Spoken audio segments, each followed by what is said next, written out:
This story happened a long time ago. The story of a human king who opened the gate that connects his world with another. After this happened, people fled in fear. They were filled with fear of the magical creatures that were crawling out of the opened gates. The world beyond them turned out to be the abode of demons which filled it. Countless demons continued to linger, and the previously quiet and peaceful world turned into chaos. Many people died, and the ground beneath their feet turned red. The king of men began to pray to God, asking him to send down the power to destroy these devilish creatures. Then a blinding light fell from the sky. The monsters under this light dispersed into black smoke. Some people received a special mark and gained magical abilities that allowed them to fight terrifying monsters. Other people called them magicians and began to revere them, and peace reigned in their lands again. However, the question remains, is it really the one who fulfilled the king's wish? Was God? The sounds of music came from the palace. A lot of people gathered there for the ball. The beautiful girl capriciously stated that she thought there would be magicians here. If she had known that only nobles would be here, she would not have come. The maid called the girl Miss Siren and said that there was talk of a possible appearance of the dark magician. Siren said that she would then sing only one song and then leave immediately. The maid reminded that an alarm had been issued in the lupine forest due to monsters, and that a caravan passing through the forest had been seriously damaged. Serene was outraged that after this the nobles continued to celebrate calmly. She thought that she would like to meet the dark mage. The audience eagerly awaited the performance of singer Siren. Many of them had heard that she had a truly angelic voice. Serene looked at the faces of the audience in surprise. She hadn't even started singing yet, and the horror was already reflected on their faces. Monsters appeared in the hall windows behind Serena, and the audience ran away in fear. Serene looked at the approaching monsters in amazement. She couldn't understand what it was. A stranger's figure suddenly appeared in front of Siren. He protected her from attacks with his body, and he rushed at the monsters. This stranger was a rather handsome young man in black. The monsters continued to try to get into the hall through the windows, but they were destroyed by the young man in black. The monster's blood splattered in all directions and landed on Serena's faces. The maid ran up to Siren, and she asked if everything was okay with her. Serene said that the man was definitely from Opian, the same one. Dark magician. She told the maid that he was the dark magician. The maid tried to calm her down and said that she needed to be taken to a safe place first. The public was stunned to hear about the dark mage. Someone said that he was a celebrity from a place called Opian. They say that on that day he saved many lives. The dark magician saw Siren and approached her. O asked if she was hurt. Serene replied that she was perfectly fine. The dark mage said that he was glad to hear it and that in this case, although now is not quite the right time. Can he ask for a favor? Serene replied that of course she would do anything. The dark magician said that then, maybe he can get her autograph. He handed her a piece of paper and a pen and asked for an autograph and her name. Opion? The dark magician walked down the corridor. People around him whispered in surprise upon seeing him and tried to talk to him. At the same time, the dark mage himself could not shake the thought of how much he hated places where there were a lot of people. That's why he didn't want to appear here in this uniform. Suddenly, a female voice addressed him, calling him by name. Blow. It was the pretty girl Ren who asked him what he was doing at the main gate at this hour. He came to submit a mission report to the master. The dark magician answered in the affirmative and added that the job was not a pleasant one. Ren said she was glad he finally made it. Blow noticed some documents in her hands and asked what they were.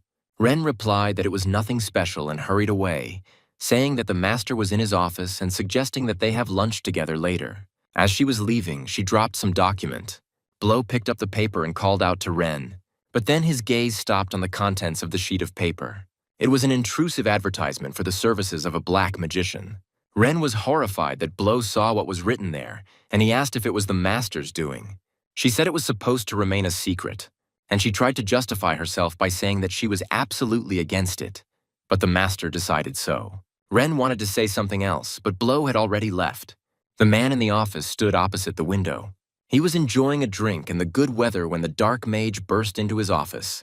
He was outraged that someone was opening the door as if they were going to knock it off its hinges and received a piece of paper in his face. Blow asked what it was, referring to the document. The master was delighted to see that it was Blow who had arrived, and said that he had been waiting for him. The dark magician was irritated. He pointed at the piece of paper and demanded to know what it was. The master quickly tore the sheet into small pieces. And then Blow innocently declared that he didn't even know what he wanted to show him. Blow was indignant and stated that he had already been given no peace lately. Wherever he appears, he's overwhelmed by a crowd. He first asked to come in this form, and then does something similar. The master said mockingly that the star Blow turned out to be a shy person. Blow finally lost his temper and slammed his palm on the table. The master even shuddered in surprise. Then his face brightened, and he happily said that Blow had finally managed to get an autograph from Serena. Blow said that this was the last time and no more absurd assignments under the guise of missions. The master said that it was impossible. There are important tasks here that only he can handle: finding Elan's lost puppy, delivering Rowan's love letter. The master claimed that he managed to get an autograph, and Seren is said to not communicate with strangers due to her difficult character. Blow said he didn't notice anything odd, although she seemed agitated by the attack, which alarmed the master. He said that the Ravi area, where Seren operates, is considered a safe zone. So did they really encounter bandits? Blow replied that monsters attacked. They were not very strong, but it was strange that they appeared in Ravi, which is protected by a tower. The master replied that this was indeed strange, and that this case definitely needed to be investigated. And it's good that even under such conditions he managed to get an autograph. He also asked how long Rudd plans to stay in this form. He replied that thanks to someone's idiotic missions, he had an abundance of magical power. He was once given the name Blow, the Awakened Release. The master noted that Rudd had grown a lot since their last meeting. He chuckled in response like, "Really?" Rudd stated that since he brought an autograph, he should now give him a normal mission. The master said that since that day, magicians have been watching Rudd, and Schick from the association is especially actively looking for him. He added that the situation would soon become much more dangerous, and this worried him. Rudd asked if these were the words the man who created this was saying, and showed a leaflet advertising the Dark Mage. Then he said that enough jokes, whether he would give him a new mission or not. The master replied that there was a big deal. An auction where rare and unique items are sold is held once a year.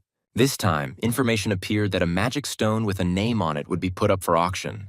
That is, it is a magic stone of the highest class. The master said that the problem is that other magicians know about this stone, so this mission could be quite fun. The master looked at one document and thought that he had never been able to show it to Rudd. He would probably have gone into a rage about that.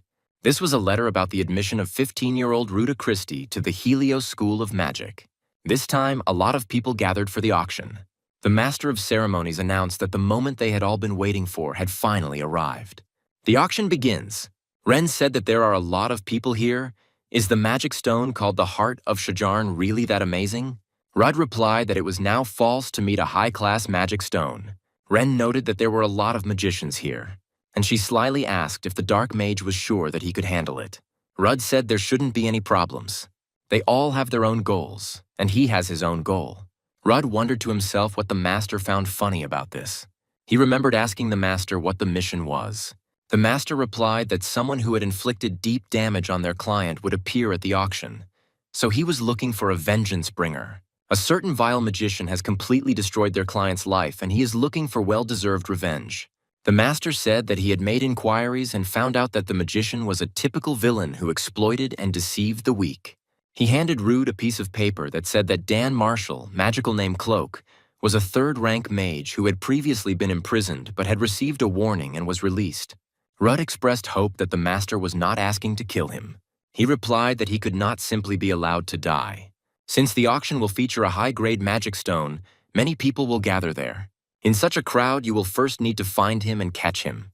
Rudd asked whether he should be tortured or just have his legs broken, but the master said that after he caught him, he had to pull down his pants. Rudd was indignant when he heard such an order. The master explained that the mage was once a member of the criminal organization Coatl, which was destroyed, but several members managed to escape. Raiden, where the auction is being held, has a strong grudge against Coatl. It is said that members of the Coatl had a tradition of carving a special mark on their legs using Lemon's poison, which could not be removed. And if this mark is revealed in front of a large number of spectators, the revenge will be simply wonderful. Rudd asked what if it was just a rumor, and when he exposed it, there would be no mark there. But the master said that this alone would be excellent revenge.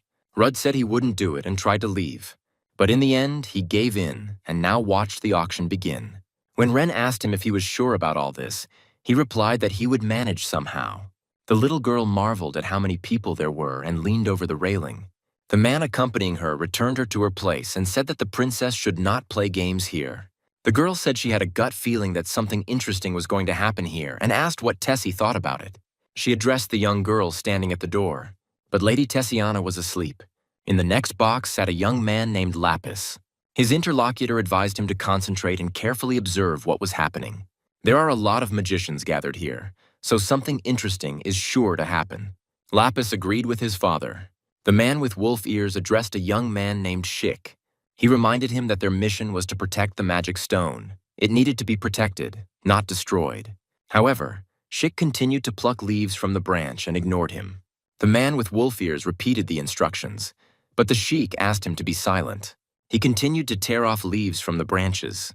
Finally, he cut off the last one. After that, he stood up and said that she would come. Meanwhile, the auction continued. The master of ceremonies announced that it was time for today's main lot. Some of those present may already know about this. This is an incredibly rare and valuable item, the greatest magical stone, filled with the power of the mighty Shajarn. The host presented the highest magical stone, the Heart of Shajarn, to the audience. The audience was amazed.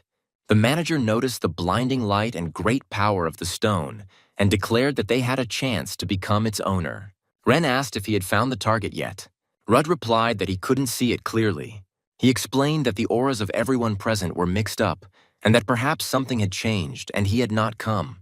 Then Ren said it was time to start preparing. Rudd pulled the curtain in the box. He said that his name was Blow and activated Awakening. Ren said that this spectacle is mesmerizing. Magicians who can change their appearance can be counted on one hand. She added that as soon as a kid like him, he can become such a handsome young man. Ren asked how his mana was. Rudd, or rather Blow, said that he had more than enough mana. But more importantly, it's already starting. They looked out of the box. The soldiers guarding the auction were confused. The unknown man held a blade to the steward's throat and shouted for everyone to step back. He and his accomplice looked at the magic stone. They declared that the Heart of Shajarn was now theirs. Ren remained calm and asked Blow who it was. The guards moved towards the kidnappers and shouted at them to drop their weapons. One of the kidnappers said that they needed to retreat here. To the guards. Suddenly, a powerful sonic boom hit them. The soldiers were unable to move and quickly lost their fighting ability. The magical blow came from some strange object in the kidnapper's hand. After some time, the manager and the guards lay helplessly on the floor. The kidnapper said mockingly that he was so bored that he could not wait any longer. He stated that this is why they are taking this stone and extended his hand towards it. However, someone grabbed his arm and stopped him. It was a man with wolf ears. The kidnapper grinned and asked who he was, and he received a powerful charge of magic in his hand. He glowed behind his injured hand and said that he was a visible mage from the association. Hearing about the association, the crowd began to whisper. Someone remembered that there really was a mage with a tail and ears in the association. It was the association's hunting dog, the Lanost Hound. He chuckled as he heard the conversations in the crowd. He said that they themselves were dogs, and asked what bastard dared call him Hound. One of the kidnappers muttered something about the damn mongrels from the association, and he threw the magical object he was holding in his hands at the man with wolf ears. The object hit him in the back of the head. The kidnappers watched with anticipation to see what would come of it, but the man with the wolf glasses received no visible harm. He glanced sideways at the kidnappers and said it was painful. Ren said in surprise that she thought they had only weaklings, but it turned out they had an ace hidden away. But surprisingly, it turned out to be a magician from the association. Blow told Ren to take a closer look. This man was the same magician who was with him before. Both kidnappers were knocked unconscious. The man with wolf ears addressed the magicians. He warned that if they acted rashly, it would end badly. He added that anyone who touched the magic stone or showed any suspicious intentions would have to deal with him. After this warning, he was about to leave. But suddenly he noticed that the magic stone had disappeared.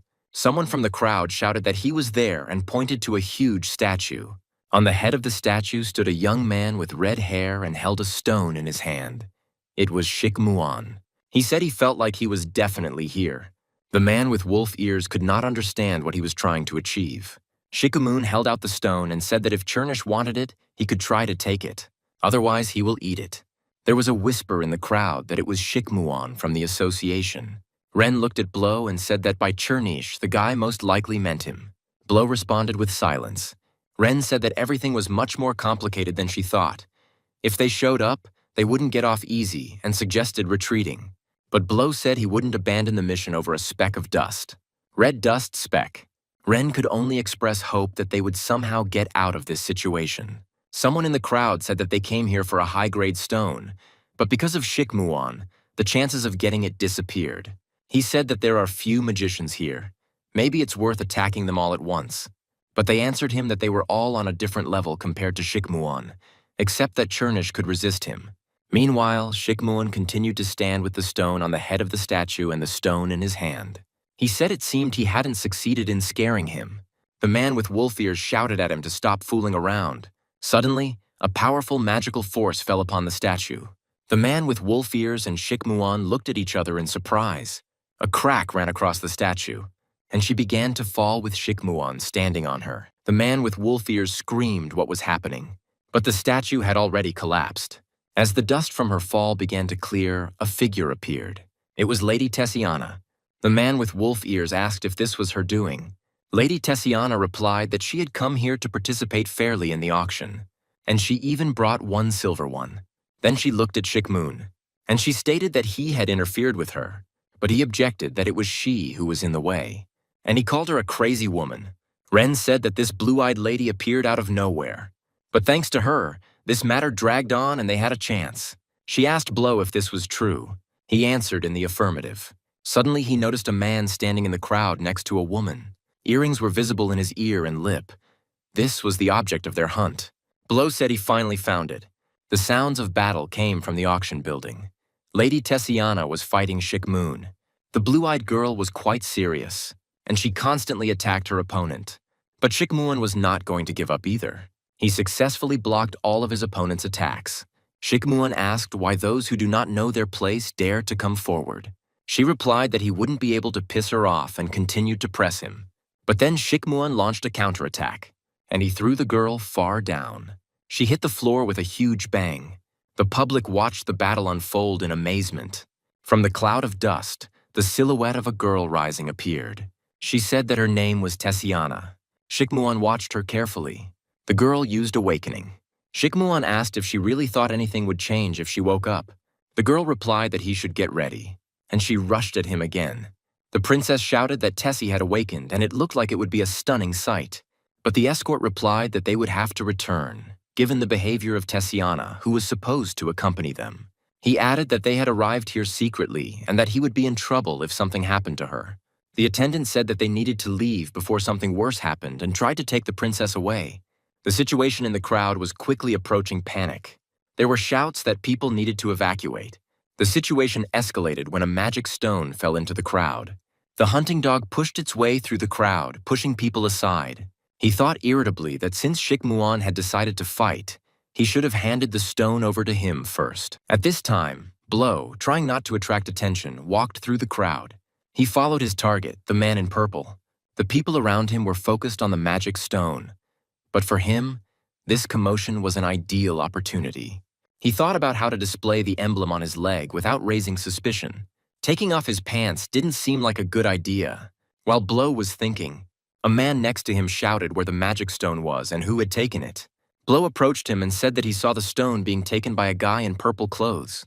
He pointed to the man he was chasing and said it looked like he had hidden the stone in his pants. The man rushed towards the man in purple, grabbed him, and demanded that he return the magic stone. Blow thought his plan had worked. However, the man was wounded in the arm and thrown aside.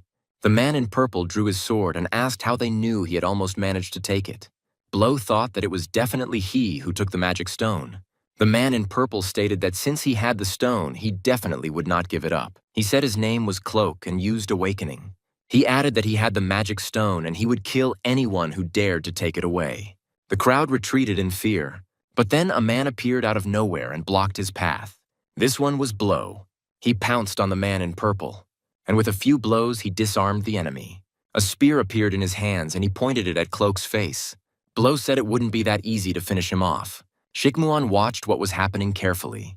Just like Lady Tessiana, they both rushed to the scene of the fight. Cloak lay sprawled on the floor. Someone in the crowd exclaimed that it was dark magic. Then it turns out that it was dark magician. Cloak shouted that the magic stone was his and he would not give it to anyone. Blow asked why he thought the stone was his. He also said that he was not interested in the magic stone. He needed something else, and he looked intently at Cloak. Suddenly, an attack was directed towards Blow. He deflected the sword flying at him. Blow watched as a new enemy approached. Suddenly, someone's hand grabbed him by the clothes. It was Shikmoon, who said, "Hello, Blackie." Blow and Shikmoon glared at each other. The shockwave from their collision spread throughout the hall. The crowd began to scatter in horror. Lady Tessiana was recovering from the fight. She said it was quite painful. In addition, she lost her sword. Tessiana pulled herself together, and she said that next time she will not lose. Cloak tried his best to escape. The crowd chased him, shouting that he had the magic stone. Cloak was furious. How dare these damn bugs bother him? Weaklings should stand aside. However, one of the spectators caught up with him and asked if he really thought everyone here was weak. He hit him hard. They entered into a fight, and a crowd began to gather around them. Lapis watched the battle between the Dark Mage and Shikmoon. He thought that if this continued, the building would collapse. Lapis wanted to turn to his father, but he was not there. He asked Runa where his father was, and she replied that His Excellency had already left. Lapis thought that leaving now would be the safest option, but he really wanted to see the battle of powerful magicians. Ren, meanwhile, was very worried about how it could all end like this. The presence of Shikmuan and the association was their miscalculation, and she also didn't take the magic crystal with her to replenish her power. Ren thought that the longer she delayed, the more disadvantageous Blow would be. So what should she do? Shikmoon and Blow stood opposite each other. Blow said he had no intention of fighting him. Shikmoon replied, "Oh, really?" Blow stated that he didn't need the magic stone, and wasn't his goal to protect it until the end of the auction. At least that's what his companion claimed.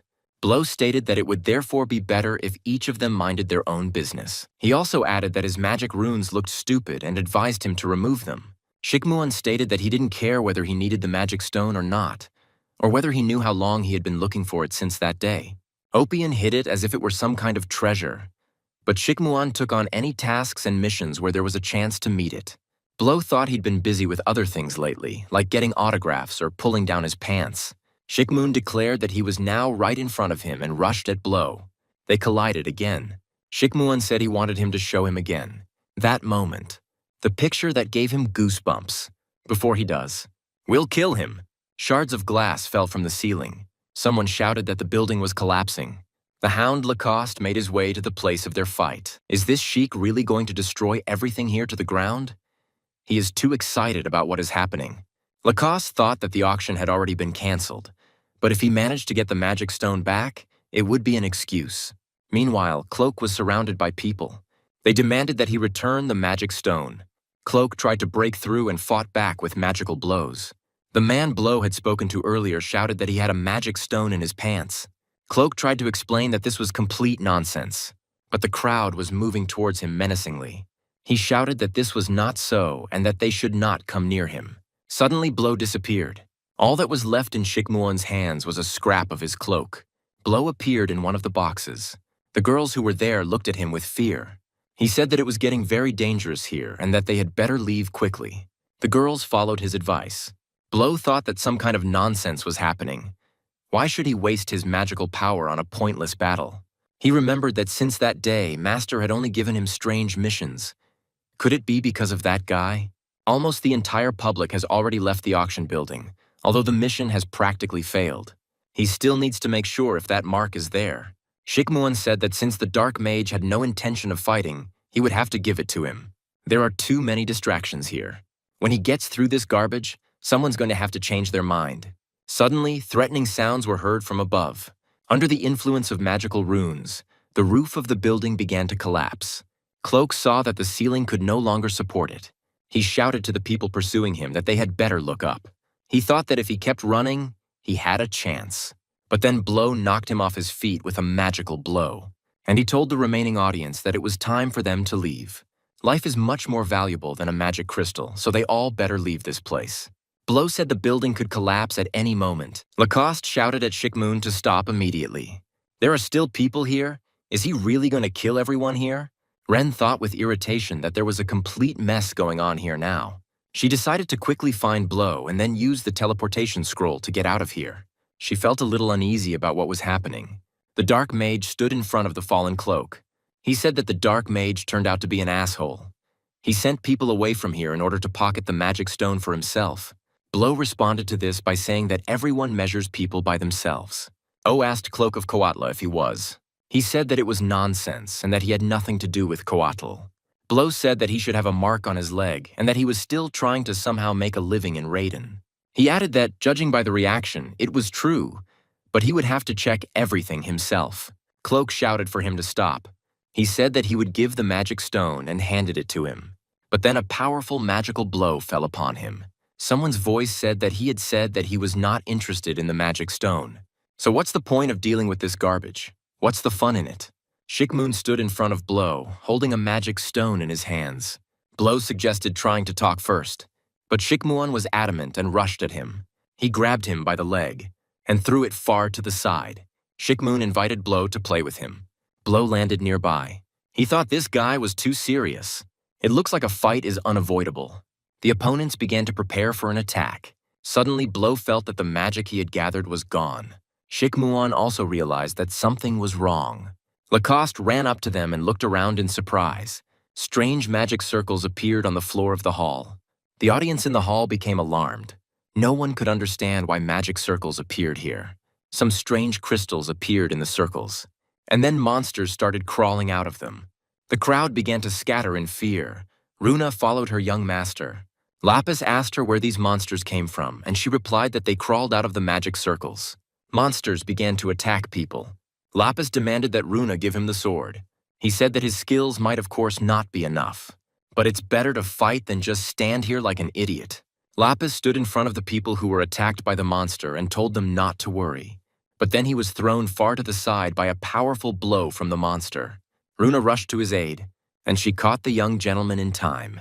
The rune landed softly with him on the floor. She wondered what the monster that had appeared was. An ugly jellyfish or a giant octopus. She summoned a magical bow, and she took aim at the monster. Lacoste shouted, "What was this? Are these really summoning circles?" Lacoste looked at the dark mage in surprise and said that it looked like it. Blow asked if there were magicians who could summon monsters.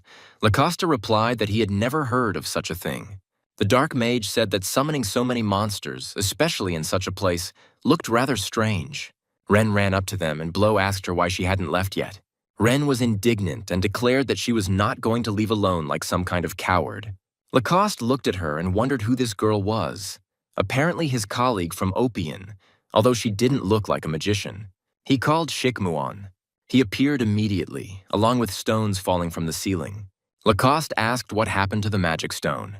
Shikmuan said that the stone was no longer there. He disappeared. Ren told Blow that they needed to get out of this crazy place, and she would use a teleportation scroll to do so. Blow wanted to object, but then Shikmuan declared that he would not let him leave. He screamed that no one had given him such a right and attacked Blow. Ren was outraged by what he was doing in such a situation, and she demanded that Lacoste stop his comrade.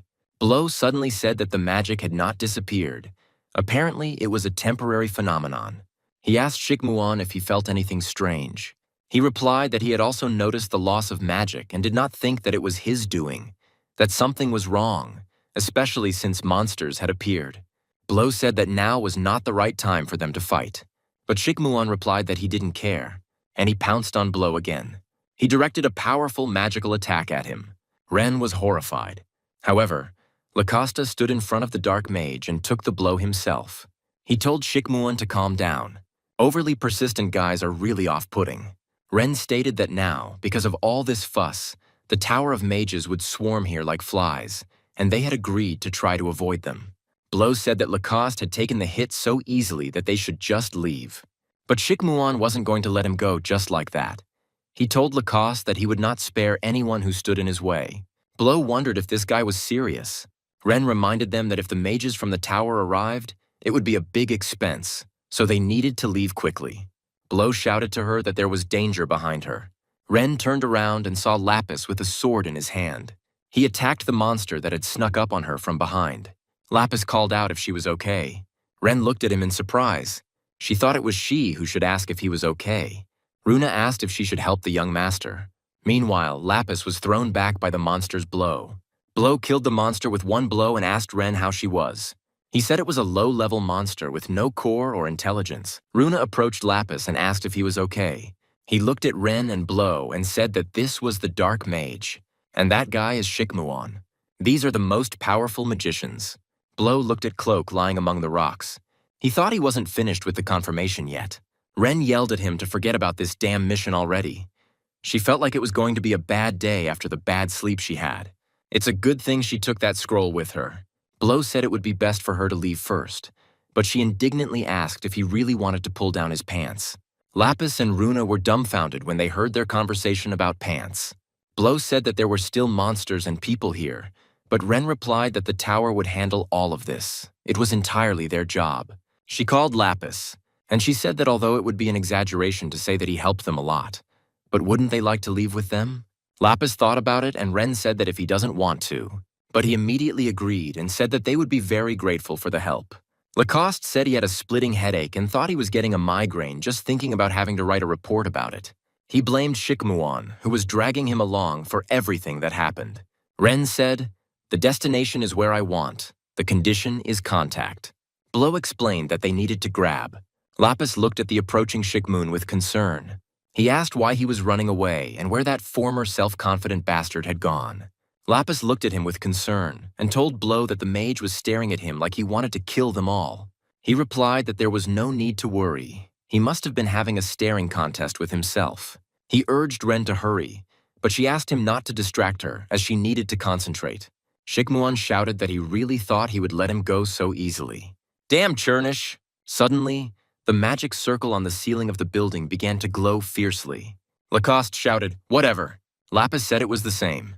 Blow urged Ren again. She concentrated, and finally activated teleport. A powerful explosion rocked the auction building. A magic circle landed on someone's palm, and was crushed by this hand. A man with slit pupils and a small monster on his shoulder said it was quite fascinating. He asked his interlocutor if she agreed with him. His companion, a girl with small horns whom he called Mistress Ruby Montier, sat nearby with a magic stone in her hand. She said there was nothing interesting here, to put on such a show for such a trifle, and she crushed the magic stone in her hand. Ruby Montier said contemptuously that humans were worthless creatures. The master's office in Opian. The master said that the auction building was destroyed, the magic stone was missing, and an unknown monster appeared. He added that it was a really funny sight and laughed. Ren said that he sent them to take off the mage's pants and they got into such trouble it must have been really funny. The master said he was still glad they both returned safe and sound. If he had known that Shikmuon would be there, he would never have sent them there.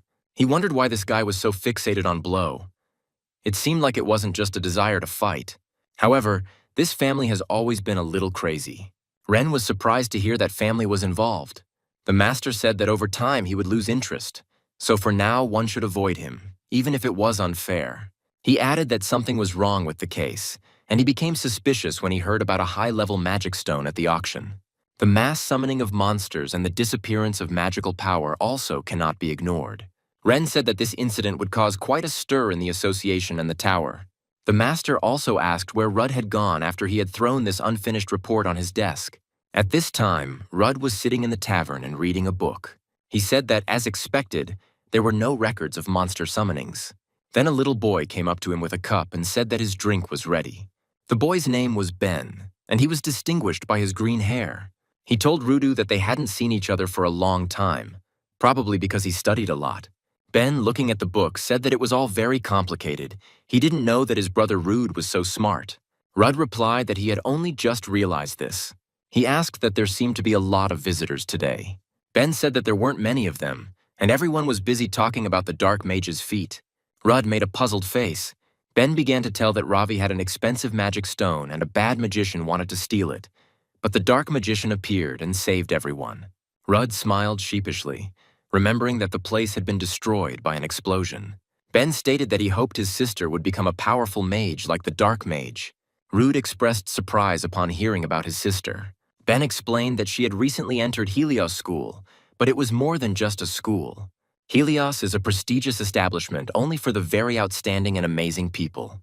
Ben said that he was very sad that he and his sister were not together, but at least he could write her letters. His mother told him not to send her letters too often so as not to distract her, but he had already written 10 letters. Ben said he had to serve other customers and ran away. Rudd listened to the conversations of the people around him. They talked about how Shikmuan won. The Black Mage saved everyone there. Cloak swallowed the magic stone, and even that the Black Mage was a woman. Rudd thought about how many rumors there were and that one guy took all the blame. But for some reason, there is no mention of monsters. Perhaps the tower had a hand in this, because the city was protected by their barrier. Perhaps something happened to their barrier. Rudd thought it was good that he had drawn in detail the magic circle he had seen there. Perhaps it would help in the future. Having finished his drink, he decided that it was time to go to the master. Strange sounds were heard from the roof of the building in Opion. A female voice asked what was happening, Lisbon. Lisbon replied that there was a bit of a commotion ahead, but there was nothing to worry about. He asked if everything was okay with Mrs. Diner. Ms. Diner replied that everything was fine and there was no need to worry unnecessarily. She added that if she could be of use to this child, she would do everything to make it happen. Rudd walked down the street looking at the piece of paper he was holding in his hand. He thought that just by looking at this magic circle, he would not get answers to his questions. A gust of wind suddenly snatched the paper from his hands, and he dragged him along the pavement. Rudd rushed for the piece of paper. He thought sparsely about how far he was going to fly, pursuing the leaf. The young man shouted for them to give him back immediately. The leader of the gang of suspicious-looking people claimed that he had merely picked up the bag that had been thrown down. The young man tried to explain that he had only put it down for a second, but the leader grabbed him by the collar. The leader said he would have thought about it if he had been begged, but he shouted instead. He told him to think carefully whether he would die first or the guards would come running. Then a piece of paper hit him in the face and he threw it away in irritation. The leader added that in any case, the bag was now his and he had better get out of here quickly. Picking up the piece of paper, Rudd said sadly that it was dirty. The bag that had been the subject of the argument was hanging on his arm. The leader shouted irritably, asking what kind of kid this was. Rudd meanwhile returned the bag to its owner. The bandits shouted at him to give the bag back, but Rudd said he had picked it up too and politely asked them to leave. The young man quickly ran away with his bag. The leader said threateningly that since this little bastard had ruined everything, he needed to be taught a good lesson. He ordered his accomplices to block the exits. Rude determined that he was facing a weak, low-class power-type mage. The leader said that he seemed unfamiliar with how this world worked, so he needed to be taught a great lesson.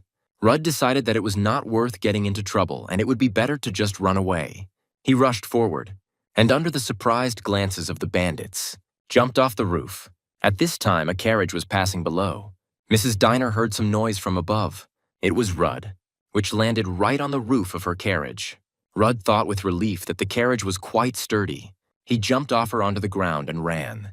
The people accompanying the carriage looked after him in surprise. One of the riders shouted what it was and called for Sir Lisbon. Rudd heard someone tell him to stay put and felt a blade at his neck. He thought that this man was quite fast. Sir Lisbon asked if he knew whose carriage he had just stepped on. Rudd replied that he didn't know. He bowed politely and said that he asked for forgiveness. He could not imagine that some nobleman was riding in it. Although there were unavoidable circumstances, he should not have done so, and he sincerely apologizes for the inconvenience caused. Now he will be careful, so they could not forgive him just this once. A little surprised, Sir Lisbon answered okay. Rudd thanked him again and ran away. One of the attendants laughed and noted how sincerely he apologized, and asked Lisbon why he raised his sword against the child. He asked in response if he really thought this was an ordinary child. He landed perfectly despite falling from such a height. This cannot be considered a simple child. The interlocutor said that Lisbon himself had not taken part in the hunt for middle-class monsters. This boy seems to have a promising future ahead of him. Maybe he should take the opportunity and take him on as an apprentice. Mrs. Diner watched their conversation closely. She noticed that this child seemed strong and smart.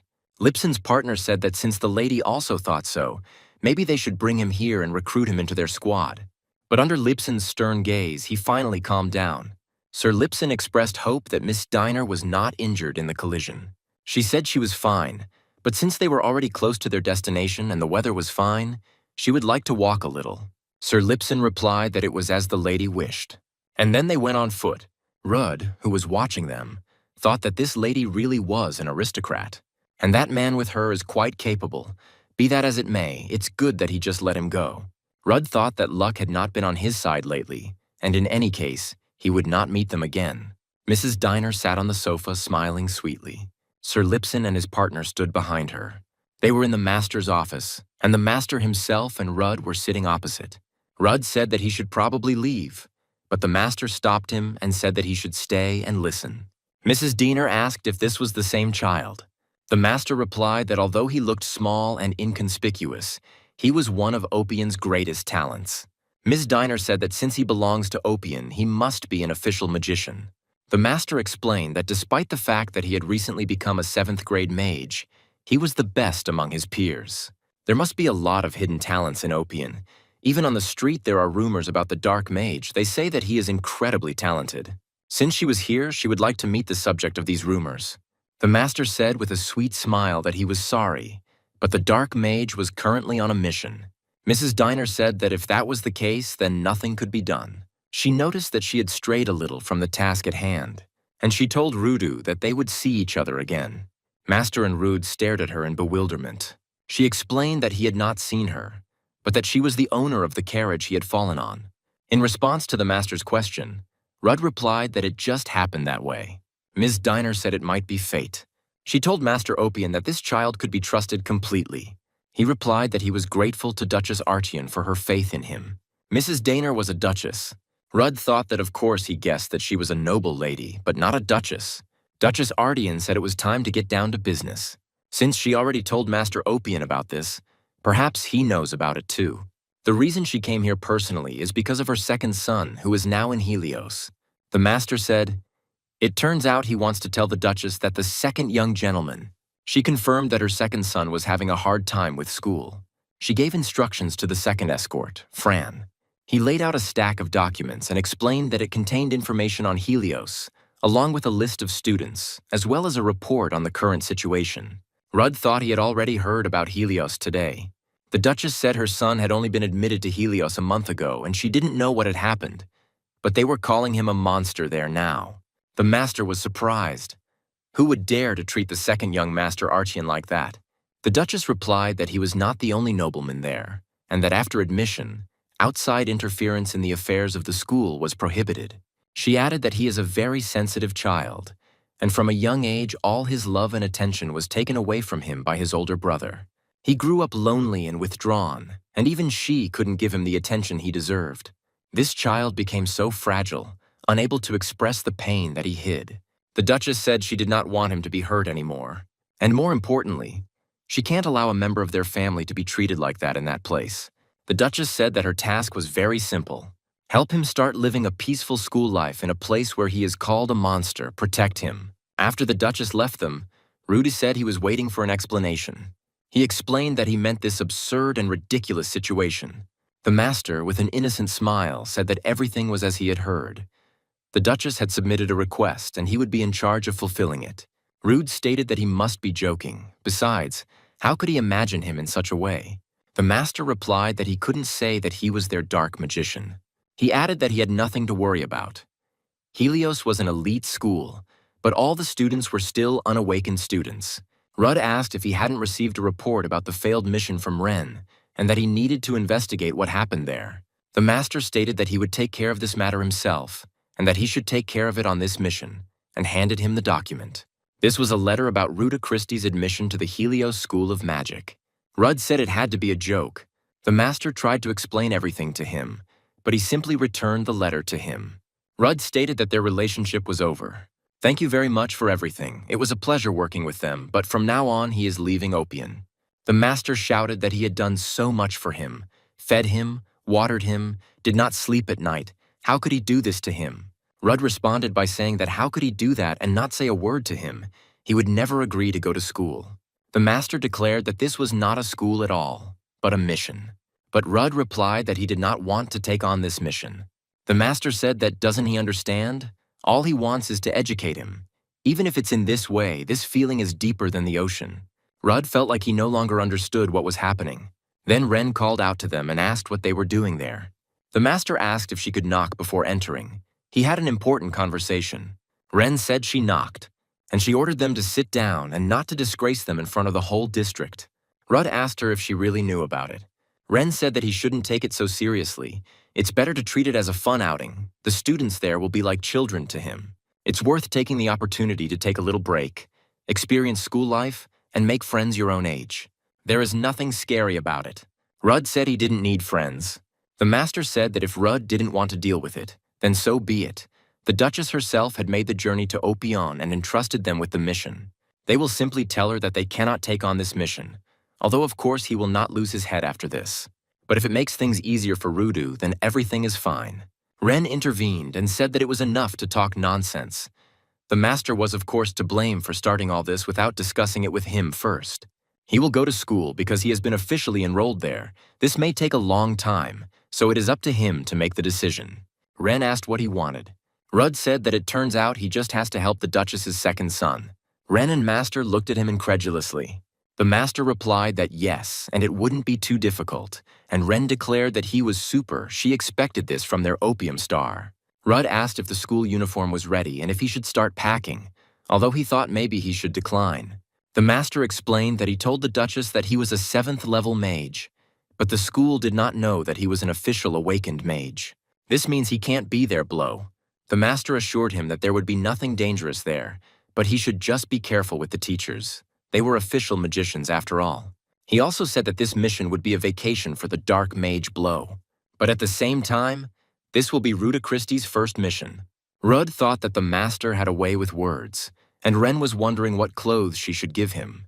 Meanwhile, Rudd was looking through the information and thinking about how he could help this child. A photograph of a young man with a sinister look caught his eye. Rudd thought he had a rather frightening look. He put the photograph on the table, and he asked if this guy was the instigator of the persecution of the Duke's second son. Ren and Master hesitated a little before answering. Then the Master said that actually this guy, Lidosis Dian Artian, the one who is mocked and called a monster, the second young Master Artian. Post office in Opion. Ben asked the clerk why he couldn't send the letter. He replied that Helios was very strict about accepting things from outside, so they couldn't accept letters without a certificate. The employee also said that if his sister was studying there, she should have a certificate and he should ask his parents for it. Ben said that his mother didn't allow him to send letters and asked if they could just send them. The employee apologized and said that without a certificate he could not help. Rudd suddenly appeared and announced that he had a certificate. He asked that the letters be sent to Helios along with his luggage. Ben looked at him in surprise. Rudd assured him that he could deliver the letters. Helios School of Magic. The school day was beginning. There was talk among the students that that same guy would arrive today. He was the only one who passed the entrance test with honors, and the professors made such a fuss about it at the time. The silver-haired girl thought irritably that it was too noisy here. What an interesting next lesson. The blue-haired student was sleeping on his desk, and someone said that Varys was sleeping again. A girl was showing her friends the jewelry she bought when she got permission to leave. A long-haired young man entered the classroom. Conversations among the students immediately died down. The long-haired student walked across the classroom and sat down in his seat. Everyone watched him silently. Someone quietly said, "Monster?" The silver-haired girl noted with satisfaction that it had finally become quiet. The student with long hair sat silently at his desk. It was Lidorsis Dian Artian. Rudd asked in surprise. The best result on the entrance exams and a chronic illness. The Master and Ren nodded affirmatively. Rudd groaned. They were serious. How could he get a perfect score on a test he had never seen? And what kind of disease was this? The Master boasted that he was a capable man and said that in the end, everything somehow turned out this way. He said that about a month had passed since the new student started studying, and his invitation also came a month ago. Rudd was supposed to go there back then, but the moment wasn't quite right, and he didn't know it yet. So a plausible excuse was needed to buy time, and it had to be something that the stern Helios would accept. A fragile and at the same time brilliant handsome boy, doesn't that sound fun? Rudd realized that he was being bullied, but there was nowhere to go. Someone's voice calling him Student Christie brought him out of his reverie. The teacher asked him what he was thinking about and told him to follow him, as classes had already begun. Rudd thought that if the certificate of enrollment had arrived a month ago, then the application had been submitted even earlier. This means that the Master intended to send him to school even before the mission appeared. So what is he supposed to do here now? Rudd thought that, as expected from a school of magic, there were mana flows everywhere here. In any case, since it has come to this, we just need to quickly complete the mission and return back. The teacher told him that people of different ages and statuses come here, so they don't matter. Rudd asked what was important here then. The teacher solemnly replied that the most important thing here is talent. First-year students usually feel joy when they step into the school, imagining what outstanding magicians they will become. It's as if they've already become magicians. However, this is nothing more than a misconception. Just entering Helios does not mean that they will become official magicians. In fact, many students are unable to overcome their own limits and fall into despair. The teacher asked what about him. He is the first person to score a perfect score on the entrance exam. Rudd replied that if efforts alone are not enough, then he will simply have to drop out. The teacher noted with a laugh that he has a sense of humor. Rudd thought that passing the exam with the highest score was actually more difficult than he had previously thought. The teacher said that Helios is always happy to accept talented students, and he congratulates him from the bottom of his heart. Hellion School, specializing in magic, a place filled with those who have the talent to sense and use mana, with the aim of raising them to become true magicians who bear the emblem. Based on ability, students are divided into the advanced class of Herace, middle class, Treasure. The lowest class is Iden. First-year students start in Iden and can progress to the next grade through exams held once a year. The teacher introduced him as Ruda Kisti and said that he was joining their class late due to health problems. He urged the students not to make an outcast of him because he was a little late and to try to get along. Then he asked him to greet the others. Rudd told everyone he was looking forward to working together. The students began to whisper, discussing him. Meanwhile, Rudd glanced around the classroom to find the person who had brought him here. And finally he found it. Here he is, the second son of the Duchy of Artian, a monster who is being mocked. Lidorsis Dian Artian. Rudd wondered why he was sitting there all alone. The teacher offered him to take a free seat. Rudd watched Lidorsis. He didn't look weak or vulnerable, but at the same time he was being bullied and called a monster. He decided that he needed to first understand the situation. There was no need to rush. It was better to just observe first. The student sitting in front turned around and greeted Rudd. He called him a local genius and asked if he really had passed the test with an excellent score, and also asked how old he was. Rudd replied that he was 15. The student stated that he knew he was younger than him and said that he was 17. Then the guy introduced himself and said that his name was Dio Varus. He stated that there was no need for formalities and he could just call him Dio, age was just a number. The teacher said he understood why Dio, who was in last place in the standings, wanted to be friends with Rude Christie, but he asked to postpone their conversation until the break. Rudd decided that the best thing to do now was just sit down and watch quietly. After the lesson, the students surrounded him and began asking questions and getting to know him. Rudd thought that if it didn't glow, there wouldn't be any problems. But they turned out to be quite curious. They continued to pester him with questions. And they didn't lag behind even while walking. Rudd thought it was probably because it was his first day at school, which was why they were all so outgoing. Diovaris told everyone to move aside. He had been given an important mission, to give the newcomer a tour of the school. Rudd glanced at the place where Lidorsis sat, and I saw that he had disappeared somewhere. Rudd thought it would be interesting to know where he went. At this point, Diovaris called him a friend and declared that it was time for them to set out on a journey. And he took him to get acquainted with the school. He said that the school was very big, so at first he might get lost, but after a few days he would get his bearings. He asked if he could just call him Rudd, and he said yes. Dio said that he was extremely nervous when he arrived. It is very difficult to get here unless you are a nobleman.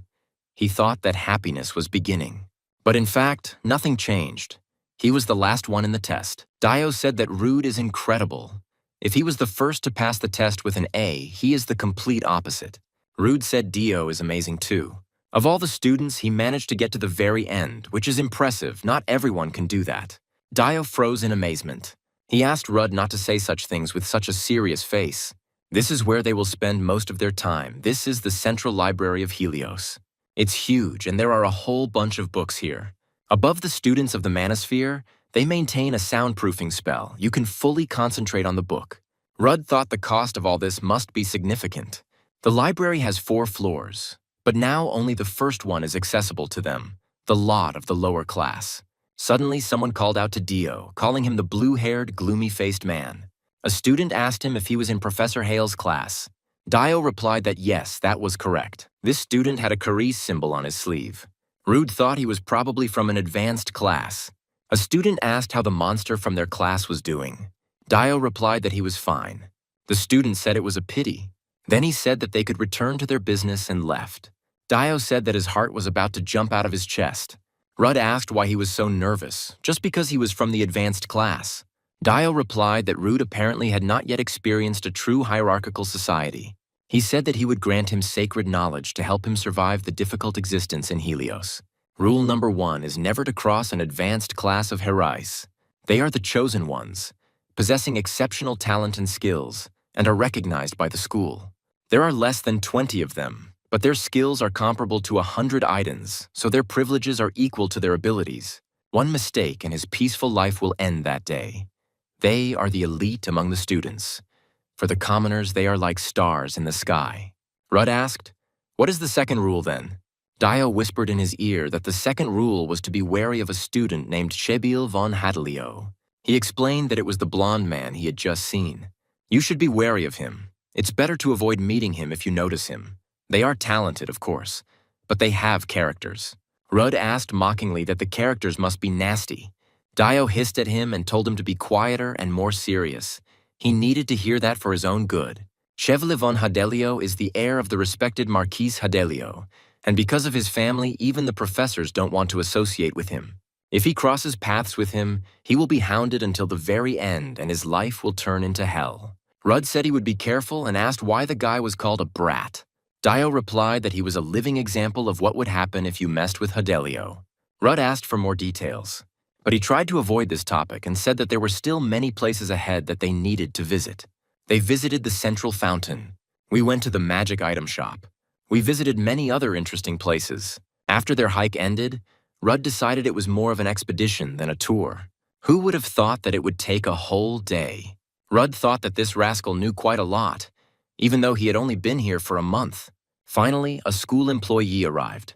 She said that his luggage arrived on time, and she said that for now he could stay in a temporary room until they found a roommate for him. Rudd asked if this issue had not been resolved yet. The employee explained that according to the rules, 2 students should share a room, but there were currently no available rooms for his class. Rudd asked if there were any spare rooms left in the school. The employee was surprised, and he explained that he had heard that Lidorsis Dian Artian lived alone in a room. Rudd stood in front of the door to his room. He held a key in his hands, and he recalled the employee's reaction to his request. She said that she was putting him in this room only because he asked, and if he changed his mind, he could always come to her.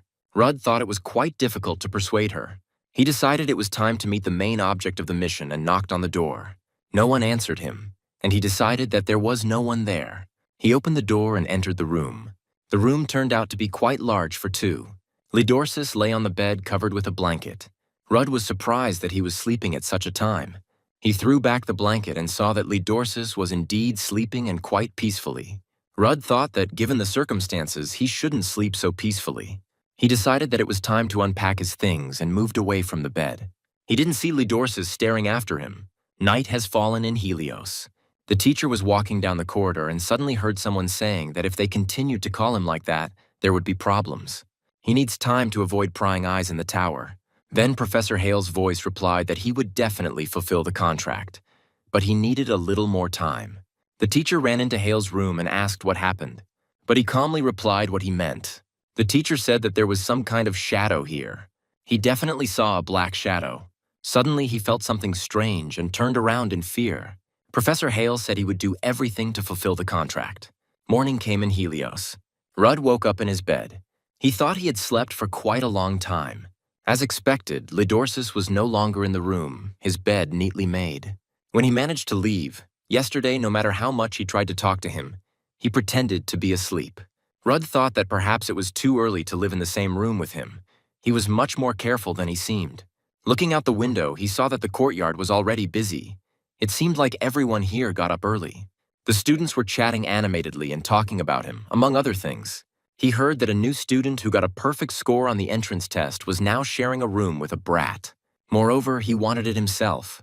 Rudd decided that if they were reacting so strongly to the fact that they were neighbors, things were much more serious than he thought. We'll have to take more active action. Suddenly, he saw that a group of students from the K-Dad class were leading Lidorsis somewhere. At the same time, they behaved quite aggressively. Other students saw what was happening, but no one dared to intervene in this situation. Rudd also decided to just observe for now. Lidorsis was pushed so hard that he fell. One of the treasures asked him why he didn't understand what they were saying to him. Spawn like him can't walk down the central aisle. He has to sneak around so as not to catch their eye. Artian's family doesn't seem to be interested in him at all, and his older brother recently said that he doesn't have a younger brother. Doesn't that mean everyone has abandoned him? What a pathetic sight. One of the students said that in any case, it was good that his family was not interested in him and stepped on his hand. Others tried to stop him, but he said that he was just a brat. When else will they get the chance to do this with someone from the ducal family? The student invited his comrades to step on him, but then a book fell right on his head. The blow was quite strong, and he fell, and his friends wondered where the book had fallen from. A voice came from the wall and said that it was his book. It was Rudd. He politely asked for the book to be returned to him. Then Rudd jumped down right on top of them.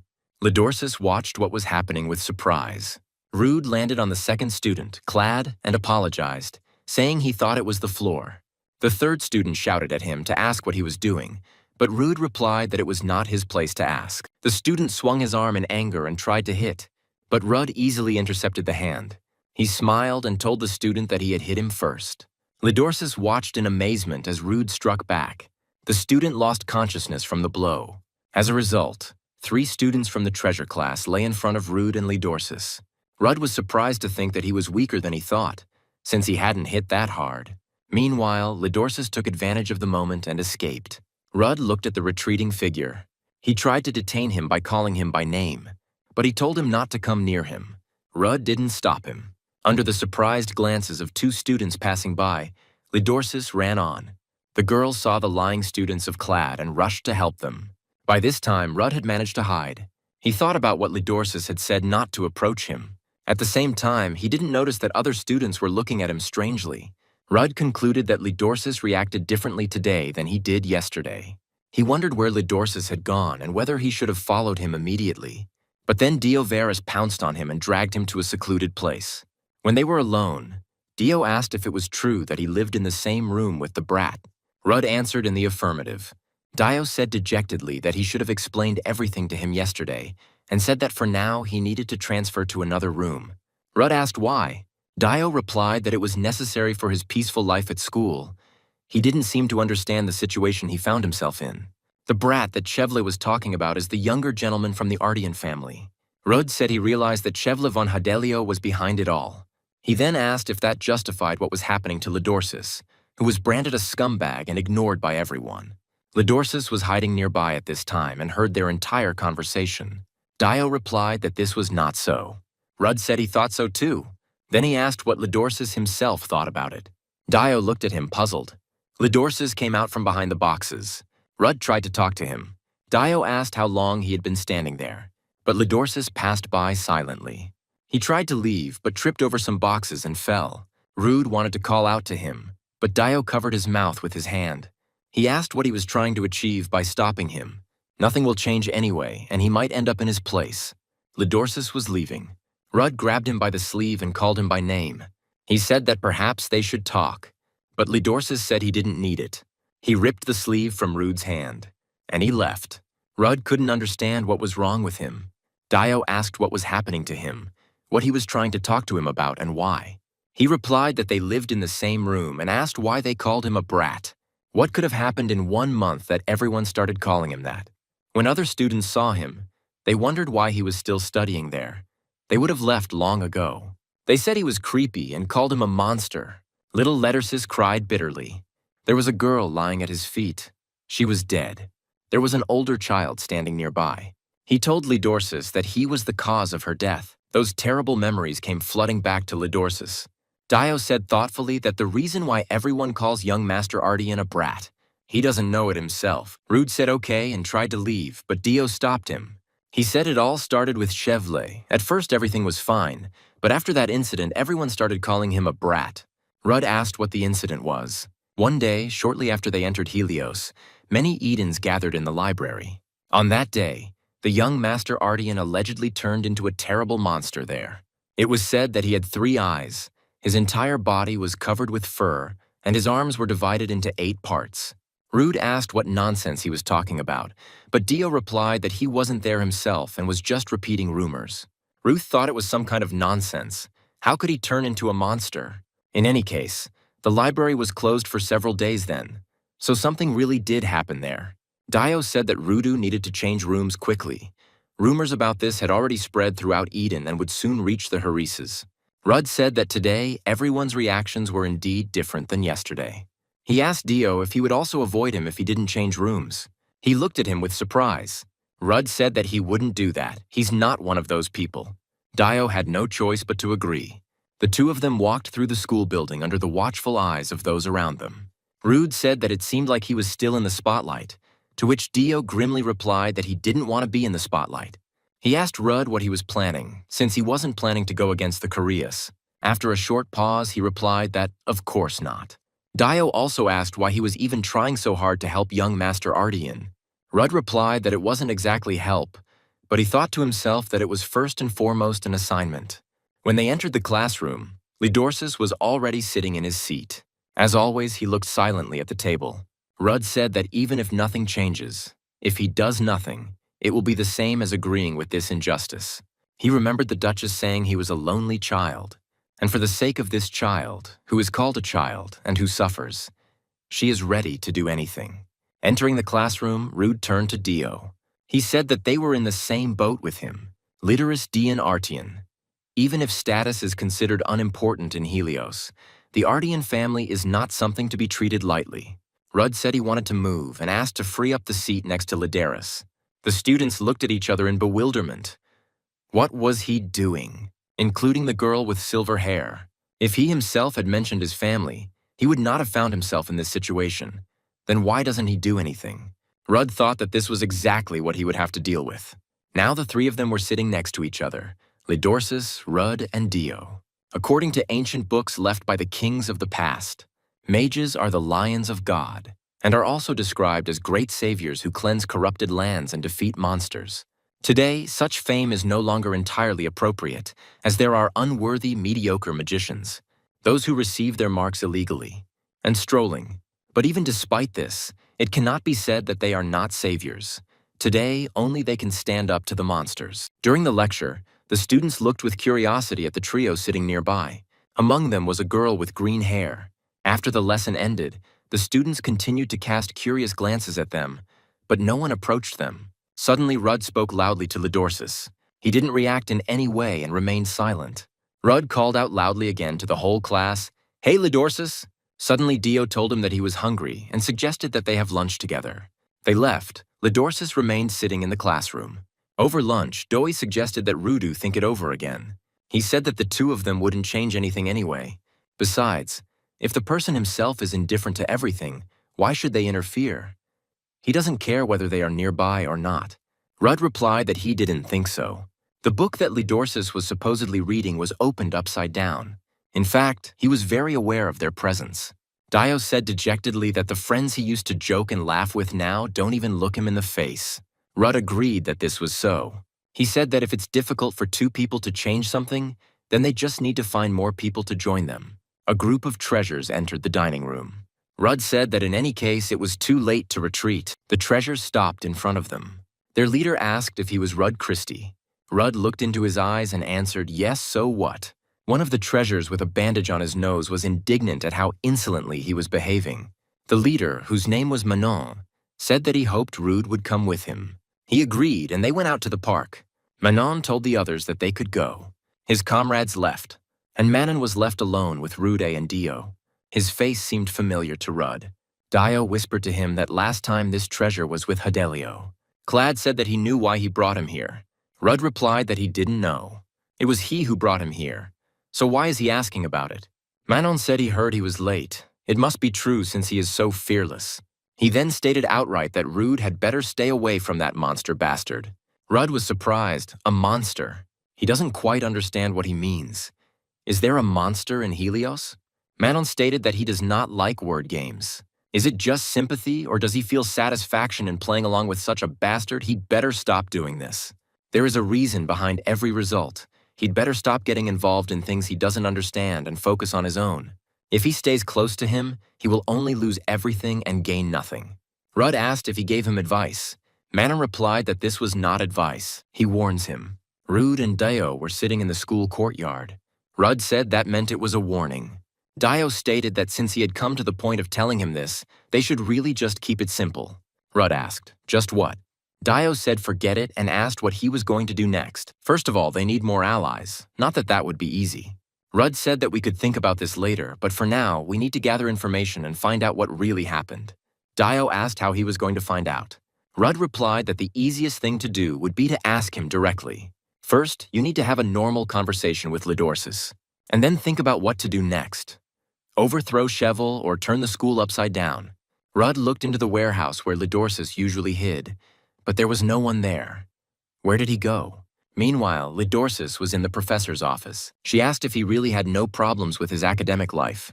Lidorsis replied that he had no problems. The professor said that she knew Diner and that if something was bothering him, he could speak up without hesitation. She added that if he doesn't want to help himself, then the school can't do anything either. But Lidorsis remained silent. There were many students in the school building.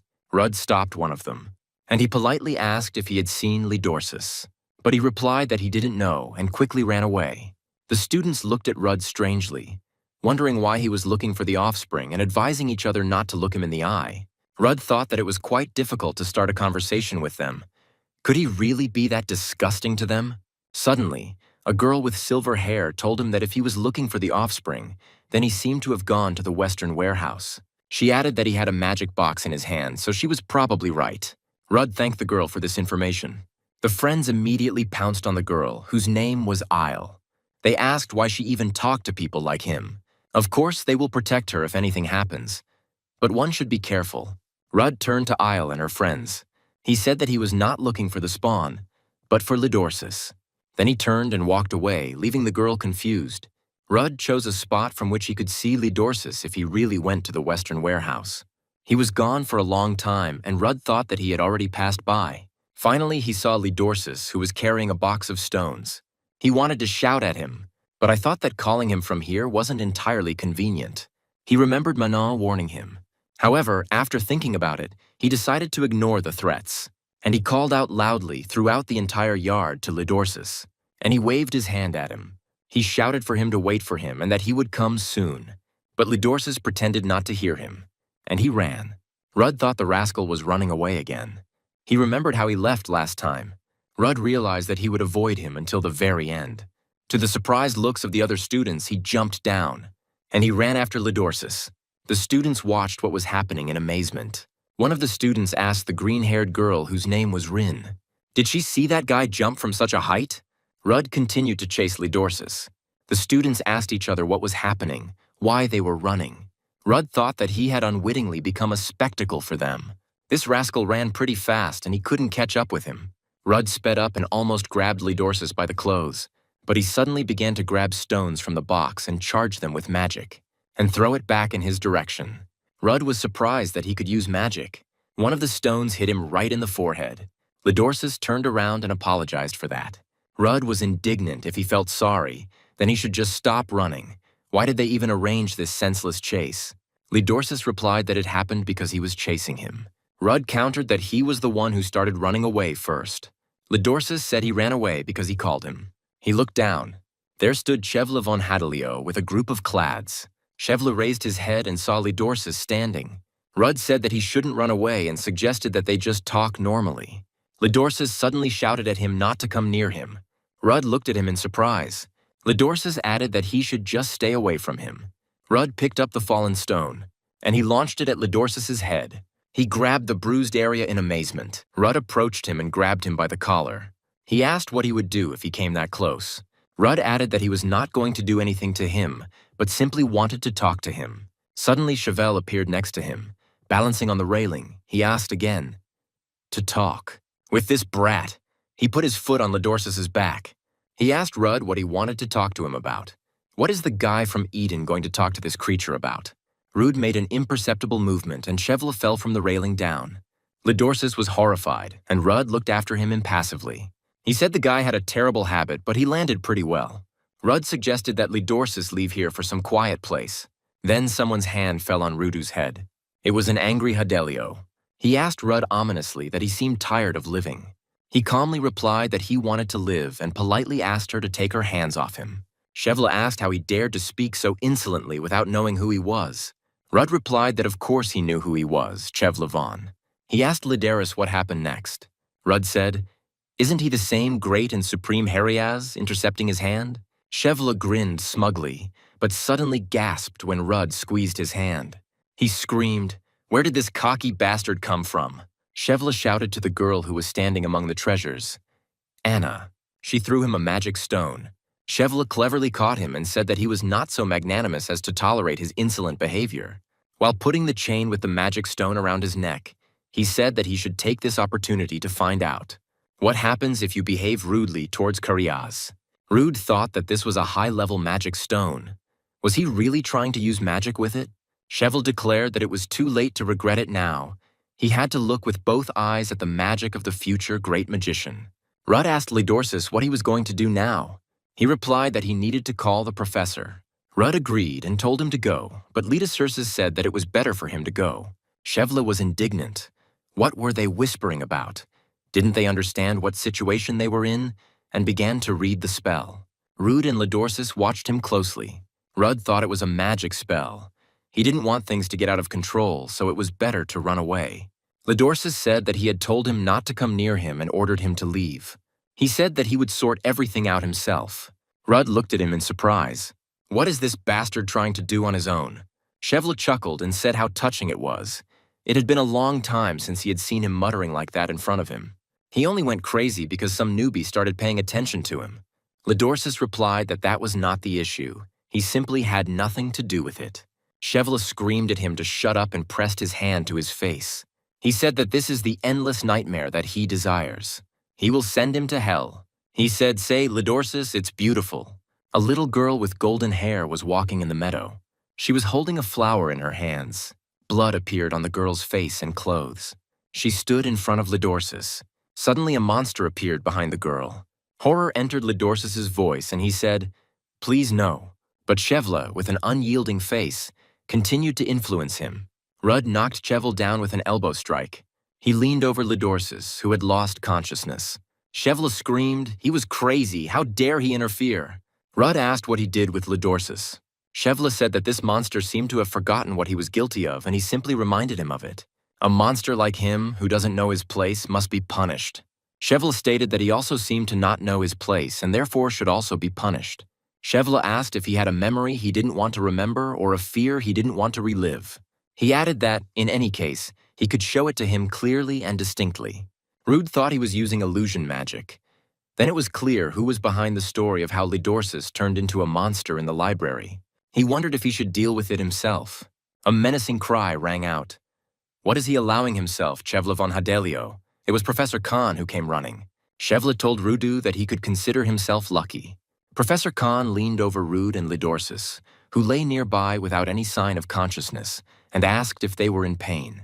She sternly asked Shevla if he understood what he had done to those students from Eden. Rudd continued to pretend to be unconscious and thought that the time had not yet come. But what happened between these two? A group of curious students tried to hear what was going on in Professor Hale's office. Rudd was sitting there. Professor Hale said he heard him jump from a high balcony at school yesterday. Is that true? Rudd replied that no. The professor asked what about him running around campus with Mr. Ardian like crazy. Rudd replied that he hadn't done that either.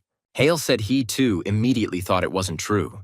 He added that he started his studies late due to illness, so of course he couldn't have pulled off such a thing. Rudd thought with embarrassment that he had completely forgotten about the illness, and when the professor asked if he was right, Rudd immediately agreed. Hale advised him to be careful. It would be foolish for him to come to school after recovery only to get sick again. Also, if he crosses paths with Heriaz incorrectly while being Eden, it will affect his entire school life. Rudd walked down the corridor and thought that in the end he again couldn't have a normal conversation with Lidorsis. Then Dio Varus literally crashed into him. He asked what happened, whether it was true that he had gotten into a fight with Shevla.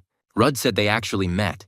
Dio whispered that a strange rumor was spreading around the school, that he was beaten by Shevla while he was enthusiastically playing with Lord Artian. Dio asked if he was okay and not hurt anywhere. Rudd replied that he was fine, but Lidorsis was. Dio was horrified. He died. Rudd said that he is alive. Why is he burying a living person? He added that we could talk about this later, but now we needed to go. Dio asked where, and Rudd answered that he was going to Lidorsis. They walked around almost the entire school, but couldn't find him anywhere. Rudd decided to check the warehouse again. Duo asked if it wouldn't be better to wait for him in class. While inspecting the warehouse for the second time, they saw Lidorsis hiding behind some boxes.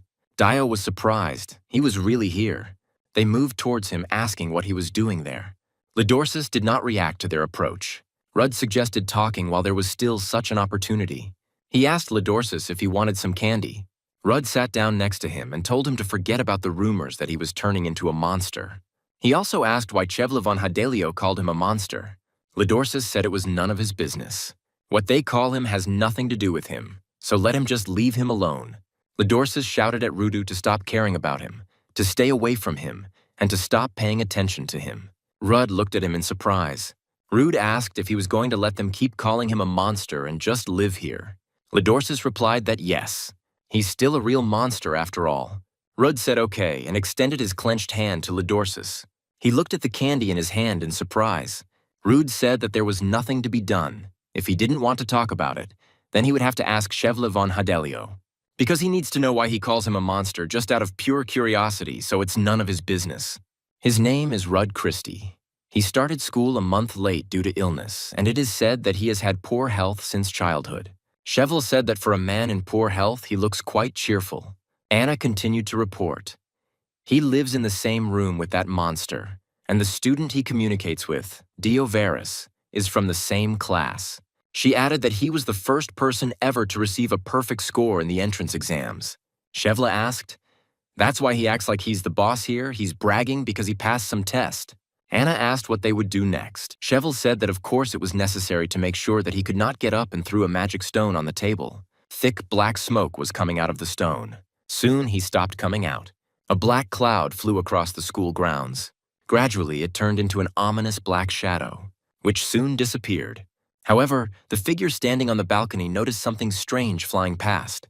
It was Lady Tessiana. She was wondering what it was, but she was distracted by a child's voice calling her. Tessie. The man sitting at the table with the girl said that the princess should not play with her food. She said that Roma asked not to call her princess. He replied that then she shouldn't call Lady Tessiana Tessie either. Rom reminded her that she wasn't Tessie here. And Professor Rowell. Night fell on Helios. The master asked how Rudd was going at school and whether he had made any friends yet. Rudd sat on the roof and communicated with the master using a magic stone. He replied that it didn't matter and said that Lidorsis didn't particularly want help and asked not to pay attention to him. If Lidorsis himself doesn't want this, then he won't be able to do anything either. Maybe it would be better for him to end the mission. The master replied that he had not asked under any circumstances, but that he did not want help at all. Rudd replied that he didn't know. It seemed like he had his own reasons that they knew nothing about. But the kids here are really weird. They act as if they were hypnotized, calling him a monster, avoiding him, ignoring him. It seems that this whole situation was orchestrated by Chevla von Hadelio from the senior class. The master asked again, Hadelio, and Rude asked if he knew him. The master replied that he certainly knew about Hadelio. This is an ancient noble family that has been producing powerful magicians for a long time. The head of the family, Marquise Hadelio, is at the very center of the imperial nobility and leads an active and brilliant life. Marquise Hadelio and Duke Artian are known for their feud. Perhaps their personal feud is due to a conflict between families. Rudd said it wasn't really a feud, but rather just Lidorsis suffering unilaterally. The master suggested that perhaps Lidorsis had done something wrong. Perhaps he had taken the girl away, or Chevla had lost something valuable because of him. He said that in any case he would try to find out more about these two genera. He also stated that Rudu shouldn't take everything too seriously. The task was important, but he should enjoy his school life. For example, making friends or trying to make friends with someone. But Rudd had already broken the magical connection. He decided that he needed to observe some more first. The house stood by the sea, on the very edge of a high rocky cliff. Suddenly, a hand grabbed hold of the parapet surrounding the house from the seaside. Soon, a rather strange-looking young man appeared. He explained why Mrs. Ruby Monter chose this particular place as her home. Apparently, she not only lacks the sense of style to adapt to this place, but she also needs to change her hot temper. He put his hand on the door and suddenly found himself inside the room. He greeted Mrs. Ruby and said that Elsabel had arrived.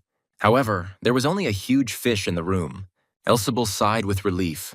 It looked like she wasn't here. The huge fish reported that Mrs. Ruby Monter had stepped out for a moment. Elseable stated that it seemed that the human world turned out to be much more interesting than he thought. The fish asked if he had swum across the sea and asked him to move away because he smelled of sea fish. Elseable was indignant. If anyone here smelled like sea fish, it was him. He asked why he was in such a state, since Ruby had told him to get used to his human form, and he replied that he was feeling stuffy. Elseable said it was no wonder he was feeling stuffy, since he was locked up, and advised him to find something fun to do. The fish replied that, unlike him, he had not come here on vacation. Elseable grinned wickedly, and suddenly he grabbed the fish by the tail. He stated that as a teammate he could not ignore his complaints and dragged the fish to the window. And with a cry of Flyka, he threw her off the cliff. The fish plopped far into the sea. Elseable asked if he felt better. The fish emerged from the sea already in human form. A rather menacing-looking man stated that his vile and rude character had not changed even here. Elseable said that he was still as boring and dull as before. He called his interlocutor Gamad and said that here people like him are called fish. A young girl with horns was watching them. Ruby Monter asked what they were doing here when she told them to sit there quietly. She looked at the letter, which stated that the infiltration of the Helios Academy of Magic was successful. And it calmed down. In any case, everything is going according to plan. Morning has arrived at the Helios School of Special Magic. Professor Khan called loudly for Professor Lowell, but she did not answer. But then she saw Professor Hale. She approached him and asked if he had seen Professor Lowell. Professor Hale replied that he had not seen her today. He continued to go about his business. Professor Khan asked if this was the same teleporter that would be used in the upcoming practice in Eden. She said it looked quite complicated and asked if it was his work. He replied that it was. Professor Kang stated that she heard that the tower would be used this time, and the practice would be held in that training room. If the teleport is like this, then it will surely be something amazing. Hale replied that this was the first practical training session of the year, and it had to be carried out properly, without incidents or accidents. Professor Khan stated that, as expected from the Master of Teleportation, Professor Hale. Dio Veras placed a blue notebook on the table. Rudd asked what it was. Dio said that this was valuable information that he had collected with all his might. He added that it was not an easy journey.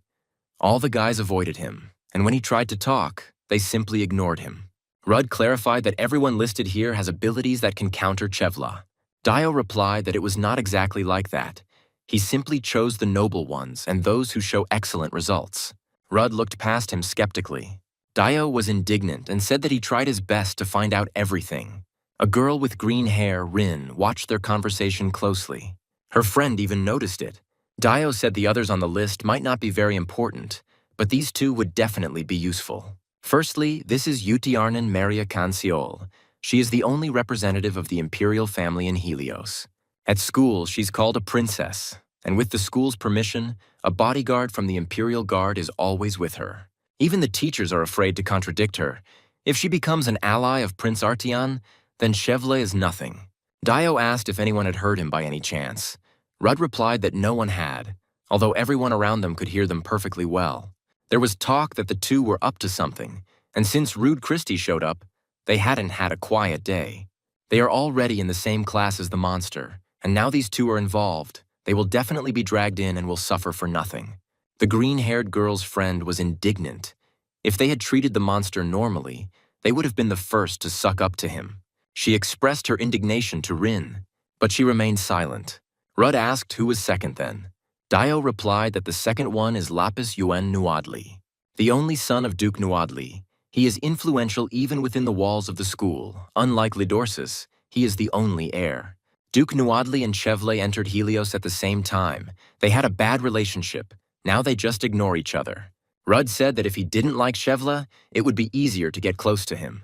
Dio agreed, but said there was one minor problem. Since joining Helios, he still hasn't been able to rank up in Eden. Dio explained that it was most likely due to a lack of ability. In theoretical disciplines, he always occupies the first positions, but in the practical application of magic, he lacks skills. Although he has no talent for magic, he is popular as the Duke's heir and hates Chevla, which may prove useful. Dio said that he wanted to find someone normal from those who study in Herias, but it was impossible to get close to them. He stated that in any case, for now, it's only these two. Suddenly, two students from the treasure entered their class. They asked for attention from those present. The students were surprised that Treasure was doing there. The students from the treasure announced that they had come to deliver a message from Professor Ubinos, who was supposed to have his next lesson. Instead of the planned lesson, there will be preparation for the upcoming practical training. Therefore, orders were given for everyone to move to the Eastern Lecture Hall. Rudd thought he wasn't quite confident about the practical training.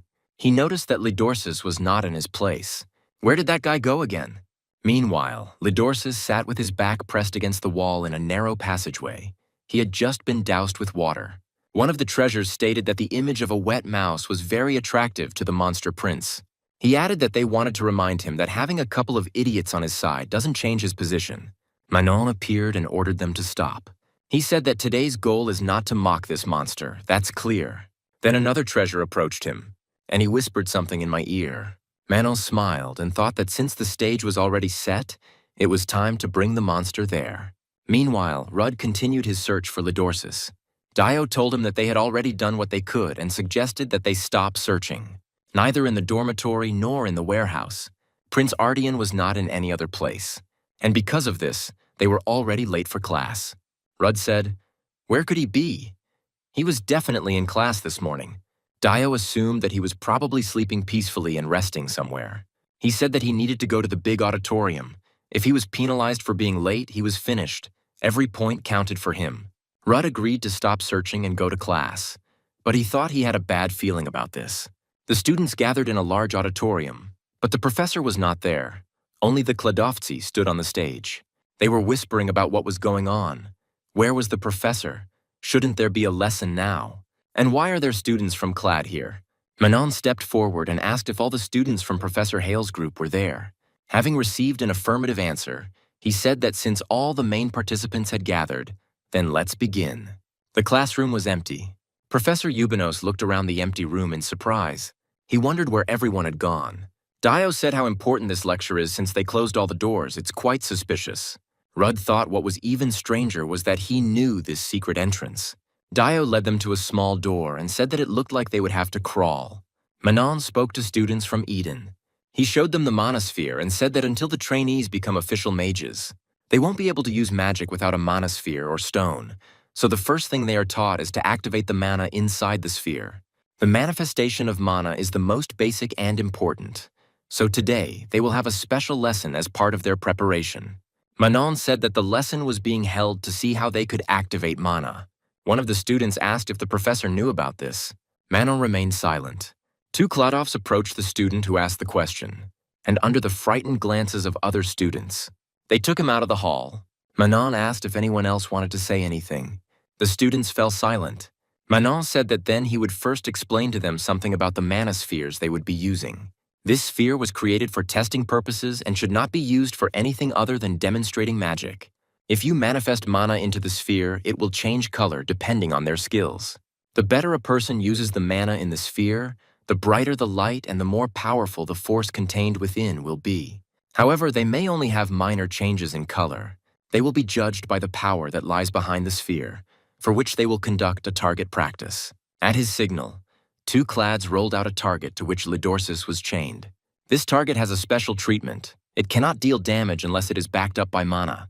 Therefore, you need to do the following: manifest mana in spheres and throw them at the target. Manon said that was all they would do in this lesson. The students whispered in surprise. He wants them to throw mana spheres at him. Manon said that of course there was nothing funny about throwing spheres around for no reason. Therefore, whoever hits the head gets bonus points. The treasures poured mana spheres out of the boxes. They rolled at the students' feet. Manon asked who wanted to be first. He looked around the room and his gaze changed. Manon said indignantly that he was not here. He grabbed his assistant and asked why he was not there. Diovaris peered out from behind cover and watched what was happening. Rudd, standing behind, asked if the lesson had started yet. Dio hissed at him to come back immediately. He said that something strange was happening and that the professor needed to be called. Manon frowned in irritation. One of the treasures asked him what they should do next, since they had already gone too far. Manon replied that they needed to continue to act according to the plan. He thought gloomily that he had pulled this whole thing off without Chevel's knowledge. But things hadn't gone as planned. El looked thoughtfully at the monosphere in her hand. Clad asked if anyone had the courage to be the first. If not, then he would have to choose himself. He pointed at the girl, who was pressing her hands to her chest. Clad told her to go first and handed her the sphere. The girl looked at him with fear and whispered that she couldn't. Then Clad asked if maybe she wanted to become a target herself. The girl turned to her friends for help, but they only silently looked away. The girl took the manosphere in her hand and concentrated. The sphere in her hand glowed faintly. Clad said that, as expected, the color did not change much. He stated that the next step is the most important. Since she's first, he'll give her extra points if she just hits the monster. The girl gathered her strength, and she threw the manosphere. However, the sphere did not even reach the stage and fell to the floor. Clad stated that she was disqualified. He thought that everything was not going as it should and the situation needed to be corrected. He shouted to his comrade to set an example. He activated the manosphere and threw it at the target. She hit Lidorsis right in the head. The students were horrified. Clad said, "Excellent. Everyone saw how it is done." He asked who was ready to be next. Dio, who was watching this scene from behind cover, whispered, "Damn bastards." He turned to Rudd and told him to quickly bring the teachers, but he had already disappeared somewhere. Suddenly, someone's hand rose in the crowd of students. Clad looked at the one who raised his hand in surprise. It was Rudd. He said he wanted to be next. Everyone was surprised by his sudden statement. Manon thought that Rude Christie had finally shown up. Yell also couldn't understand what this guy was trying to do. The treasure on stage said, "Excellent," and suggested he try it. Rudd took the manosphere and prepared himself. Clad said that if he could hit the monster, then... He didn't finish and his gaze froze in surprise. The sphere launched by Rudd made a huge hole in the target. All the treasures, including Manon, were stunned. Yell was also surprised. Dio's eyes widened. He couldn't understand what Rude was doing. Lidorsis glanced at the hole in the target that had appeared next to his head.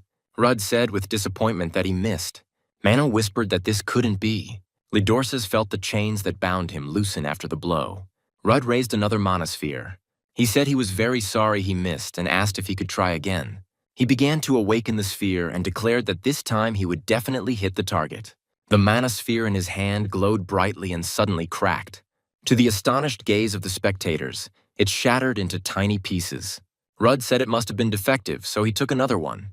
The treasure that was in charge of the activity tried to stop him, but he did not listen to him and turned to Lidorsis. Rudd told him that he was serious, and if he didn't want to get hit, he'd better get lost. With these words, he threw the sphere. The students watched what was happening in amazement. Lidorsis lunged and fell off the target. The monosphere hit Cladu squarely on the forehead. Rudd asked for forgiveness. The rest of the treasures looked silently at their fallen comrade. Rudd asked why he was even standing there, how awkward it was. Dio, watching from behind cover, thought that it was not for nothing that he immediately sensed that he was not an ordinary guy. The students froze in surprise. Isle whispered, "Rudd Christie, who is he?" Manon couldn't believe her eyes. The sphere pierced the target completely. Even he couldn't leave a scratch on it. Moreover, the color of his sphere was close to the color of a snake. How could Eden manifest such a color? Manon was confused. Maybe it was some kind of trick, although it can't be called a trick. Who is this guy? Rubbing his shoulder, Rudd said that everything was bad. The target is broken. The target is no longer in the center. How about choosing a new target? The students froze upon hearing about the new goal. Rudd explained that this could be the case, for example. The one who staged this unpleasant performance, or one of his loyal henchmen. Or how about the person who created this special class becomes the target of the training? Rudd said it would be interesting for sure, wouldn't he? Manon was indignant. This brat was talking about a new goal. He stated that he would then choose the target personally. And that target will be Rude Christie. Manon shouted for everyone to grab that brat. Dio, who was watching from behind cover, declared that he couldn't just stand by and had to help him. He rushed forward, but someone's hand grabbed him by the collar. It was Professor Rowell. Dio was delighted to see Professor Rowell and tried to explain the situation, but she told him to be quiet. He was surprised and asked what she was going to do. She replied that she was watching. Dio was indignant and tried to say something, but she covered his mouth with her hand. Professor Rowell watched everything that was happening in the classroom closely. Meanwhile, Rudd launched a sphere at one of the treasures and hit it right in the face. He fell and didn't move anymore. The rest of the treasures rushed towards him to stop him and prevent him from raising the sphere. They even managed to capture him. But Rudd punched one of the treasures holding him, and he kicked the other one away. He looked at the third treasure holding him, and he retreated in fear. Rudd said that he was sorry, but he was in a bad mood today, so please don't grab him as you please. The Eden students were shocked by what was happening. Manon asked his assistant if he still had the sphere. He said that there were a lot of them lying on the floor. Manon stated that he did not need an experimental sphere, but a real sphere that he could use. But the student replied that they only had experimental spheres. Manon picked up the experimental sphere. He thought that Rude Christie was definitely not an ordinary guy. Manon addressed everyone present and declared that anyone who could hit Rude Christie would receive a reward. At the same time, he activated his sphere, and he threw it at Rudd. Rudd calmly looked at the sphere flying towards him. But then Lidorsis rushed towards him and shielded him from the blow with his body. Rudd was surprised that this indifferent guy reacted like that. He asked him why he took the blow on himself. Manon screamed angrily, calling him a monster. He asked those around him why they were standing there like idiots and ordered them to throw spheres at the two of them. Professor Rowell continued to calmly observe what was happening. Rudd asked Lidorsis how he was, if all his bones were intact. The remaining clads raised the spheres and prepared to throw them at Rude and Lidorsis. Rudd told Lidorsis that he wanted to know just in case whether he had a strange hobby or whether he just liked being bullied. He indignantly replied that no. Rudd said it was reassuring and asked why he had covered for him then. Since he asked to stop caring about himself, he shouldn't care whether he gets hit or not. It will be fair for both of them. Lidorsis stated that it was all his fault and he could not allow anyone to suffer because of him. At this time, one of the treasures threw a sphere at them. Rudd pushed Lidorsis away, and he caught the sphere in his hand. He asked Lidorsis what he was even talking about. It wasn't his fault. Clad froze in surprise when he saw that he had caught the sphere. Rudd added that the whole point is that he simply hates such people. Some treasure screamed, "Throw spheres at it." But then the sphere launched by Rudd knocked his comrade off his feet. Rudd dodged the sphere flying at him and began counting the enemies he had eliminated. This one was the first. He knocked down Treasure, who was calling for spheres to be thrown at him, and I thought it was the second one. Another Treasure shouted indignantly at what this brat was doing. Third, fourth, Rudd continued to count. He wondered how much was left, and also where Lidorsis was now. Lidorsis, meanwhile, stood in front of the crowd of Idens and took on the spheres flying at them. Rudd wondered what this idiot was doing. The other students looked at him in confusion. Suddenly Rin shouted that he was bleeding. She ran up to him and began to untie his hands. She whispered barely audibly, "I'm sorry." Lidorsis looked at her in confusion. Meanwhile, Rudd struck another treasure. He wondered if it was the 11th or the 12th. Rudd said that it looked like these were the only guys left. He looked at the stage where Manon stood with two henchmen. They looked at him and feverishly thought about what to do now. Rudd slowly approached them. Manon was confused as to what he was. Almost all the other treasures were defeated. Manon even thought that maybe he was sleeping now. Rudd came almost right up to the stage. He smiled sweetly and asked, "Shall we continue?" Rin walked up to Lidorsis and said again, "Sorry." She tried to talk to him, but someone's hand held her back. It was her friend who tried to pull her away from Lidorsis. Rin looked at her, and also on my other classmates. She asked them how much longer they were going to continue this. They really think that Lidorsis is a monster. Rin said that she herself is good, but it is so mean.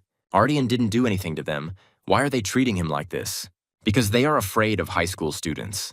Rin stated that she doesn't know how good Haraeus or Clad are, but we can't let them get to all of them, so Rin couldn't finish speaking as someone's body flew past her. She looked at him with fear. The other students gasped in astonishment. Another treasure collapsed at their feet. Lidorsis looked at the stage. Only Rude and Manon remained standing on it. Manon screamed. Did he really think he could get to all of them? Chevla would definitely do something to him and to this monster. Rudd coldly stated that he was tired of all this talk about the monster. He said that there are those who are being bullied, and he has no way to respond. And there are those who gather in groups to intimidate a helpless person. Rude asked Manon which one of them he thought was the real monster, and he answered his own question. It was him. Suddenly, a loud scream from Dio was heard. He was shouting his name. Rudd turned around at the scream, and he saw a brightly glowing sphere flying towards him. Rudd dodged her with ease.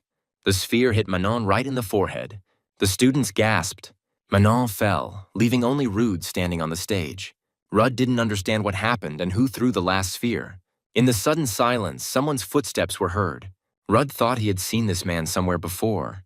It was Professor Rowell. Rude remembered meeting her at the auction house. Then he fought with her and Shikmuon. Rudd was surprised to think that she turned out to be Helios's professor. The students were delighted. Apparently, it was she who threw the sphere. They were saved. Professor Rowell turned to Rude. She asked why he dodged. Rudd stared at her, uncomprehending.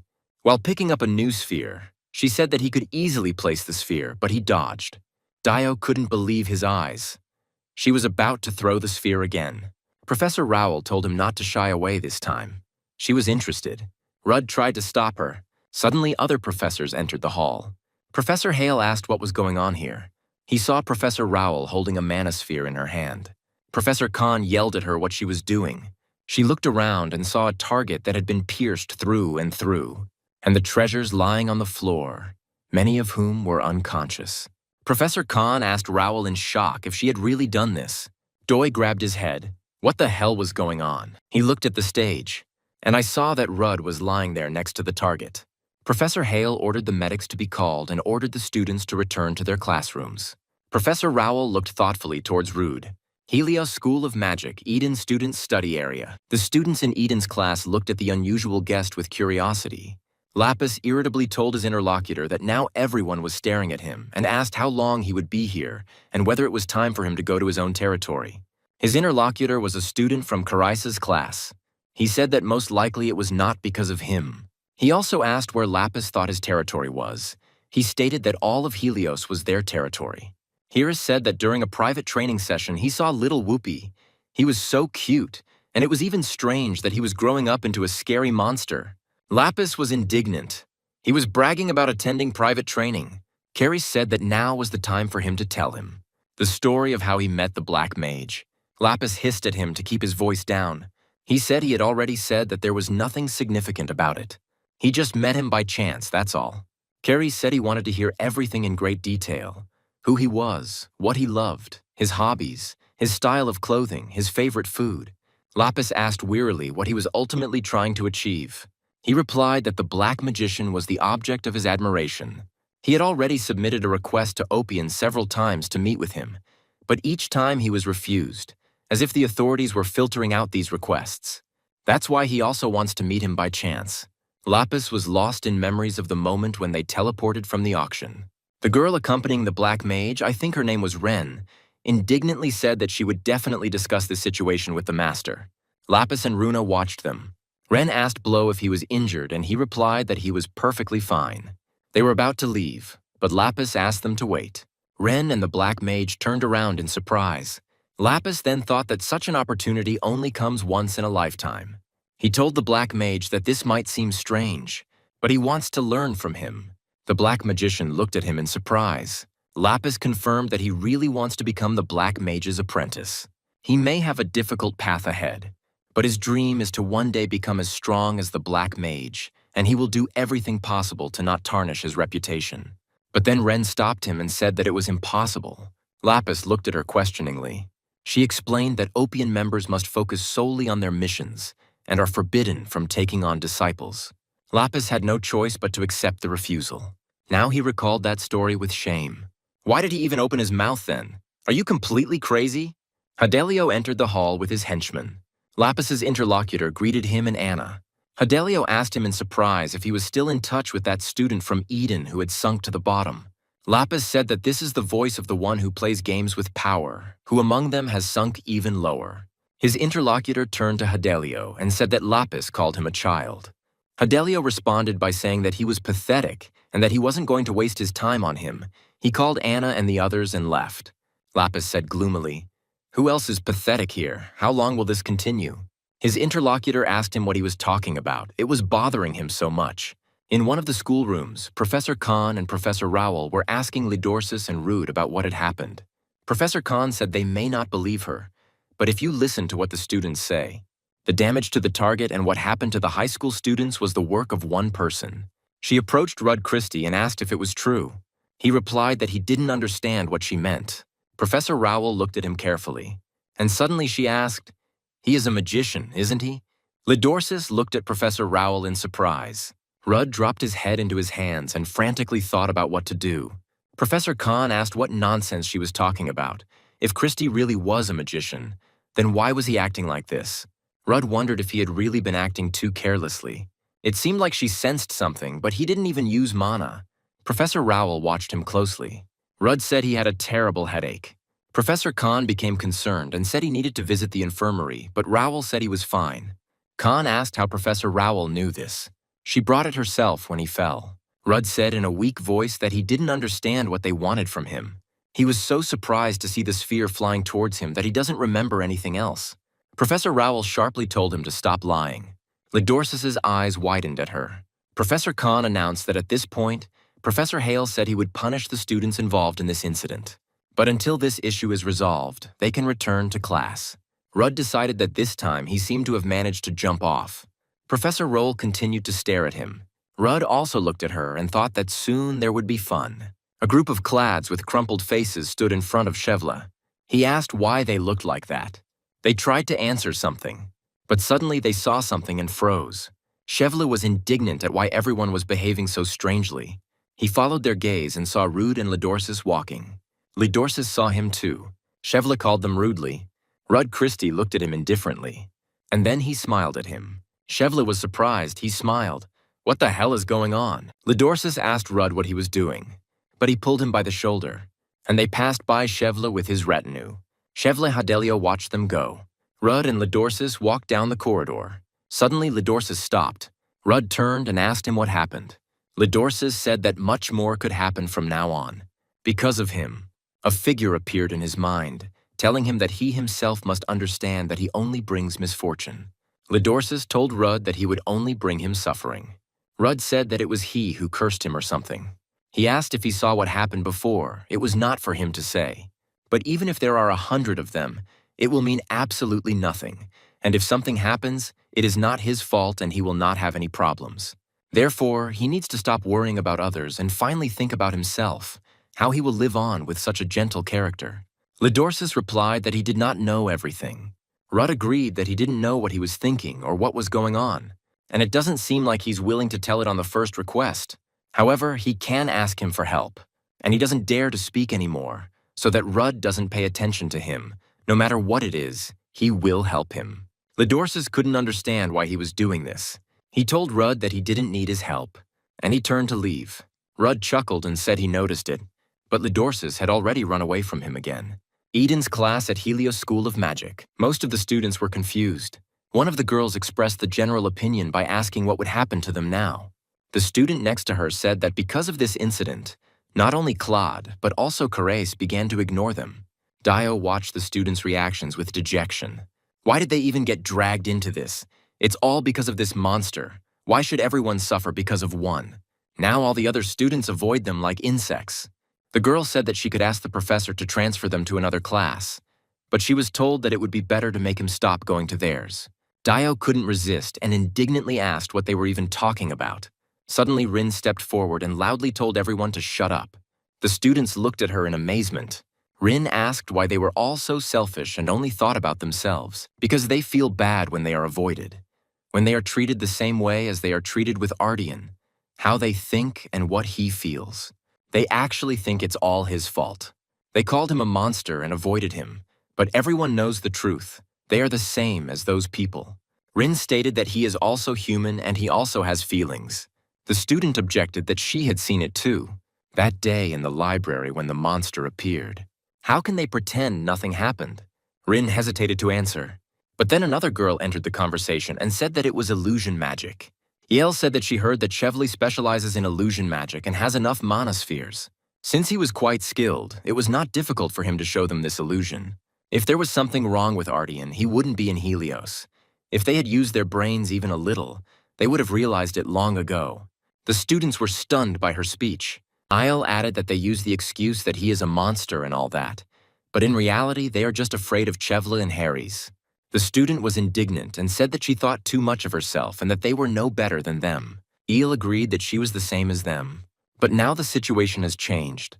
They were probably shocked, and that's why they forgot. Rudd Christie, with him they can change things. The students listened to her in surprise. Suddenly they discovered that Lidorsus was among them. His sudden appearance frightened many. Rudd Christie followed him into the room, asking why he was still behaving like this. Dio rushed to him, asking if everything was okay. Rudd froze, not understanding what he had done to attract everyone's attention. But Dio interrupted him and said that he was not asking about him, but about the treasures and what the professors had said. He replied that they had talked too much and he had not really understood them. Rudd said he felt a little dizzy. But Dio interrupted him and said that he was not asking about him, but about the treasures and what the professors had said. He replied that they had talked too much, and he had not really understood them. Lidorsus tried to take the opportunity to escape, but Rude held him back. Eel turned to them and said, "Monster." She immediately corrected herself. "That's his name, Lidorsus, and Rudd Christie." She extended her hand to them, and she said that her name was Isle Florin Chrome. Another student intervened in the conversation. Lidorsus remained motionless, but Rude shook the outstretched hand. Another student intervened in the conversation. He said his name was Noiden, and if it's not too late, he also hopes that they will get along. And they asked how he managed to break through the magic target, and also if they trained hard, they could become like him. Rudu was told that he used to be so unapproachable, and they asked how he managed to break through the magic target, and also if they trained hard, they could become like him. The couple of students who started this unpleasant conversation were perplexed as to what they were even thinking and what the point of communicating with him was. Some students approached Ardian. They reminded him of how he stopped the magic sphere in the lecture hall, and they thanked him for it. Rudd watched what was happening with satisfaction. He thought it was much better than he had expected. Manon was in the medical room. Chevelle and Anna were sitting by his bed. Chevelle asked why he did this at all. He didn't ask him about it. Manon apologized and said that he would take responsibility for everyone. Chevelle interrupted him and said, "Great, since everything had already happened, nothing could be done, so he should remember." Chevelle recalled telling Professor Hale that he had nothing to do with the incident. Professor Hale said he believed him, but he had to understand. That being the case, there is nothing wrong with extending the sentence for Manon and the rest of the hordes in accordance with the rules and regulations. Chevelle asked him directly what he wanted. Professor Hale noted with satisfaction that he understood him very well.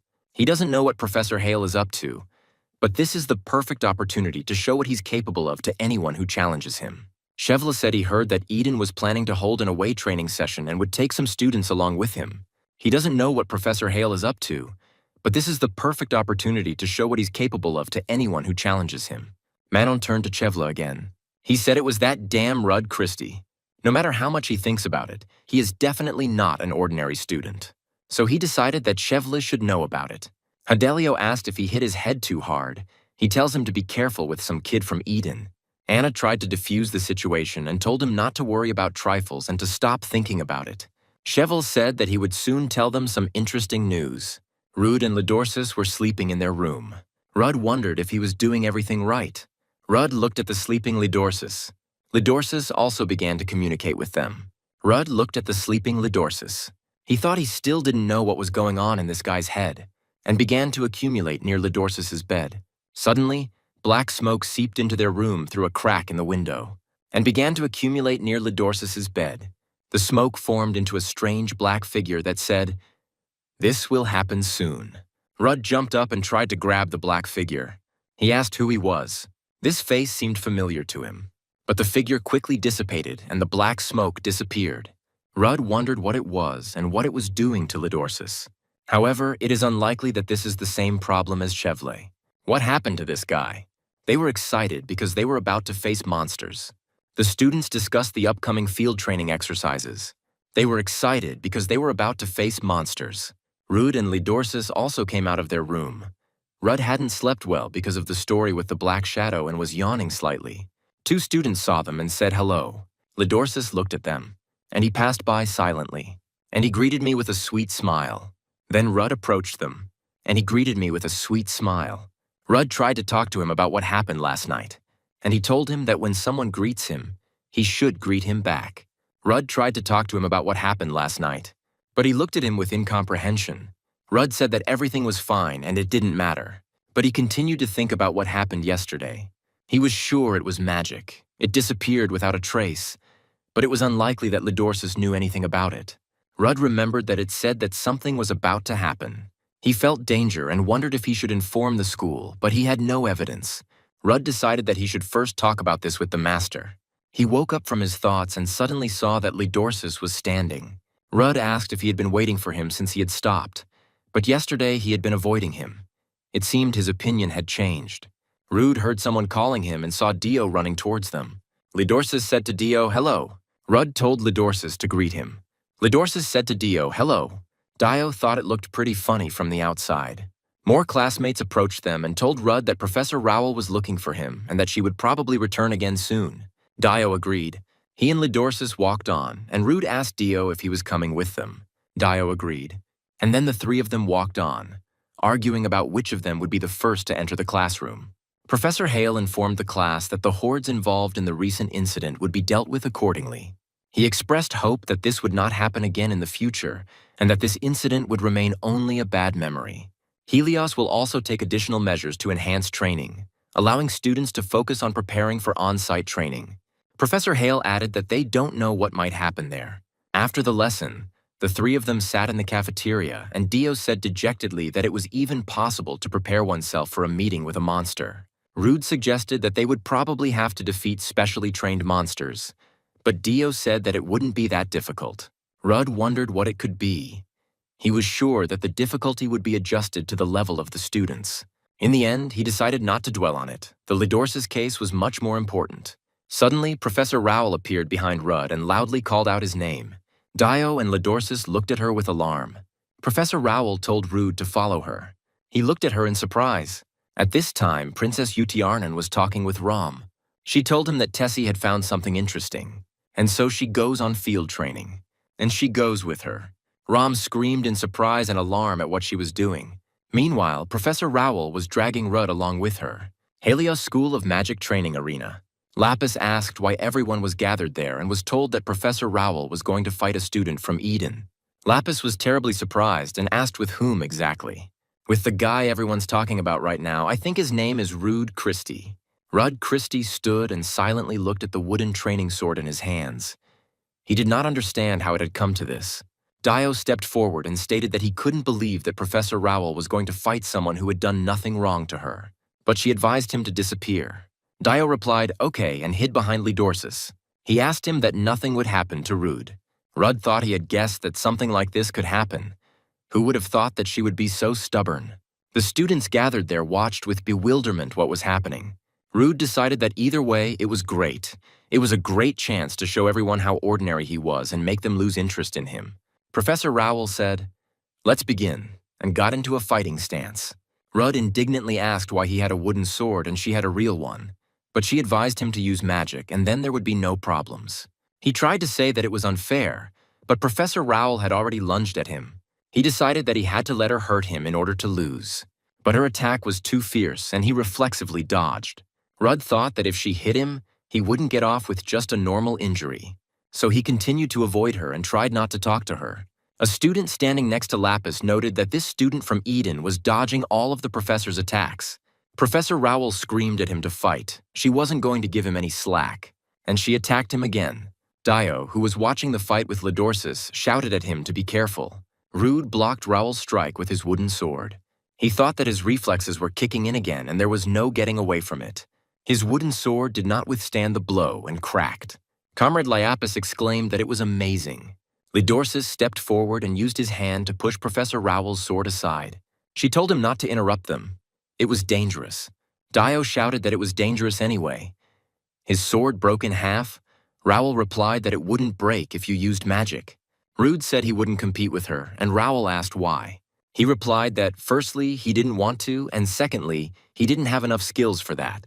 Lapis's friend said that it was really amazing. He had never seen the professor so excited. Professor Rowell said she did not accept his refusal. Lapis's interlocutor said that he saw Rude block the professor's sword. Even without magic, he managed to withstand such brutal attacks. Professor Rowell told Rude that he could take her sword, but he refused. You can have a fight with someone who would like to be honored to attend her magnificent private classes. With him.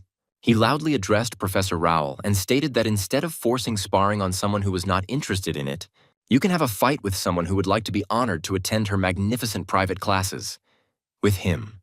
Lapis said that he wanted to study with her, but she briefly answered, no. Lapis was in despair. He was refused again, and in such a rude manner. Rudd thought he had seen him somewhere before. Professor Rowell turned to Rudd Christie and said that they had been distracted too much, so they would continue next time. As she left, she added that they would still have plenty of time. All four watched Rowell as she walked away. Then Dio suddenly thought, why are there four of them, and looked at Rin standing next to him. She explained that because of the noise, she thought something had happened and asked Rudd if he was okay. Dio replied that Professor Raoul had just tried to kill Rudy, but otherwise everything was fine. Lapis, surrounded by friends, was still smarting from yet another rejection. She didn't hesitate for a second. She asked if he was sure he was okay. Dio showed Rin the remains of Rude's sword and said that it had broken in half. Rudd asked her if she had received letters from Ben. She explained that she was there because she was worried about Rude and introduced herself. Her name is Rin Noah. Rudd asked her if she had received letters from Ben. Rin stated that she knew it was him. Ben mentioned him in his letters. Rin thanked Rudd warmly for delivering the letters. Then everyone heard someone calling Rin loudly. It was her friend who ran up and asked what was going on and why everyone was crowded here. They explained to her that unforeseen circumstances had arisen. Professor Raoul called Rude and offered him a sword fight. Rudd looked at Lidorsus, and he said that he was alive only thanks to him, and thanked him for closing it. Dio said that Rudd was right. If it weren't for Ardian, everything could have ended badly. Rudd asked Lidorsus how this happened. Wasn't he standing behind him? He replied that even if he had been standing a step away from him, he would have blocked her anyway, and smiled. Everyone was amazed. They saw Lidorsus smiling for the first time. At the School of Magic, Helios discussed the upcoming field training. The director asked if everything had been agreed with the tower. They answered in the affirmative and added that nothing significant had changed. The principal looked over the list of Charises who would be accompanying the younger students. It included Chevla von Hadelio and Anna Burb, also Linus Grimm and Cindy Amass. The director asked, "There are only 4 of them," and she looked thoughtfully at the name Chevla von Hadelio. She was told that there were no classes at the moment, so finding someone at school would be quite problematic. The director asked why Chevla von Hadelio was included. Professor Hale replied that the Eden's training would take a different format this time. This is the first time that so many people are teleported and the activities are coordinated with the tower. He anticipated that unexpected situations might arise, and therefore selected the most suitable people from among the Charises. He added that he had not made this decision lightly, and hoped that Hadelio would learn a lot from these field exercises. The director expressed hope that he had made the right decision and asked what had happened to the teleporter. He replied that everything was fine. The director said that was great. Let's hope that these field exercises would strengthen the relationship between the tower and Helios. She added that she expects the accompanying professors to do everything in their power. Night fell on Helios, and Rudd sat on the roof of the building. He tried to contact the master using the magic stone. Rudd wondered why the master wasn't answering, because he always answered when he needed him, but now he had so much to tell. He decided to quickly return to the room in case this black entity appeared again. After she appeared, everything became much more complicated for him. He also thought about Lidorsus. Things are going pretty well for him. He gradually began to open up. Rudd was wondering what to do next, since he couldn't contact the master. And suddenly I saw Lidorsus sitting in a chair. He asked why he wasn't sleeping and began to talk about how he had gone out for a little walk. The breeze outside was pleasantly refreshing. He asked if maybe he wanted to go with him next time. Lidorsus said he thought he was gone. Rudd replied that he was in their room now, so where could he have gone? But Lidorsus silently approached his bed and went to bed. Rudd thought that Lidorsus's behavior frightened him. When they both lay down, Rudd decided to talk about the field training. Typically, teams of 4 are formed, and if nothing changes this time, they may be on the same team. But Lidorsus did not answer. Rude asked what about Dio. Lidorsus said that if he joins them, there will be 3 of them, and 1 more participant will be needed. Rudd asked him if he didn't care about his grades. Before he fell asleep, he said that they really needed 1 more member. It was raining in Ardian Castle. Lady Daner was standing at the window when Lispin approached her. She told him that for some reason she had a bad feeling. A homing pigeon flew up to the house on the cliff. He dropped the letter. He was caught by a girl with horns, Ruby Monter. She decided that they had found something and began to read the letter. But in it, the recipient reported that the food was excellent. He had played with people today. The activities were not enjoyable. The room was stuffy, and he wanted to go home. Ruby Monter was furious. What kind of report was this? Helios students gathered to participate in field training. Rudd reflected that several days had passed, but he still had not been able to contact the master. Maybe something really did happen. Dio ran up to them, shouting that Professor Hale's class would go first. Rudd noted that he looked nervous. Dio asked if they hadn't heard that the training venue would be in the tower. He thought he would never get into the magic tower. Rudd was surprised. The magic tower is connected to the school and provides elementary-level training. It's impossible. They're not the type to do that. Meanwhile, Lidorsis told Dio that he had already been to the tower as a child. Rudd remembered the black entity. Since that day, it has not appeared again. What relation Lidorsis has to it? Rudd thought that it would be necessary to find out after the exercises. Dio expressed regret that they were not on teams for training. They could have been a better team. Isle approached them and said that speaking of teams, she had also put in some effort to prepare. Dio stared at her in surprise. Isle stated that, based on the documents, she thought they would be divided into teams. But the fact that the rules had changed only confirmed the rumor about the tower. She was going to create the perfect team of talented people. It's a shame, but Rude Christie is #1 on her list of people she'd like to see on her team. Rudd said, so that's what it was, and thanked him. But you're not on my team. Rudd followed their gaze and saw a group of Karai's students. This also attracted the attention of other students. Rudd followed their gaze and saw a group of Carrie's students. One of them, Linus Grimm, said that these joint walks remind him of the past, by the way. I wonder where Lapis is. Professor Khan led a group of students from Carres, among whom was Chevla von Hadelio. Isle said that it looked like the rumor that Karais would be with them was true.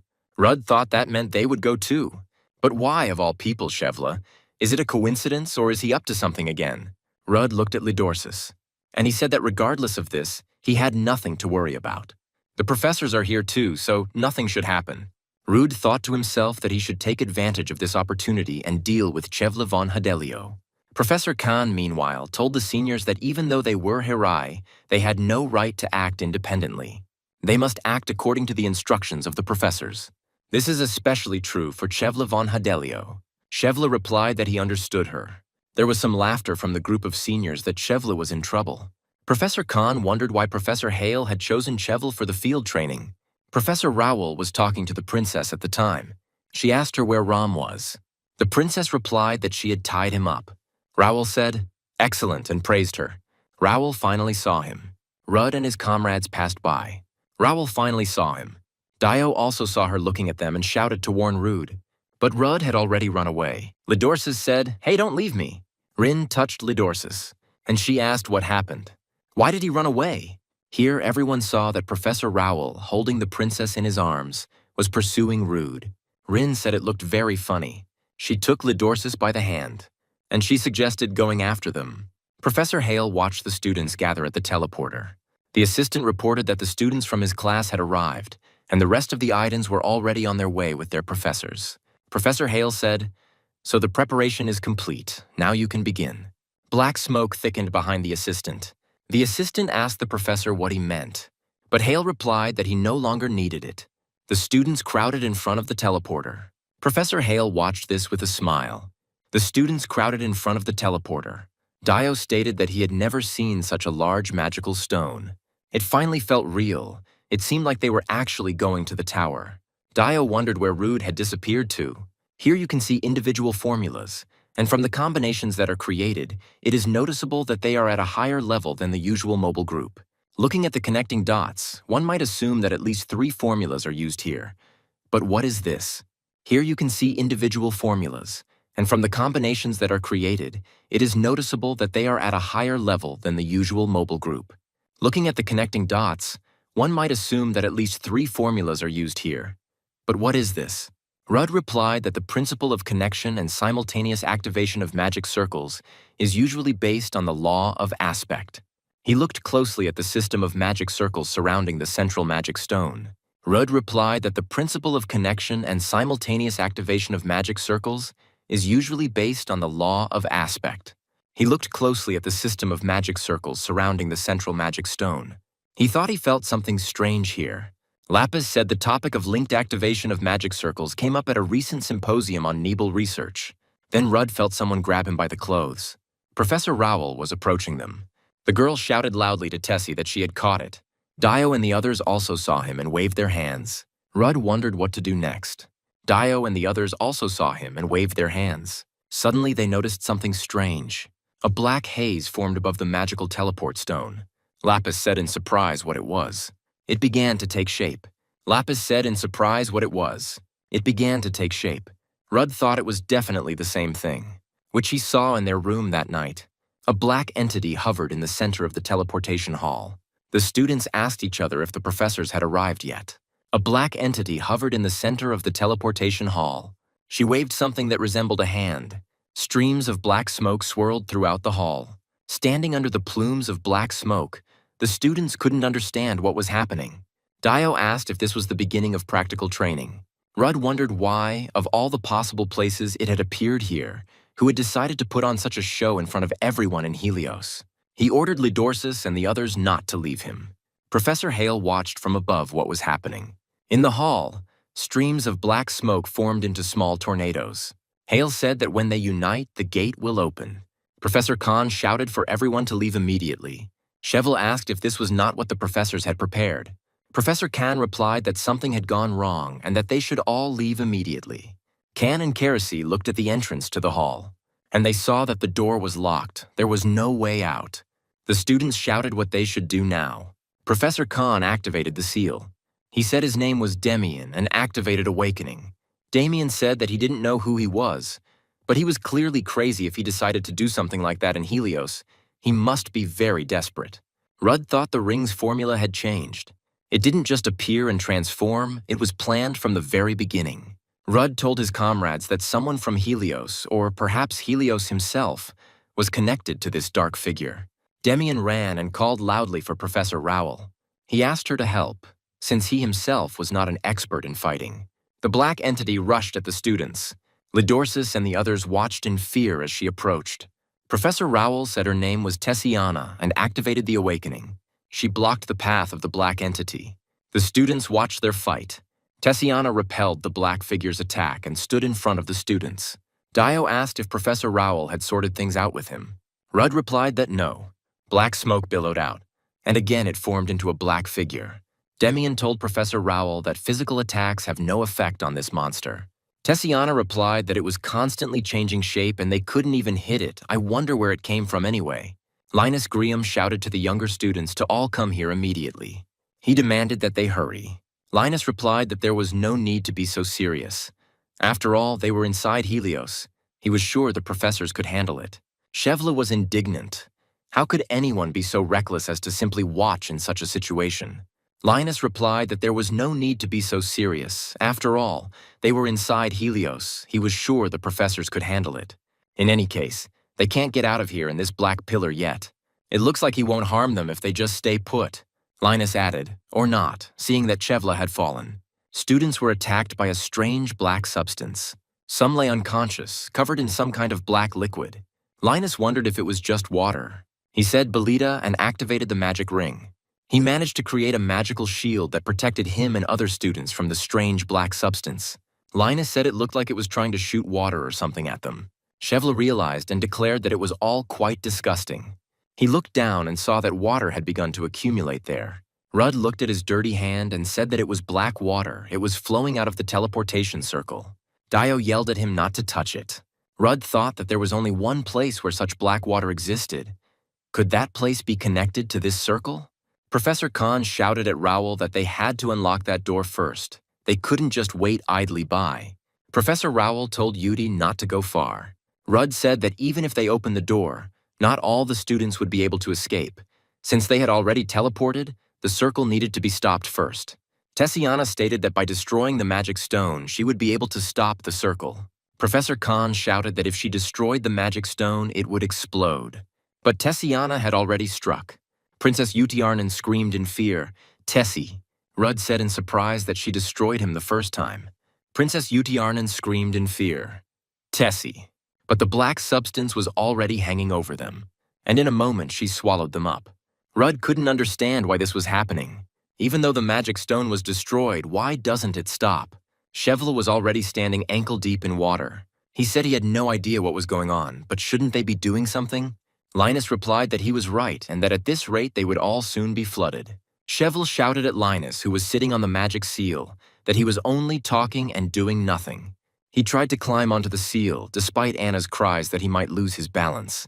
They continued to fall somewhere. There was no floor. Shevla felt a splash. They continued to fall somewhere. There was no floor. Anna screamed loudly. Shevla, but all three had already disappeared. Rudd said that this stream is definitely a teleportation circle. If someone is swallowed by the black water, they will be forcibly moved into the circle. Rudd shouted to his comrades to hold on tightly to each other and not let go no matter what. He said that much of the area is already within the circle's coverage area, and if it disrupts the flow or destroys the circle, people who are already caught in it may be in danger, so in this case, the best solution is to stick together. Rudd extended his hand to Lidorsis and told him to grab it quickly. But then a black stream rushed at him and pulled him back. Then the stream came again and carried Rin and her friend away with it. Dio and Lidorsis were left alone. Dio asked what they should do now. But the next gust of black rain carried him away too, and Lidorsis was left alone. A black shadow appeared in Lidorsis's thoughts again, telling him that he was the only one to blame for everything, wasn't he? He warned him that this is how it would be, that everyone would suffer because of him, that people like him should not be born. Isn't that so? Meanwhile, Rudy said, "My name is Blow." He finally activated Awakening. The black shadow in Lidorsis's head kept saying that this was all happening because of him. He was a monster, and a monster like him had to die. The black entity was left alone in the hall. It said that all the people were teleported, but suddenly it felt some kind of danger. Suddenly, a spear pierced her chest. Rudd thought he had made the wrong decision. It was just necessary to end it all at once. The black entity asked Blow who he was. Rudd replied that this was exactly what he wanted to ask. Under Blow's blows, the black essence began to dissipate and turn into black smoke. Blow said that he thought so. This clot of energy cannot be the main body. He asked him who he was subordinate to, why and for what purpose he moved everyone, why he was hunting for Lidorsis, who was behind him. After several clashes, the black clot replied that he didn't know and shouldn't answer him. He himself was strange. Was he really a person? Blow wondered what nonsense he was talking about.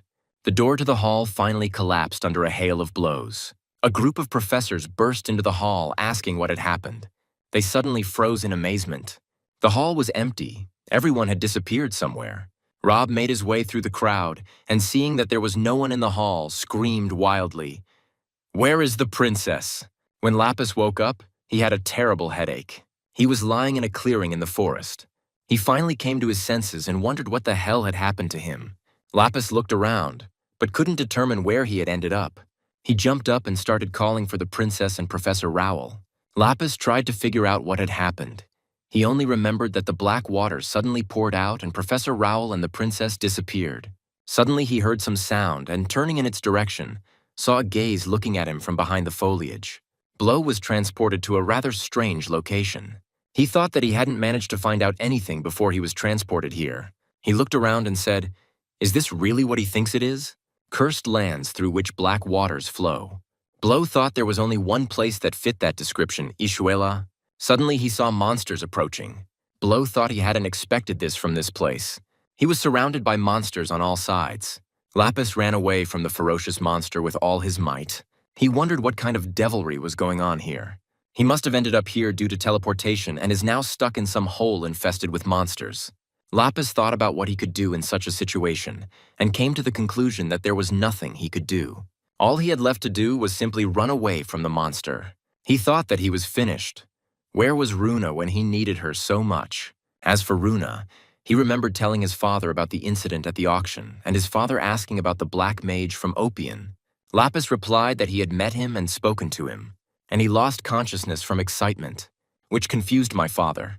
When he woke up, Runa was sitting next to his bed. She then said that she had realized at the auction that the young gentleman was completely helpless without her. She then said that in case he ever found himself in trouble, she and Ran had joined forces and engraved a special spell. They placed the spell on the left side of his chest, and if he was in danger, this spell would be able to save his life 3 times. He then asked if they had really engraved a spell on his body, and upon seeing it, declared that it was a complete nightmare. Now Lapis thought that he could do something with this thing. He decided to trust Rune completely, and standing in front of the monster, shouted at him, "Attack!" Linus praised Cyndia when she defeated another monster. This was already the 3rd. He said that they had been wandering here for quite a long time, but had not met anyone yet, and besides, he did not have much strength left. Cyndia suddenly froze, and Linus asked her what was wrong. It turned out that Lapis was lying next to the monster's carcass. Linus looked at him with regret and said that Lapis was the best of the Idans. May he rest in peace. But then an indignant voice came from below, saying that he was still alive. Lapis sat up and asked what was wrong with them and where everyone else was. Linus replied that when he woke up, there was no one left except him and Cindy. Apparently, they were separated by a teleportation circle, so they began to move forward together with Cyndia, but monsters stood in their way. Lapis asked Linus if he had any idea where they were. He replied that he had no idea, but it was definitely not the magic tower. Linus added that judging by the landscape, it could only be one place. He asked if he understood what he was talking about. Lapis replied that if this was the place, then there shouldn't be any monsters here. Linus suddenly saw Cindy looking at something intently and asked what she was doing. They came closer and together stared at the unusual sight. Before them lay many bodies of defeated monsters. Lapis whispered, "Where did so many of these creatures come from?" Linus declared that the only one who could kill so many monsters was the professor, and he called on everyone to find him quickly. At this time, Blow was sitting on a rock not far from them. He tried unsuccessfully to contact the master using the magic stone. Blow thought that something was definitely wrong here and asked the master again for an answer. Suddenly, the magic stone in Blow's hands began to glow brightly. The master's voice asked why he suddenly woke up and if he had been accidentally hunted down there. Blow said he had been trying to contact him for several days. The master wanted to tell him something, but he was suddenly interrupted by Ren, who was struggling with the disorder in the office. She quietly told him not to say anything, otherwise Rudd would worry. The master told Blow that they had, frankly speaking, a small problem. There was a huge hole in the building just below the master's office, and cracks appeared all over the facade. Blow said that he was in really big trouble and asked the master if he knew of such a place. Ishuela. The master asked why he was talking about the cursed lands, and Blow replied that he seemed to be there now. The master said that it couldn't be that such a model student like him ended up there. What happened? Blow began to explain that this was part of a practical lesson. They had to get to the tower using a teleportation circle. But suddenly a strange thing appeared, black as pitch, and against this background 2 shimmering blue eyes. The master asked if she looked like him, but Blow continued to say that it was some kind of puppet charged with energy. He didn't understand what this thing did to the teleportation circle, but black waters poured out of nowhere and washed everyone away. The master was indignant, and so he ended up in Ishuel. Where would his professor look if such things were happening to his students? He entrusted it to them, thinking that such a prestigious school should take care of its charges, but he found himself in even greater danger. Here, Ren took the magic stone from the master and asked Blow what the situation was like there now. Blow replied that the students who were caught in the teleport were scattered all over the area, and that he was alone now. The problem isn't even that there are monsters here, and the fact is that whoever sent them here, apparently, is hunting Lidorsis and is plotting something. The master was alarmed. They were hunting the second young master, and also a monster. Ren intervened again and asked what they were talking about. There were no monsters in Ishuel, cursed lands where black treetops bloom under a red sky, oozing black blood. They are said to be so, but in reality they are abandoned lands that the tower has isolated for unknown reasons. The master explained that the sky was red because of a barrier erected by the tower, which could only be passed through with high-level magic. This place is isolated from the rest of the world and monsters simply cannot live there. But he says that they are there. Blow said that so far he had only seen low-ranking monsters, but he didn't know what other species were found here. Therefore, the students who ended up here are in danger. Meanwhile, most of the students gathered in one place. Everyone was confused. No one could understand what had happened. The connection didn't work. The professors had disappeared somewhere. They were scared. Yell sat alone. 2 students approached her, asked if she was okay, and offered to stick together, promising to protect her. Eel thought that these proud suckers couldn't even defend themselves, but replied that she was fine. She looked at the lonely figure of Lidorsis sitting in the distance. Yell thought that the man sitting there seemed to be completely out of order. Where are they? It looks like a forest, but it's strange. Everyone who was there teleported, but if someone isn't here, it means they're in another place. The students argued about what to do. They couldn't just sit still. But most decided that it was better to wait until the professors came back for them, rather than wander aimlessly through unfamiliar places. Eel thought that the school wouldn't let this go, so if they waited, someone would surely come if they survived that long. Until they know who sent them here or what their goals are, they can't let their guard down. They don't know what else might happen. The Black Entity and Professor Hale watched the students' camp from a cliff. Professor Hale reminded them that 2 professors had come with them, including Rowell, who could cause problems. The black entity stated that there was another one, but he would take care of them. Professor Hale said that if that was the case, then they too must begin to act. Blow fought low-ranking monsters. At the same time, he said that an internal investigation of Helios would have to be conducted. Such a large-scale teleportation needs to be prepared in advance, and such a mass of vital energy needs to be present in the Academy in principle. It is impossible to carry out such a thing without our own person at the Academy. Therefore, the Master will also have to take part in this, and also notify their client, the Duchess. Due to the poor connection, Master and Ren had difficulty understanding what he was saying. Blow said that now he needed to find and protect Lidorsis and the rest of the students. The Master replied that he would do his best and advised him not to overdo it there. Blow turned towards the movement, thinking more monsters had arrived, and saw 3 students. They were Lapis, Linus, and Cyndia. Blow and the students froze in surprise and looked at each other. Blow was a little embarrassed. They came quite close, but he did not feel them at all. He told the Master to remain silent for now. The stone in the Master's hand split into several pieces. This greatly upset the Master. He had only recently repaired it, and now it was broken again. Lapis muttered in surprise, "Black Mage."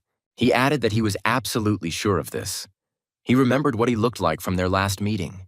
Linus, having heard about the Black Mage, used his ring to activate the shackles of Belinda's spell, and under the stunned gaze of his friends, he struck the Black Mage with it.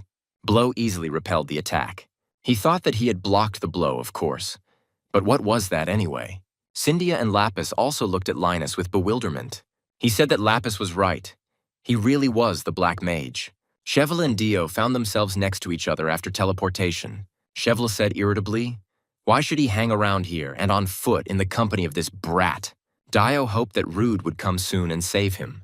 Suddenly a man appeared from behind the trees. Dio recognized him and shouted, "Professor Hale." Professor Hale emerged from the forest and said with relief that he was glad they were okay. Chevla rushed to him and asked what had happened and if he was injured. Hale replied that he was fine, but that he himself did not understand what was happening. He was going to check the teleportation circle when he was attacked by a man in black clothes. Everything happened so fast. When he came to, he was already here. Chevla asked what was wrong with the other students and added that apparently the one who attacked him was the same guy who appeared in front of them. He added that he didn't know what exactly he did, but he thought that everyone who was there ended up in that place.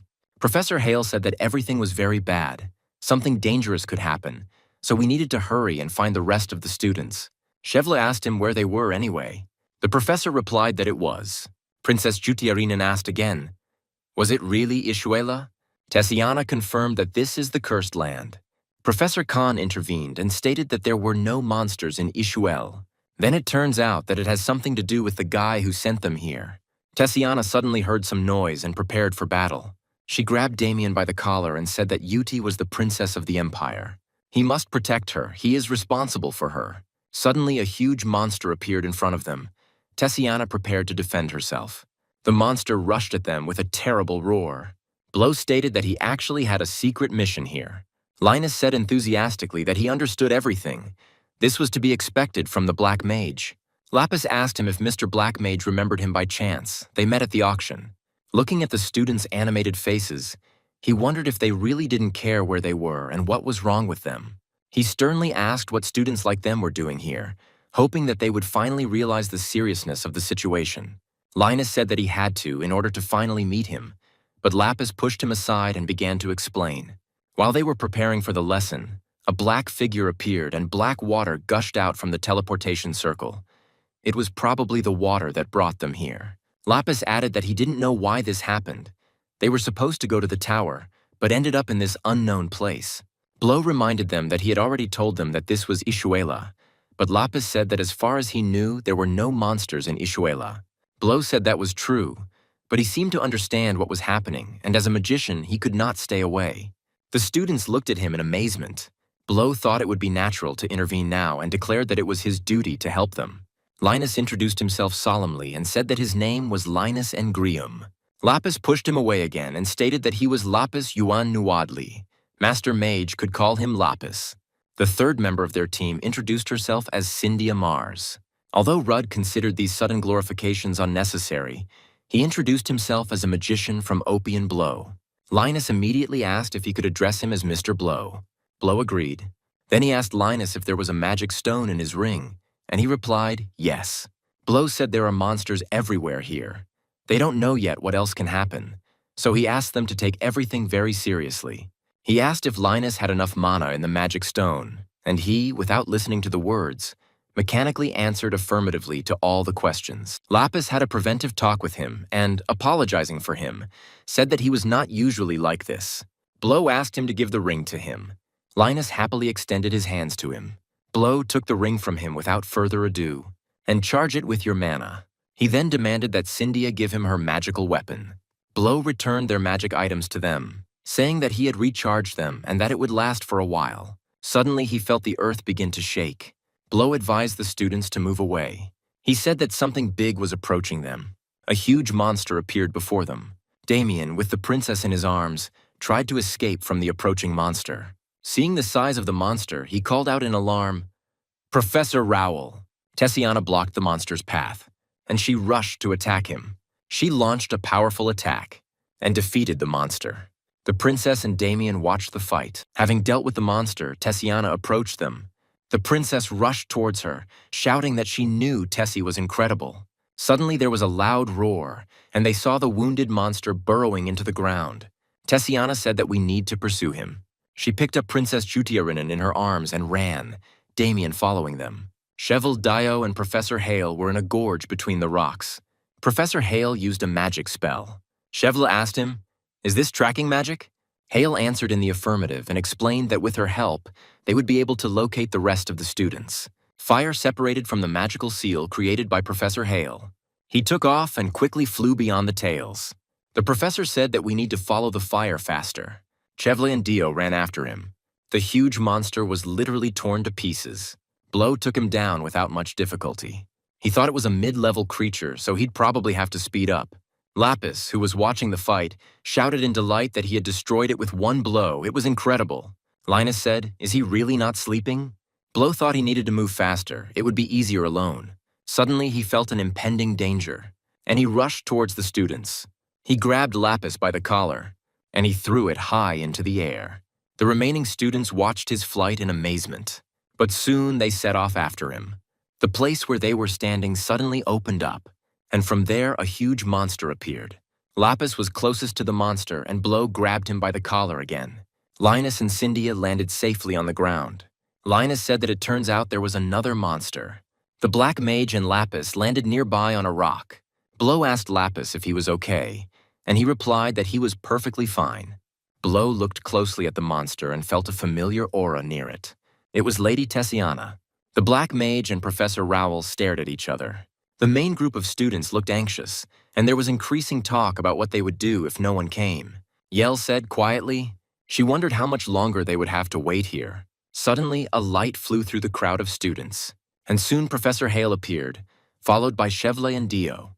Seeing the professor, the students rejoiced and thought that they were saved. Dio looked at the crowd and shouted loudly, "Arcean!" Finally, he found Lidorsis with his eyes and rushed towards him. Dio asked him how he was. Lidorsis did not answer. Dio looked around and asked if Ruda hadn't been removed, and Rin wasn't visible either. But Lidorsis remained silent. Professor Hale approached them and asked what was the matter. Looking at Ardian, he said that he seemed to be shocked. The more serious the situation, the more important it is to maintain composure. The professor added that, ultimately, everything was for his own good. Hale said the most important thing now is to find the rest of the students, so they need to move on. Looking closely at Lidorsis, Dio asked what had just happened between them. Lady Tessina continued to look closely at the Black Mage. Her look was rather suspicious. Suddenly, she released magical power, and she rushed to attack him. Blow tried to stop her, but to no avail. He was forced to dodge her blows. Lady Tessiana continued to press him desperately. Lapis tried to defend himself as best he could from the streams of magic caused by the battle. Linus and Cynthia watched in surprise as the battle suddenly erupted. Blow parried Tessiana's sword strike with his spear. He stated that she needed to calm down first and said that they needed to talk. Tessiana looked at him again carefully. She said she had definitely seen him somewhere before. Who is he anyway? Lapis intervened in their fight and asked Professor Rowell what she was doing. The Black Mage was trying to help them. Linus also confirmed that it was true and said how could she be so rude to their benefactor. But Tensiana looked at them with irritation, and they retreated in fear. Blow wondered if she really recognized him. Then Damien appeared with the princess. He asked Lapis if by Black Mage he meant the Opionian, the Black Mage from Opion. Blow recognized Professor Khan and confirmed that he was the same magician from Opion. Professor Khan enthusiastically declared that he had heard about him, but was surprised that the Black Mage really turned out to be a youth. He was so young.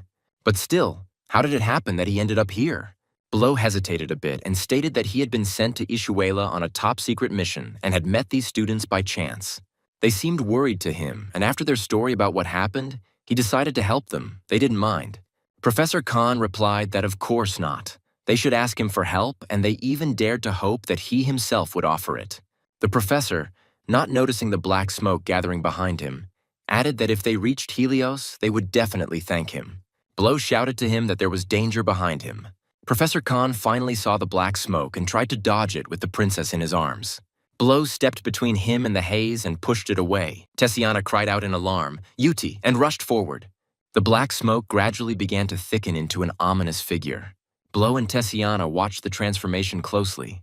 The smoke eventually formed into the black entity familiar to Blow, which caused them trouble when teleporting.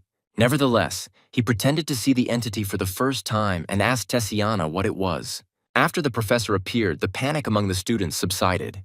They decided that he was here to save them, and now they were safe. Eel thought that after the professor arrived, they had nothing to worry about and they could try to find those who had separated. However, looking at the professor, for some reason she felt a strong sense of unease. Dio asked the students about Rude, but none of the students had seen him. He wondered where he could be. Hearing his questions, Isle asked him if Rudd hadn't been with them when they were transported. Dio replied that they were separated during the transfer and now he doesn't know where he is. Ardian still hasn't said anything. Dio noticed that the professor was also acting strangely.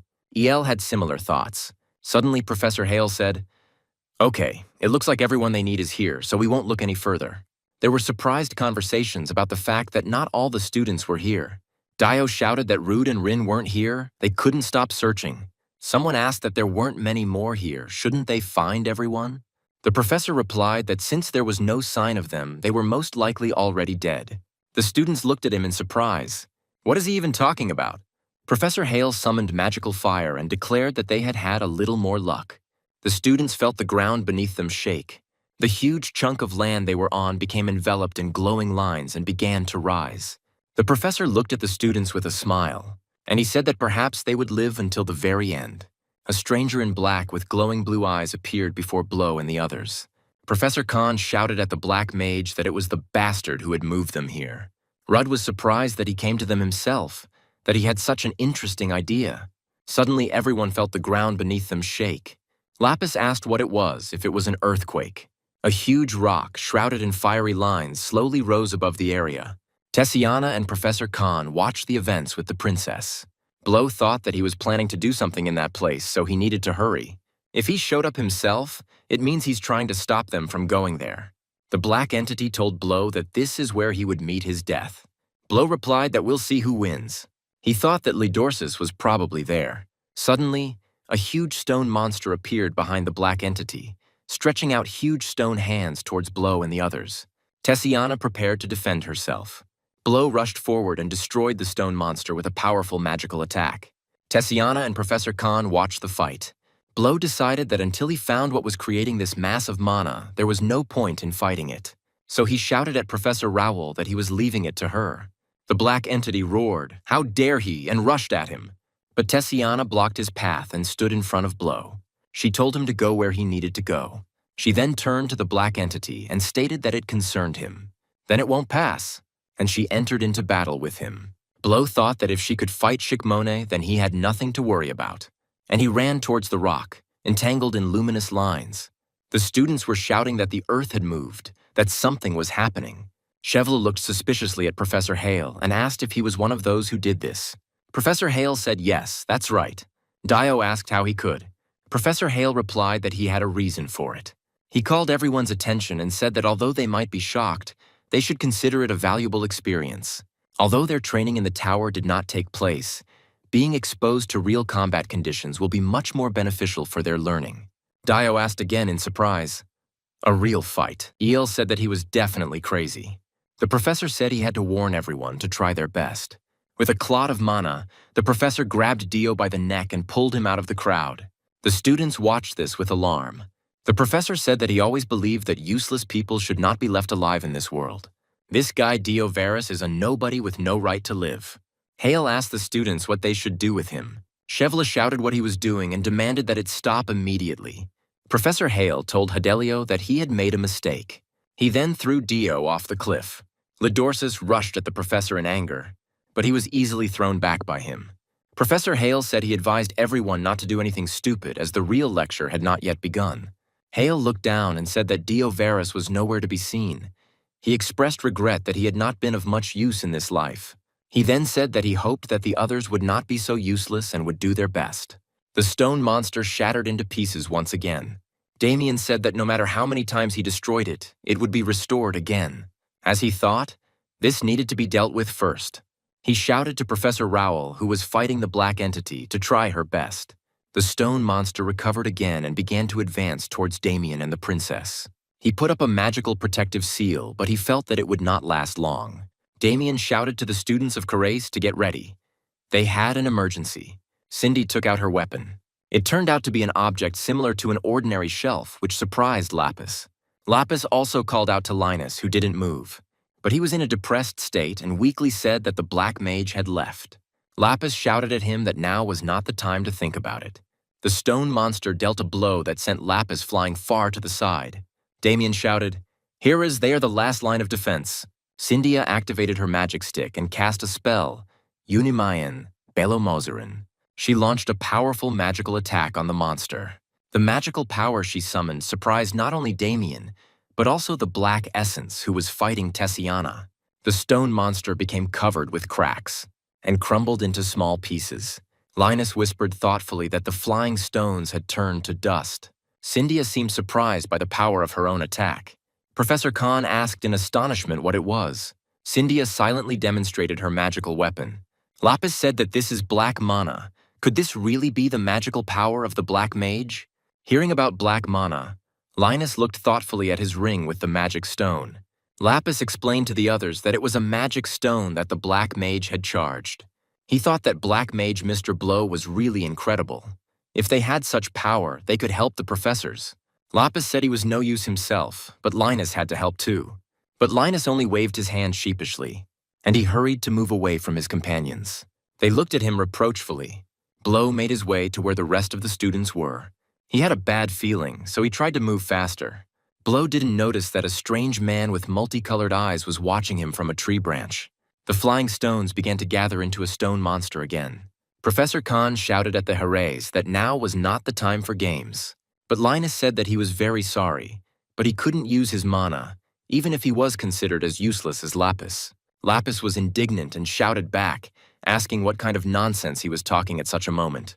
But Linus kept saying that he couldn't use it, he would keep it until he died, for which Cyndia called him a crazy idiot. The paws of the stone monster loomed over them. Damien yelled at Linus to stop messing around and pull himself together. The monster's paw struck nearby and sent Linus and Lapis flying. Lapis asked if he still refused to use his mana, but he replied that he couldn't. Lapis continued to press him. He wants them to die here. He plans to drag them all to the bottom along with himself. Linus replied that they must survive. Suddenly, a magical beam flashed next to them. Anna appeared next to them out of nowhere. She declared, wrapping streams of mana around the monster, that she would bind it to her will. Anna stood in front of them, trying her best to hold back the monster. Linus and Lapis looked at her in surprise. Anna turned around and addressed the two of them, after which she collapsed to the ground, exhausted. Such a powerful spell had taken all her strength. Linus and Lapis leaned over the girl with concern. The stone hand loomed over them again.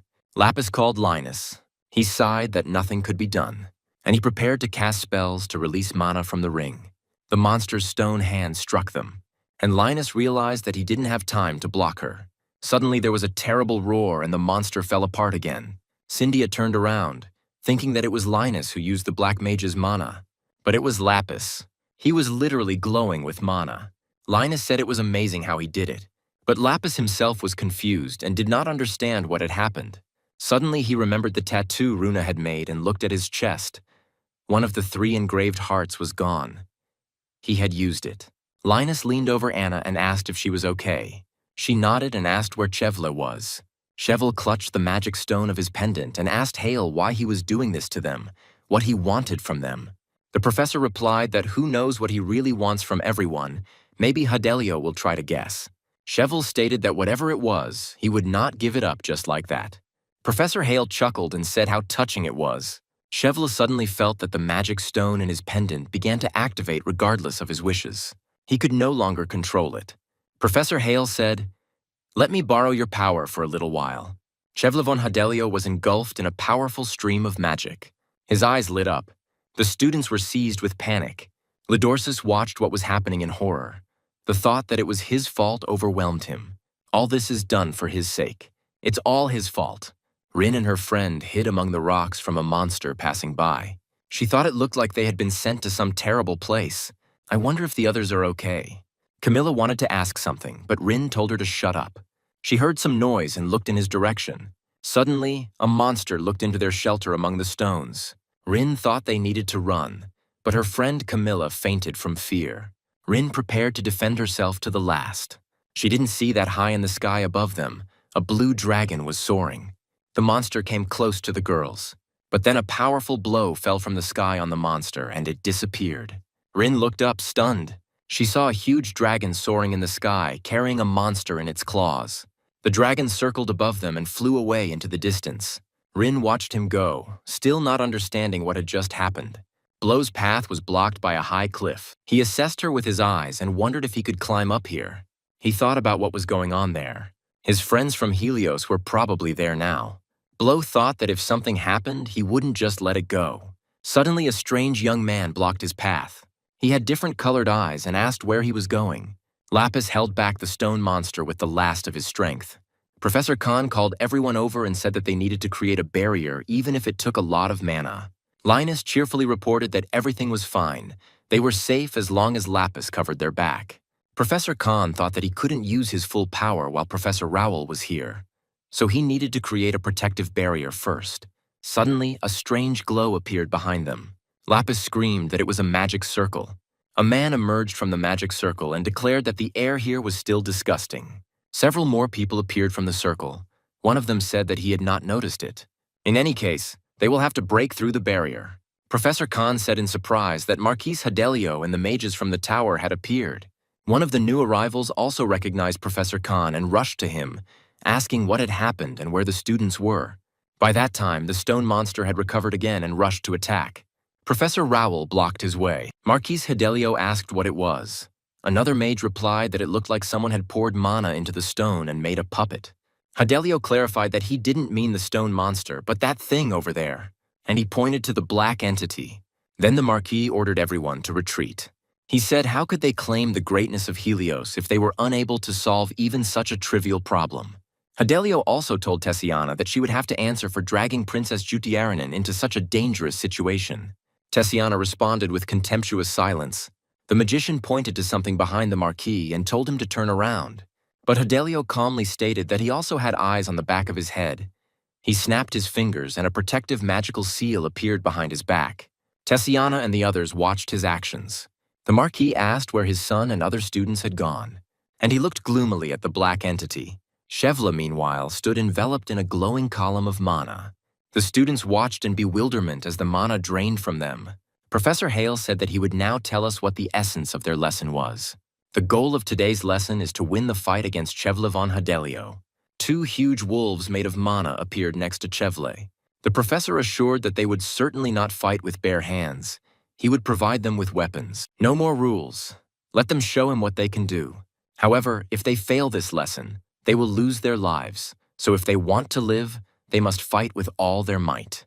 Chevle's eyes were shining. He couldn't control his body, but memories flashed through his head. The little girl with golden hair said, "Brother Chevle." She spoke to the boy with a thoughtful look who was sitting with her in the carriage. She asked what he was thinking about. They would be arriving any minute. They were approaching the mansion of Duke Ardian.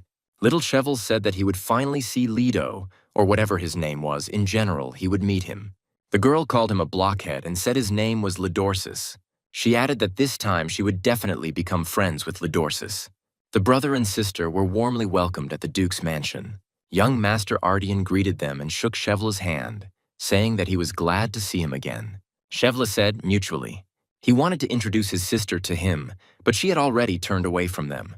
She saw a little boy hiding nearby and ran towards him shouting, Lidorsis! Chevla shouted indignantly, turning to Ibriel, asking why she was running away. He apologized to young Ardian and said that she was quite nimble. He said that it was nothing to worry about and said that it was nice to look at. Ibriel and Lidorsis sat comfortably on a blanket in the garden. Chevla thought he didn't see anything funny about it. They are both of the Ardian line, but Lidorsis is not at all like his older brother. However, he decided that he didn't like either of them. Chevla approached Lidorsis and Ibriel, who were sitting on the blanket. Lidorsis looked at him strangely. Chevla thought what a strange reaction this was and asked his sister if it was time for them to go home. Ibriel was indignant and reproached him for not even greeting Lidorsis properly, and now he wanted them to return home. Chevla said ominously, Well, hello, nice to see you. Lidorsis didn't get the joke and got scared. Ibriel called him a fool again and told him to say hello properly. But Lidorsis had already run away. Tears appeared in Ibriel's eyes, and Chevla thought that he had done something wrong. He went to look for Lidorsis, but the little one was nowhere to be found. Chevla remembered how his sister said that she would not go home if he did not find Lidorsis. Then young Ardian called out to him. He asked what happened, because he said that he had to go. Chevla replied that Ibriel wanted to say goodbye to his brother before leaving, but he was nowhere to be seen and he didn't know where he was. Young Ardian asked if he meant the fox. Chevla replied that, yes, he was looking for his brother Lidorsis. Ardian said that he liked to spend time alone, so he had no idea where he was, probably hiding somewhere. He added that he wanted to give him some advice. Don't get too close to the fox, because in reality, this guy is not his brother, he is a monster. After which, young Ardian left with his companion. Chevla looked after him, puzzled, wondering what he was even talking about. Maybe he's gone crazy. Lidorsis is his only sibling and he calls him a monster. How could he say such a thing?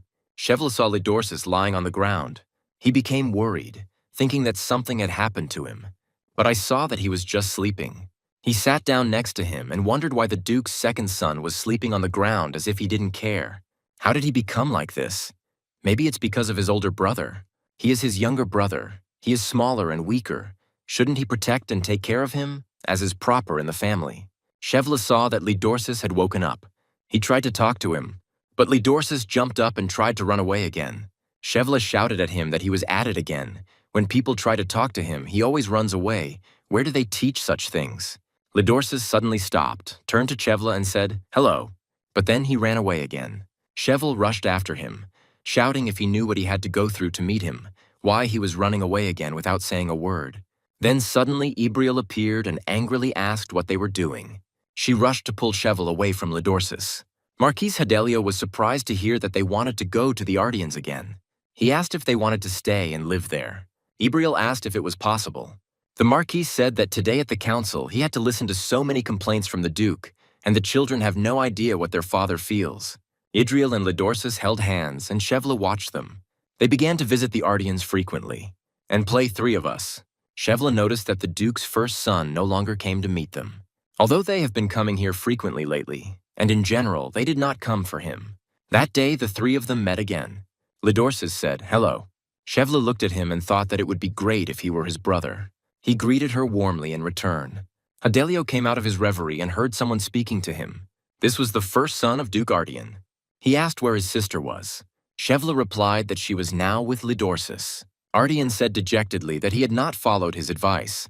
Chevla asked in response why he spoke like that about his brother. He added that he was not bothered by the nonsense he had said, but as far as he understood, he should stay away from him. With these words, he turned around and left. Chevla recalled that this is exactly how it happened. He couldn't forget what he saw then. Lidorsis in clouds of black smoke, and his sister lying in a pool of blood. They say it was someone who had a grudge against the Ardians, and once the monster was able to get into the estate, and the victim was the innocent daughter of Hadelio. They say that the youngest son of the Duke, who was next to her, did not have a single scratch on him. Chevla thought he was right. They shouldn't have gotten close to him. I should have stayed away from him. It was all his fault. It was because of him that Ebriel happened. Marquise Hadelio said that Lidorsus was not guilty of anything. He understands that. But Chevle thought that he had lost the person he valued more than anything else in the world. So who was he to blame? When Anna approached Chevla, he said that this upstart is in Helios. We need to greet him. He told her to clear the library and gather everyone, to give him a warm welcome. Chevle and Lidorsus met in the corridor. They looked at each other in silence for a while. Lidorsus tried to say something, but Chevle interrupted him. He stated that his brother told him that he was not his brother, but a monster. He added that, frankly speaking, he agreed with him. Chevle moved on, leaving Lidorsus alone. Chevle and Lidorsus looked at each other again. There were two mana wolves standing next to Chevle. A strange magical seal shone above the group of students, from which weapons and mana spheres rained down. Professor Hale said that they could use weapons and magic circles. He would give them time, but they should prepare faster. Chevle waited silently. The students were in panic. Was he serious? How could they fight? They have no chance against him. They need to run. Isle asked where they were going to run. They wanted to jump off a cliff. They have nowhere to run. She held up the mana sphere and said that was all they could do for now. This is to fight. Yell thought that she refused to die in this place until she met him. Chevle von Hadelio is not a battle mage. He specializes in illusion magic, so these monsters are probably just an illusion. The problem is that Hadelio is not himself right now. It's like he has no will of his own. What the hell did Professor Hale do to him? Professor Hale declared that they had wasted their time on idle chatter, and that giving them a head start was simply a waste. He said that he saw no point in delaying it any further and gave the command to Chevle to begin. Chevle directed his magical wolves at the students.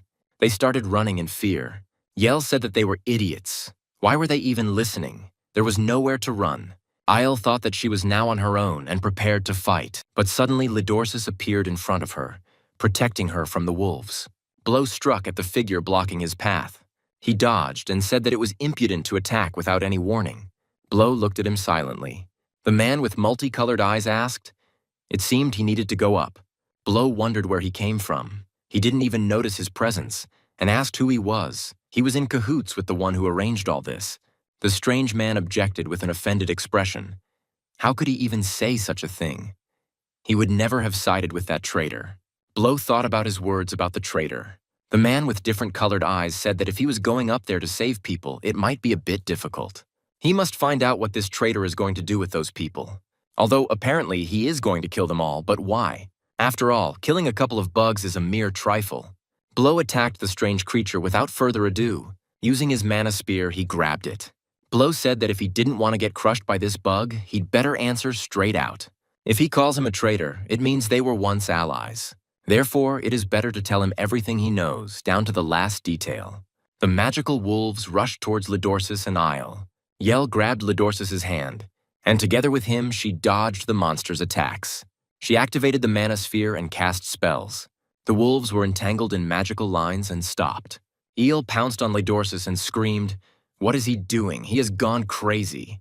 Why did he rush headlong, deciding to die?" Lidorsus replied that if he died, everything would stop.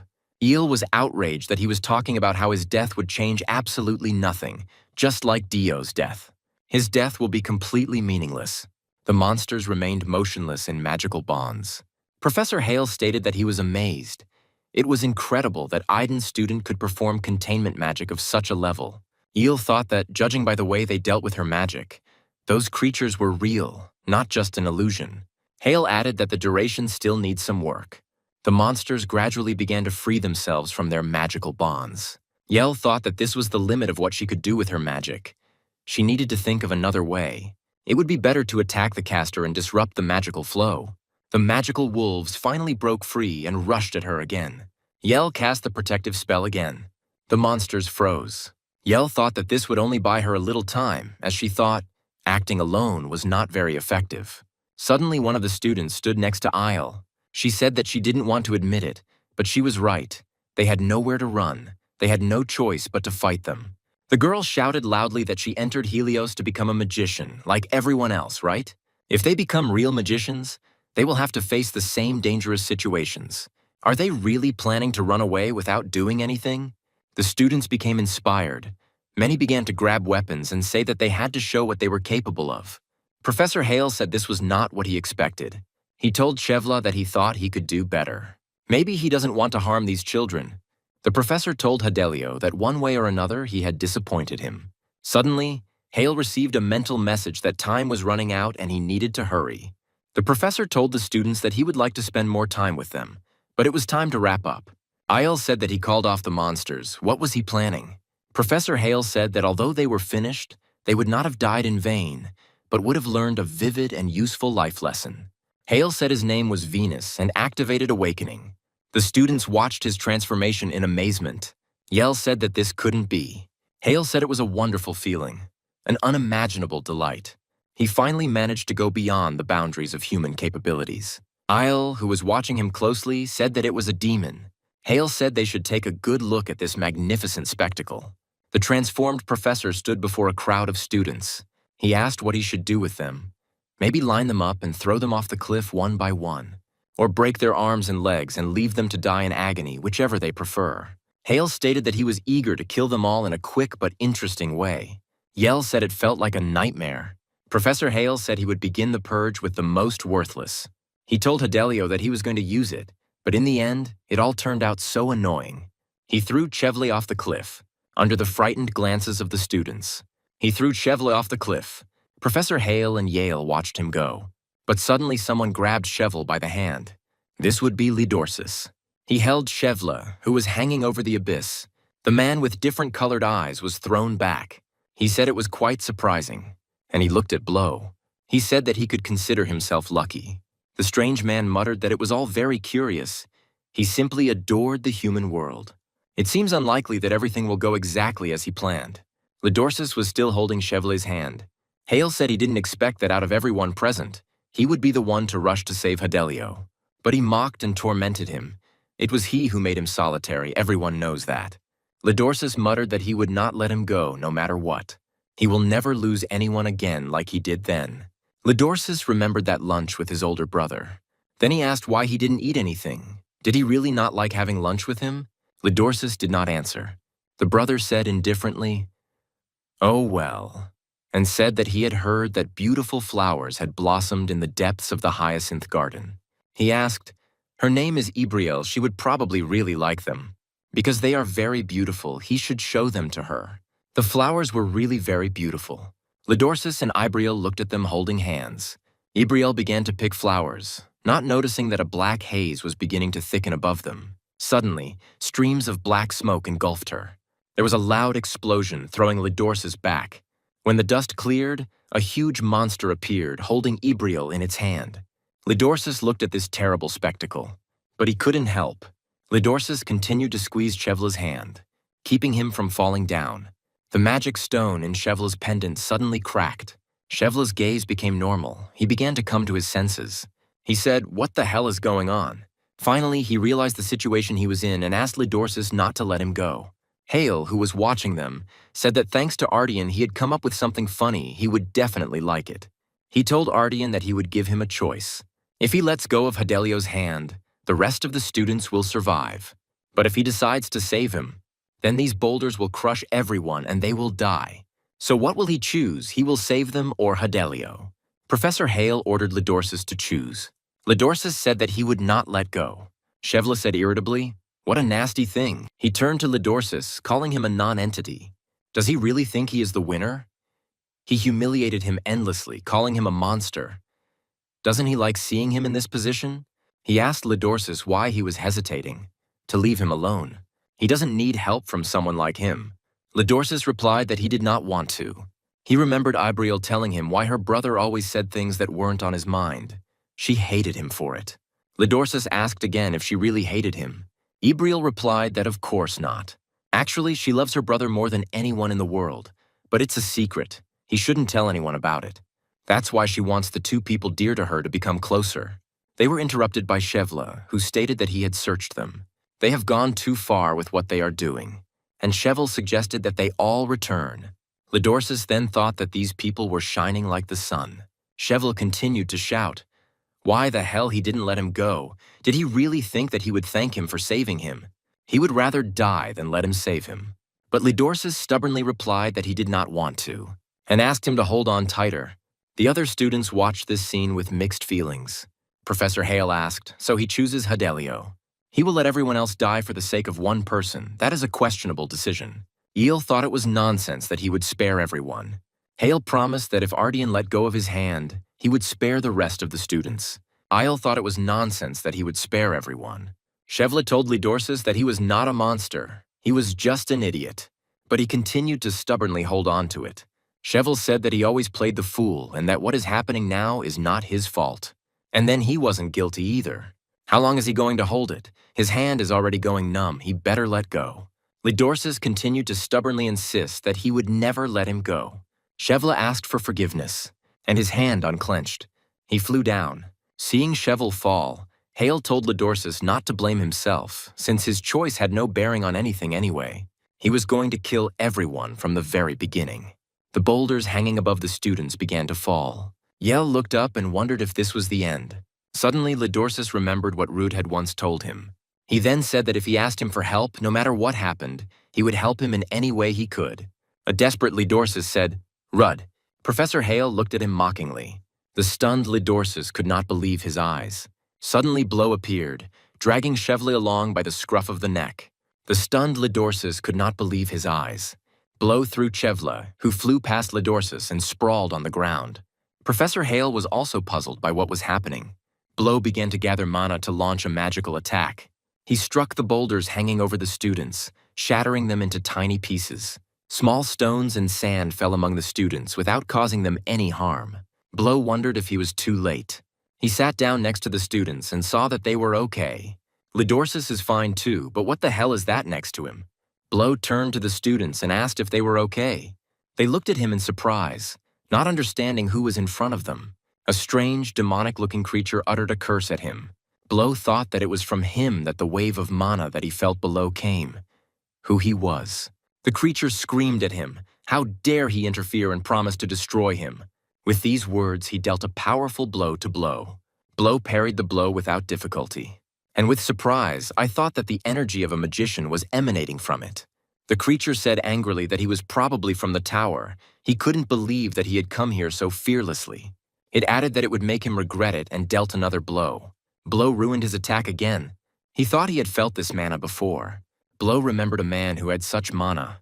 It turns out that this creature is Professor Hale. Professor Hale said that, if you think about it, he can do something. He entangled it with streams of his mana. However, no matter how skilled he was, would he be able to fight with dignity with such a burden behind his back?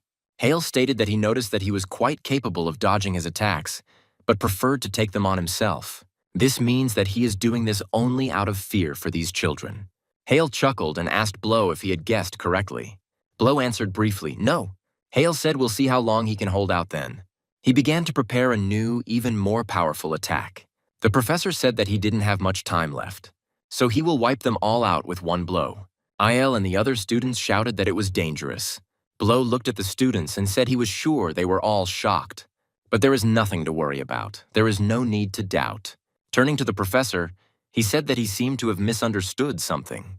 There is no reason why he doesn't dodge his attacks. He simply doesn't need it. Blow asked the professor if he understood what he was talking about. With one movement, he freed himself from the bonds that were enveloping him.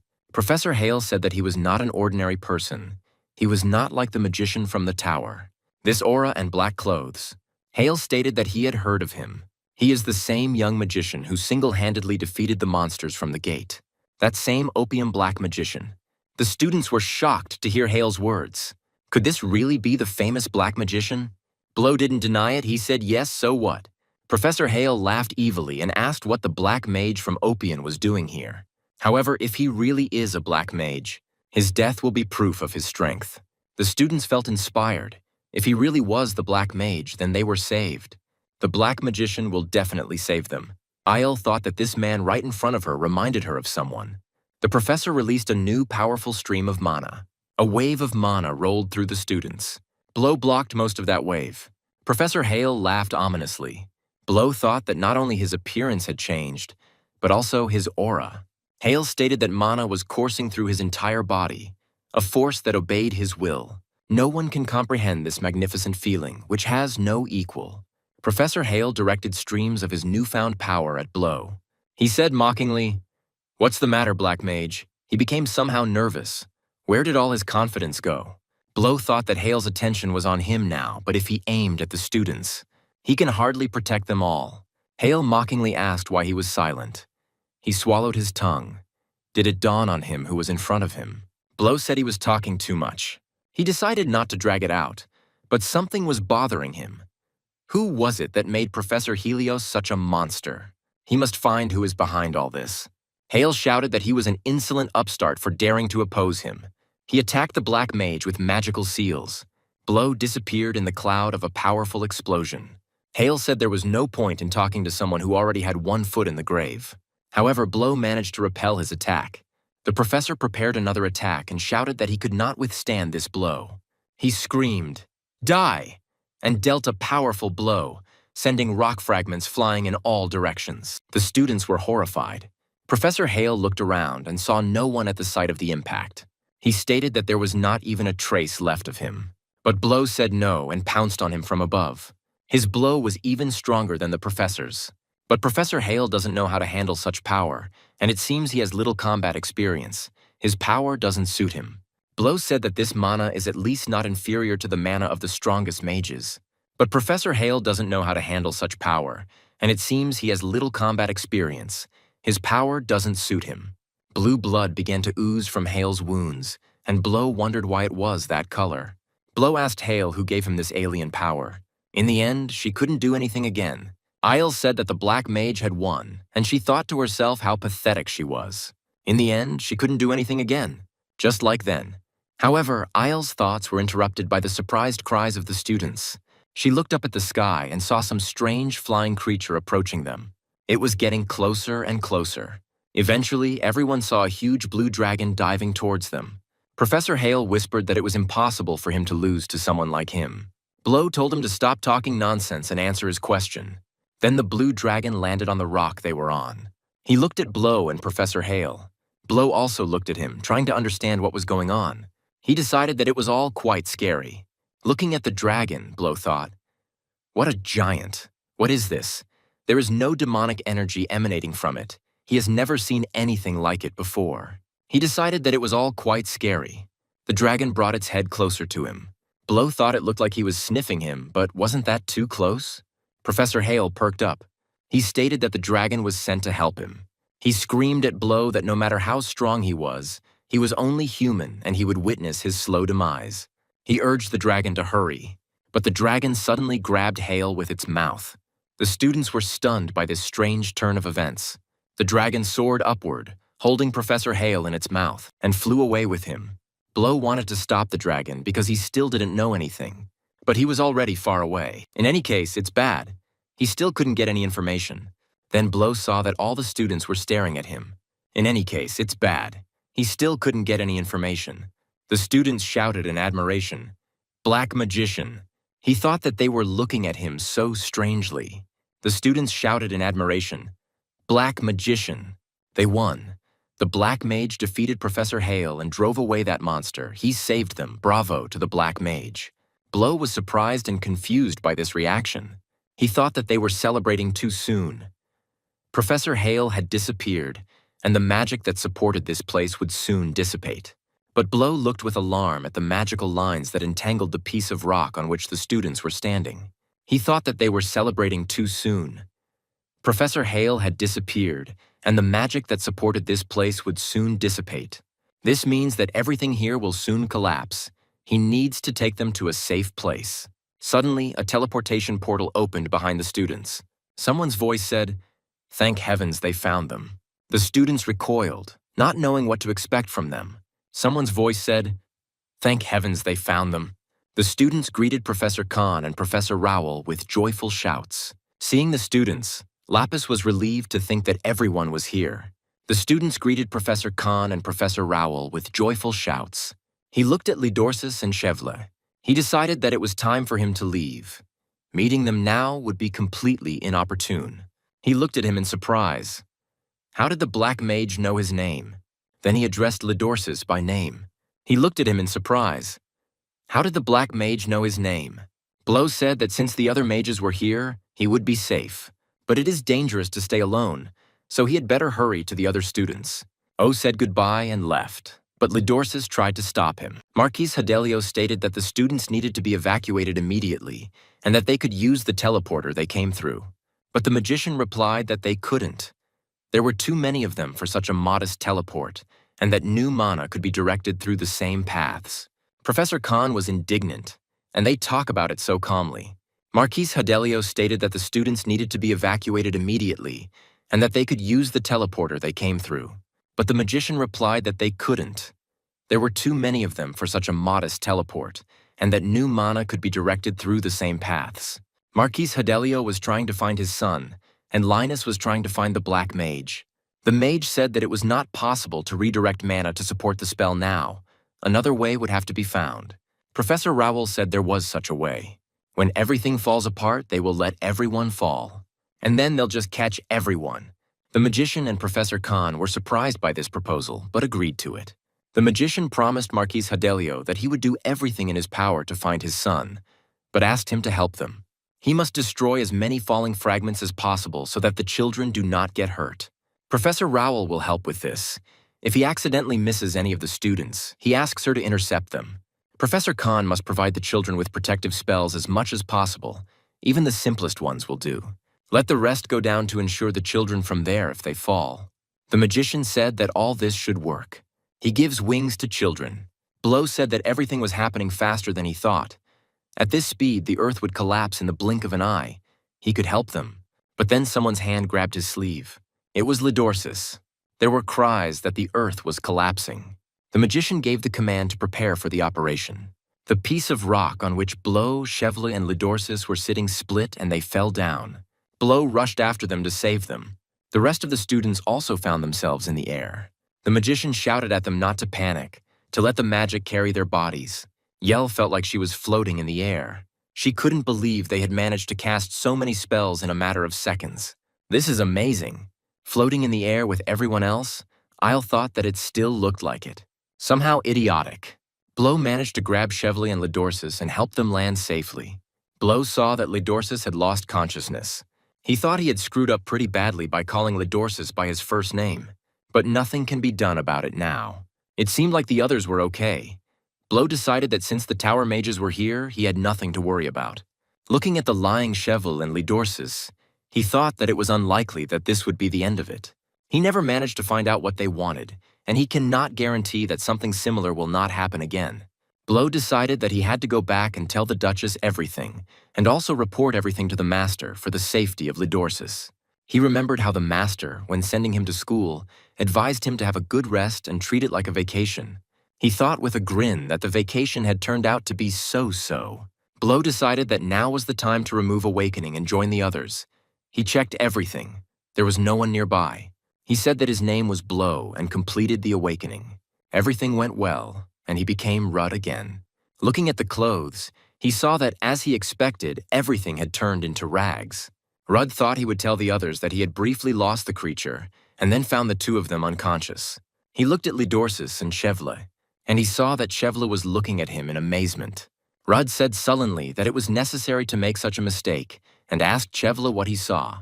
He came close to Chevalier. He explained that he didn't even know why he was there. When he opened his eyes, he was standing right there. Rudd thought that he had seen everything after all, so he should probably bury him here. He came close to Chevalier, and with a sweet smile, he said that they needed to talk. Chevalier looked at him with horror. The magician stated that all the children were saved. They did an excellent job. The Marquis noticed that they were in a complete stupor. He told the magician to stop putting on airs and find his son quickly. The magician replied that there was no need to worry. They were already looking for him. They had already equipped a search party of about 50 ranger mages from the tower.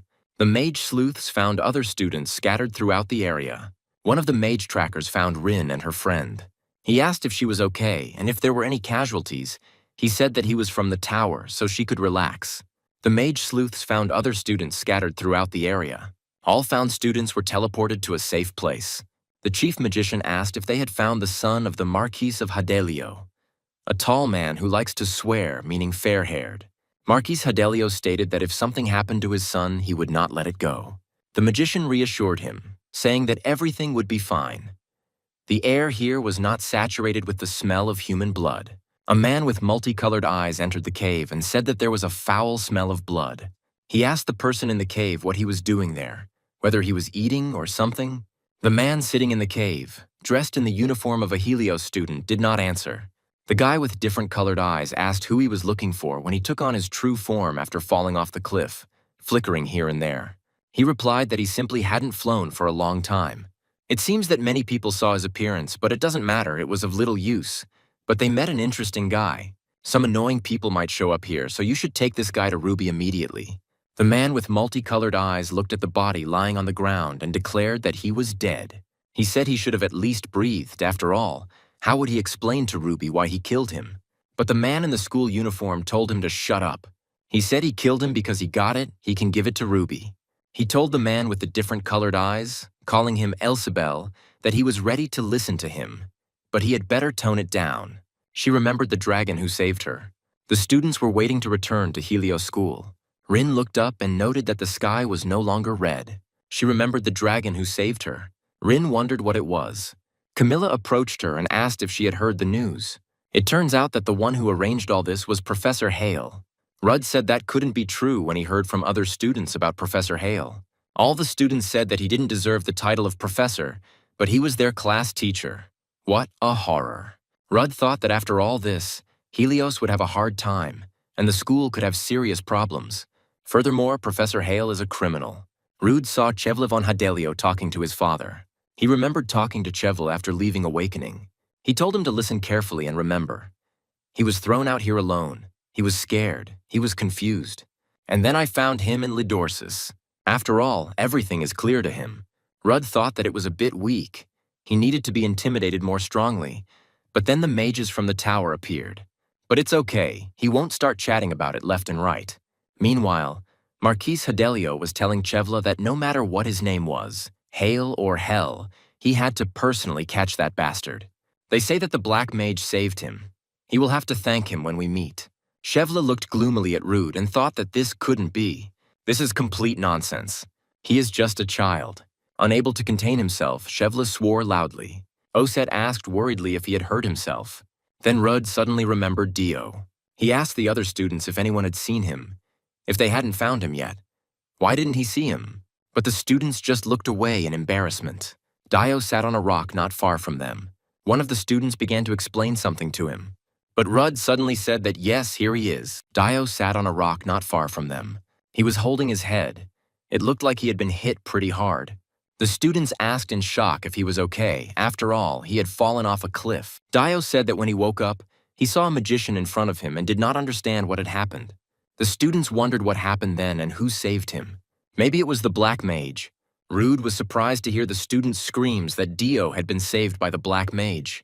The students told Dio with relief that they were glad he was alive. They thought he was dead. Rude, looking at Dio, thought that it was good that he was okay, but he didn't save him. So who saved him then? The magicians announced that the teleport was ready. Everyone should gather. They were returning to Helios. The students cheered. Cyndia clutched her strange weapon, and Linus couldn't take his eyes off his magic ring. Princess Judy Aranen was under the care of Professor Rowell. Lidorsis lay in a van after the events he had experienced. Yell remembered the recent meeting. Will they meet again? The tower's ranger mages, searching the surrounding area, finally discovered Professor Hale's body. One of them said, "It's disgusting, Blue Blood." So he was not human. Another magician replied that this was not entirely true. He had once been one. But now it was not only about Helios. Palace of the Association of Magicians. Mr. Lanasta's secretary knocked on the office door, and having received permission to enter, she went inside. She asked if Mr. Lanast had received the report. He clarified whether it was a report about Shik's attack on Opian or about those good-for-nothings from the tower who decided to take a stroll around Ishuela. The secretary reported that there seemed to be problems at Helios, possibly because Princess Jutiaranen was studying there. But they urgently sent Marquis Hadelio to the tower. The secretary asked what their plan would be. Lanast ordered a meeting to be arranged with them. They could not remain aloof from such an interesting matter. At the Helios School Council meeting, the latest events were discussed. A week has already passed, but nothing has been done yet. Questions were raised about what they were going to do next, what they were even doing here. They just couldn't wait any longer. Duchess Artian stated that there was no point in waiting any longer. One of the council members supported her. If it comes to children's safety, they should do something and not sit idly by. Someone said they wouldn't leave their child here. Who can guarantee that this won't happen again in Helios? The school principal stated that she was forced to admit that they could not cope on their own. But while recognizing the exceptional nature of the situation, they valued their opinion. Therefore, Helios will immediately contact the tower so that they can help figure out what happened and fix everything. A special team will also be created for an internal investigation directly at the school. Children will not be informed about this so as not to disturb them. This will continue until all issues related to the incident are resolved, and until they are sure that there are no further risk factors, so there is no doubt. They will take care of it. Professor Khan, who was giving a lecture, suddenly stopped and looked into the depths of the classroom. The students followed his gaze. Rudd asked questioningly, "Professor?" Professor Rowell replied, "What?" Professor Rowell sat next to Rudd and watched him closely. Professor Khan became indignant and demanded that Professor Rowell not disrupt his lecture. She replied that she was just watching, but Khan said that she was in the way and demanded that she leave. Rudd thought Professor Rowell had noticed something. Rowell, Cheval von Hadelio, and Lidorsis, there's been something wrong with them ever since that day. Lidorsis is probably thinking about him, as he called him by name then. Rudd had already sent a report about this to the master, but there had been no news from him yet. Lapis asked again. A party. Linus confirmed that yes, although it seemed a bit out of place now, there used to be a welcome party for newcomers at this time of year. Linus added that it was quite unexpected. He thought everyone would forget about it.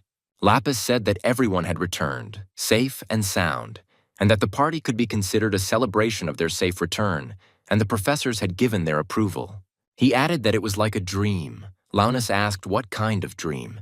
Lapis clarified that he meant Ishuela. Linus, looking at the magic rings on his hand, declared that it was not a dream at all. Lapis was indignant. Why did he have 2 magic stones? Isn't that against school rules? The rule is that each student, even if he is Keres, can only have 1 magic stone. But Linus replied that this was not a violation. The second stone was sealed, so it could not be used. Rudd asked again, a party? Rin replied that yes, and asked if they would go to see her. She explained that something bad had happened, and now everyone was trying to overshadow it with happy memories. Dio said that they would of course go, but Rudd thought that he didn't want to, especially since he would soon be leaving here. He asked Rin if she would go herself. Rin was embarrassed and hesitated to answer. She looked at Lidorsis and said that she had been thinking about this for a long time. She then suggested cutting Artian's hair a little and asked what he thought about it. Rin explained that it wasn't that his hair looked bad, it was just a good way to start fresh. She said that she didn't mean to offend anyone and asked to forgive her if she said too much. But Rudd stopped her. He put his hand on Lidorsis' shoulder and said it was a great idea. Rudd stated how he himself had not thought of this, and he suggested that Lidorsis do it right now. The master read Rudd's report on the incident in Helios. He said that he didn't send him there to get into such a mess. What a hassle. Ren suggested that since Blow had been spotted, wouldn't it be better for Rudu to return? But the master said there were offers from the tower to work together on this case, and he said Blow was currently away. So until he sorts all this out, it's better for him not to show up. Besides, he doesn't want Rudd to see what happened here. What if he goes crazy and does something similar in the association? The master said that, as he thought, the main target was Duke Artian's second son. Then he asked Ren what the Duchess answered. Ren replied that she said she would head here after the meeting in Helios. The master said that he would then tell her everything in detail. When the haircut was finished, everyone stared at Lidorsis. Dio and Rude agreed that he looked great. Camilla asked why he hid his face under his hair for so long. He looks much better now. Rin said that she didn't actually say that she would cut the hair herself, but at least it turned out really well. Rudd reminded her that she had cut Ben's hair and praised her for a job well done. Rudd thought he looked much better now. Everything would be fine after he left. It was a great way to end things. He looked thoughtfully at Lidorsis once more and turned to Rin. He asked her when the party would be. Rudd thought that he should take full advantage of this opportunity, the chance to imprint into everyone's memory that Lidorsis was not a monster. Under cover of night, Rudd conducted another communication session with the master. The master said it was excellent. In any case, it turned out that he had carried out the Duchess's order flawlessly. Rudd asked if he could come back then. He was, of course, worried about Lidorsis, but he couldn't be with him forever. But the master replied, "Why such a rush? He could at least imagine how difficult it was to get him into this school. It would be better for him to stay there for now. In order for him to be able to leave there, he needs to go through some bureaucracy. Rudd asked if he was going to get him out of there. The master replied that of course, because he is the star of Opium. And by the way, he received a bunch of letters. They seemed to be from the students of Gilios to their savior, the Black Magician. Rudd told him to stop acting up and get him out of here as quickly as possible. The master suddenly said that he had not seen him for a long time and told him to take care of himself. Be careful there. Let him not forget that he is his precious family. So let him be more careful. Rudd said, "What's wrong with him? He's completely lost his mind." Returning to himself, he thought about how the master had a talent for making people feel uncomfortable. Why would he say such a thing? In any case, it looks like he'll have to stay here for a little while longer. Rudd thought that didn't sound so bad. Dio asked Rin how things were. Everyone was ready. Maybe they should go too. Let's wait a little longer. The main character comes last. Helios's students were getting ready for a party. Many people noticed Il Florin Chrome, who stood out noticeably from the other students. But Yel was bored. She was not interested in anyone here. There was a lot of talk about the Black Mage. It would be nice to become a mage like him. El thought with irritation that it was like a bazaar here. Rudd approached her and asked why everyone was only talking about the Black Mage. Yel replied that this is how it should be after the grinding. Rudd said that for some reason it seemed to him that everyone was looking only at her. He also looked closely at Yel. Rule said he had a favor to ask her and asked if she would listen to him. 3 figures appeared at the entrance to the hall. Even Isle was surprised to see them, not to mention the other students. Lidorsis entered the hall, accompanied by Rin and Dio. Yel waved her hand at them and shouted loudly, "Come here." She told Rudd that she simply agreed to help him out of boredom, and he thanked her. The students looked at the tall, magnificent-looking young man in bewilderment. Could this really be Artian? Rose petals suddenly began to rain down from above. Rin asked in surprise, "Petals?" Rudd said smugly that someone had done a great job. Yel thought, looking at the petals, "What wonderful magic." Rude approached Lidorsis and said, "Today is a wonderful day. Isn't that so?" Shevla von Hadelio and Anna watched the party from above. Shevla reached for the magic stone on his chest, but Anna said warningly, "Shevla, he said it was pretty boring here," and he invited Anna to come back. Lanoste said that everything was much more interesting than he thought. This means that a special investigative group is being created. The secretary asked if she could look for a suitable candidate, but Lanoste said that it was not necessary. He asked thoughtfully where Schick was now. Schickmoan was near the city when he heard shouts that the Black Mage had appeared there. His eyes lit up. Duchess Artian's carriage moved through the city. The Duchess turned to Lisbon, who was accompanying her. She said that this child had changed. "It looks like that boy from Opium did a good job. She hasn't remembered that child's smile for a long time. She remembered meeting Lidorsis in Helios. She said that she couldn't let him stay there any longer. They could go back now. It wouldn't be a problem. It would be better that way." The Duchess asked if he wanted to return home with her. However, Lidorsis replied that he liked the place. He likes it here in Helios more than ever. There were shouts that the Black Mage had appeared. A little boy in a black cloak declared that he was the most powerful magician in the world. The Black Magician. Shikmonu watched as children played magicians and their main character was the Black Magician. Suddenly he heard one townsman tell another that the Sulphur Mage was now in the Roymov shop. He had seen him with his own eyes. The table in the tavern was laden with food. The hosts asked the guest if he really was a black magician. The man in black clothes replied that he was the Black Magician from Opium. Who else could he be? The shop owner's wife said with disappointment that she had been told that the Black Mage was an attractive man. The shop owner said that they were very honored that he visited their shop because he was such an outstanding person. N doesn't have to worry about paying. Let him eat as much as he wants. The owner said that he couldn't believe that the Black Mage had come to their shop. They would get rich. But then a group of suspicious characters entered the shop and asked how he dared to conduct his business without paying them. Their leader said that since he has money, then let him pay. Why on earth did he open there? The owner muttered that he had paid them last week. But the boss said that interest also had to be paid. Just don't say that he has nothing to pay with. If he can't, then let him close his shop. There's such a hole here that it won't even cover half of the debt, but he'll take it right now.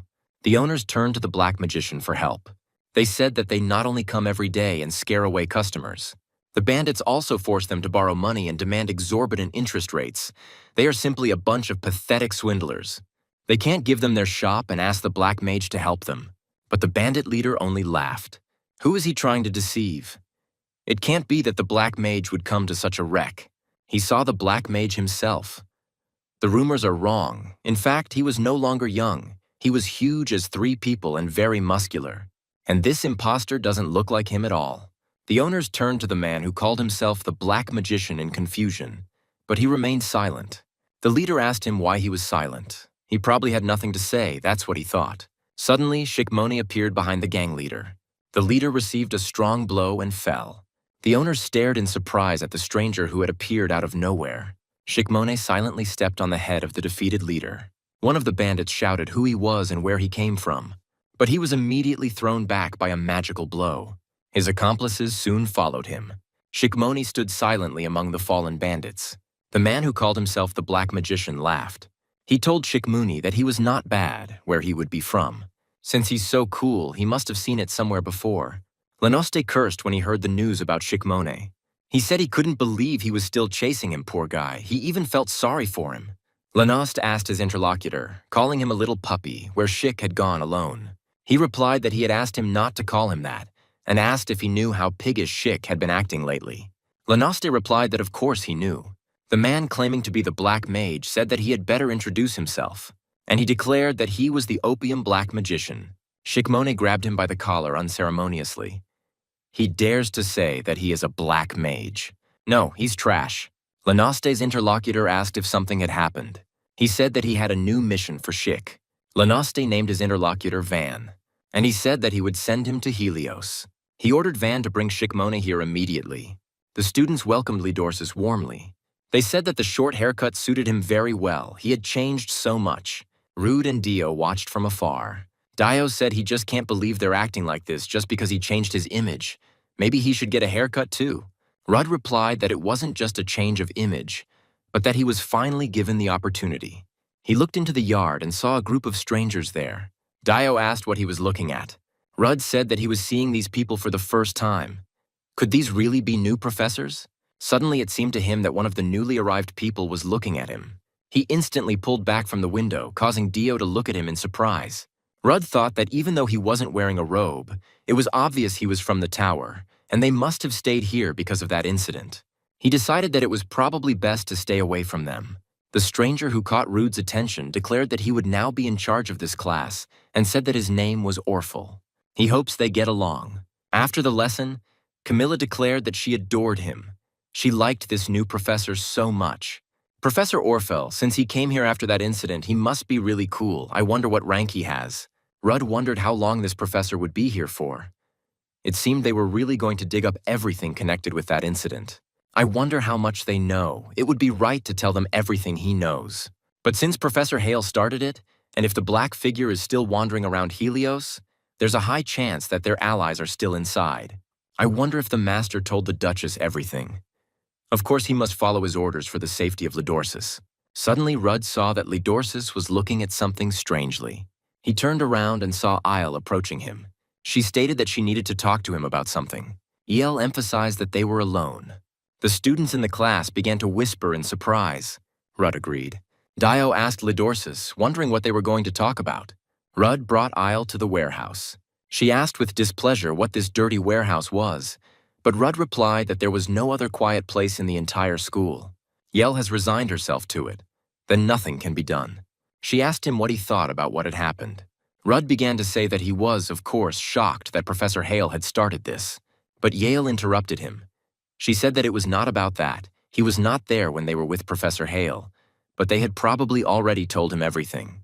She said she didn't know about the others, but she noticed something strange about it all. Eel asked him what he thought of Lidorsis. She explained that when Professor Hale turned and Dio fell off the cliff, closest to Dio were Lidorsis and Chevle von Hadelio. Of course, Lidorsis doesn't have as good a relationship with Chevle as he does with Dio, but his connection with Hadelio is still quite deep. Then Professor Hale attacked them and he was aiming at Lidorsis. She thinks he did it on purpose. Rudd listened to her attentively. Eel continued that when Chevle fell, she knew for sure that she saw it. Something was coming from Lidorsis's body, something like black magic. But then the black mage appeared and she thought, Rudd finished for her, that it was his black magic. Isle said that she couldn't get it out of her head. Maybe everything that happened was connected with Lidorsis. She asked Rude what he thought about it, since he was a close person to Lidorsis. Lady Diner asked again. He says that the target of the one who set up all this in Helios could be her son. Can he provide evidence of this? The master replied that, based on what they knew, the threat could not be ruled out, so it would be better to leave the problem unresolved until it was resolved. Lady Diner said it was impossible. She said that during their last meeting he smiled as if he was overwhelmed with happiness, and she is very grateful to him for making her son smile. The Duchess stated that she wanted to add something to her request. It was necessary to protect her son from any danger. The master answered doubtfully that such a task would be entrusted to a 7th-rank mage, but the Duchess said she would pay whatever he asked. He had done a great job so far, and his presence alone would be enough. She also ordered Lisbon to immediately go to Helios and join the investigation team. The master assured that he would settle all the formalities necessary for this. The Duchess added that, of course, protecting Lidorsis is more important than any investigation. She also said that it would be better if the tower in Helios did not find out about this. She did not want to ruin Lidorsis' daily life. The master tried to object, but Lady Diner interrupted him and asked him to understand the feelings of a mother who could do nothing. Lanoste stated that it was a gift, pointing to the uniform of a student of the Helios school, Heres. They sat opposite each other with Shikmun. Lanoste told him to put it on and go to school. Shikmone took the form with a grim look, and he used fire magic. The form immediately turned to ashes. Lanoste said that everything is fine, there is no need to worry. There are 100 more like this. Van, standing behind Shikmun, grinned. Shikmone was outraged at what he was doing. He had completely lost his mind. Lanoste replied that he should ask him. Wasn't it clear that from that day on he had been behaving simply disgustingly? Especially this reckless visit of yours to Opian. While he was hanging around and causing problems, the association's image sank below the plinth. Didn't he himself say that Shikmun can do anything? Shikmone tried to object, but Lanoste hit the table with his palm, causing it to shatter into pieces. Has he forgotten? When he is in front of Lanoste, he obeys his orders. Shikmone asked cheekily, what if he forgot? Shards of glass from the table flew in his direction. One of the fragments hit Van in the forehead, but Shikmone stopped the rest with magic. Shikmone asked what he was doing, completely losing his mind. Lanoste stated that he was leaving and had no choice, because what he is looking for is there. Helios' students watched with interest and surprise as yet another commotion erupted in the school corridor. Professor Orfel sternly asked Professor Rowell why this child. He turned to Rudd and asked his name. He replied that his name was Rudd Christie. He wearily wondered how he had gotten to this point again. After he talked to Isle, he immediately ran into Professor Rowell. And then, to complete the happiness, the professor from the tower showed up, and in one place he ran into 2 people from whom he was carefully hiding. Professor Orfel sternly asked Professor Rowell why she was bothering Mr. Christie, and she replied that she admired him. Orfel said reproachfully that Tona was chasing him like a savage. Had he done anything wrong? Rowell looked at him darkly. Rudd hoped that she wouldn't say anything unnecessary and tried to somehow hush up the story. Professor Rowell said that he should ignore them and go where he intended to. Professor Orfel said that, of course, she was asking for forgiveness, but she could not decide on the form of speech. She now seriously told him to stay away and not interfere. Rudd thought that was exactly what she had told him and decided that it was time for him to go. Then Professor Khan appeared, loudly calling for Orfel and Rowell. He saw them and asked what they were doing there. Did they miss the call? Everyone is already waiting, they should hurry. Professor Orfel suggested that Rowell continue the conversation another time, and they left, following Professor Khan. Rudd breathed a sigh of relief. Then Dio rushed at him and asked how everything went, what he and Isle talked about. Rudd replied that they hadn't really talked about anything and became lost in thought. He recalled their conversation. Then he replied that he had no idea what she was talking about. Maybe she was just mistaken. Yell replied that it was possible. But then she stated that since he was so stubbornly silent, she definitely saw something coming from Lidorsis' body. Lidorsis slept in their room. Rudd looked at him and thought that he couldn't get it out of his head. He decided he'd just check it out just in case. Rudd placed his palm on Lidorsis' forehead and activated his mark. He examined Lidorsis' aura, not noticing that streams of black magic appeared above them. Rudd thought with relief that he knew it. There was nothing.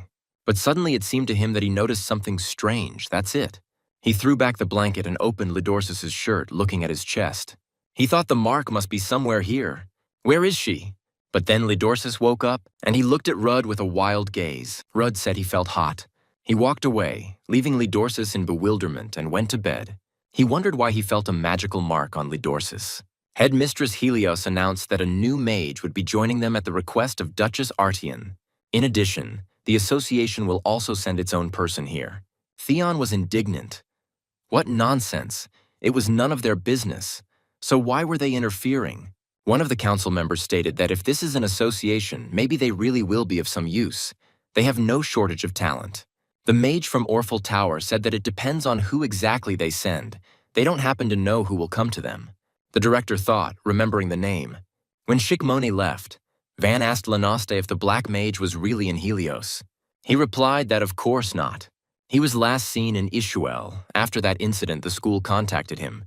But he is silent, so there is no way he can be in Helios. Van asked how they would get out of this then. Lanasta said that he had some strange feeling.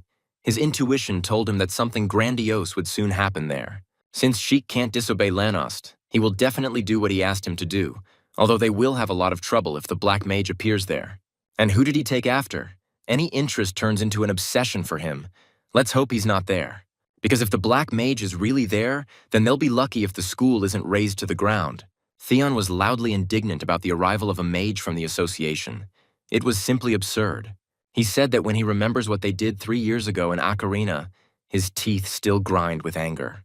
He's willing to bet that that damned Lanost of theirs is up to something again. Otherwise, it is simply unthinkable that Gellis would accept help from some psychos. Orphle suddenly told Theon to speak more quietly. At the end of the gallery, a human figure appeared. It was a student in the uniform of Carace. Theon asked Orphle if he knew this student. Orphle said, "How many years, how many winters? The last time they saw each other was in the Imperial Palace. He did not expect to meet him here." Orphle added that in any case, he was glad to see him and extended his hand for a handshake.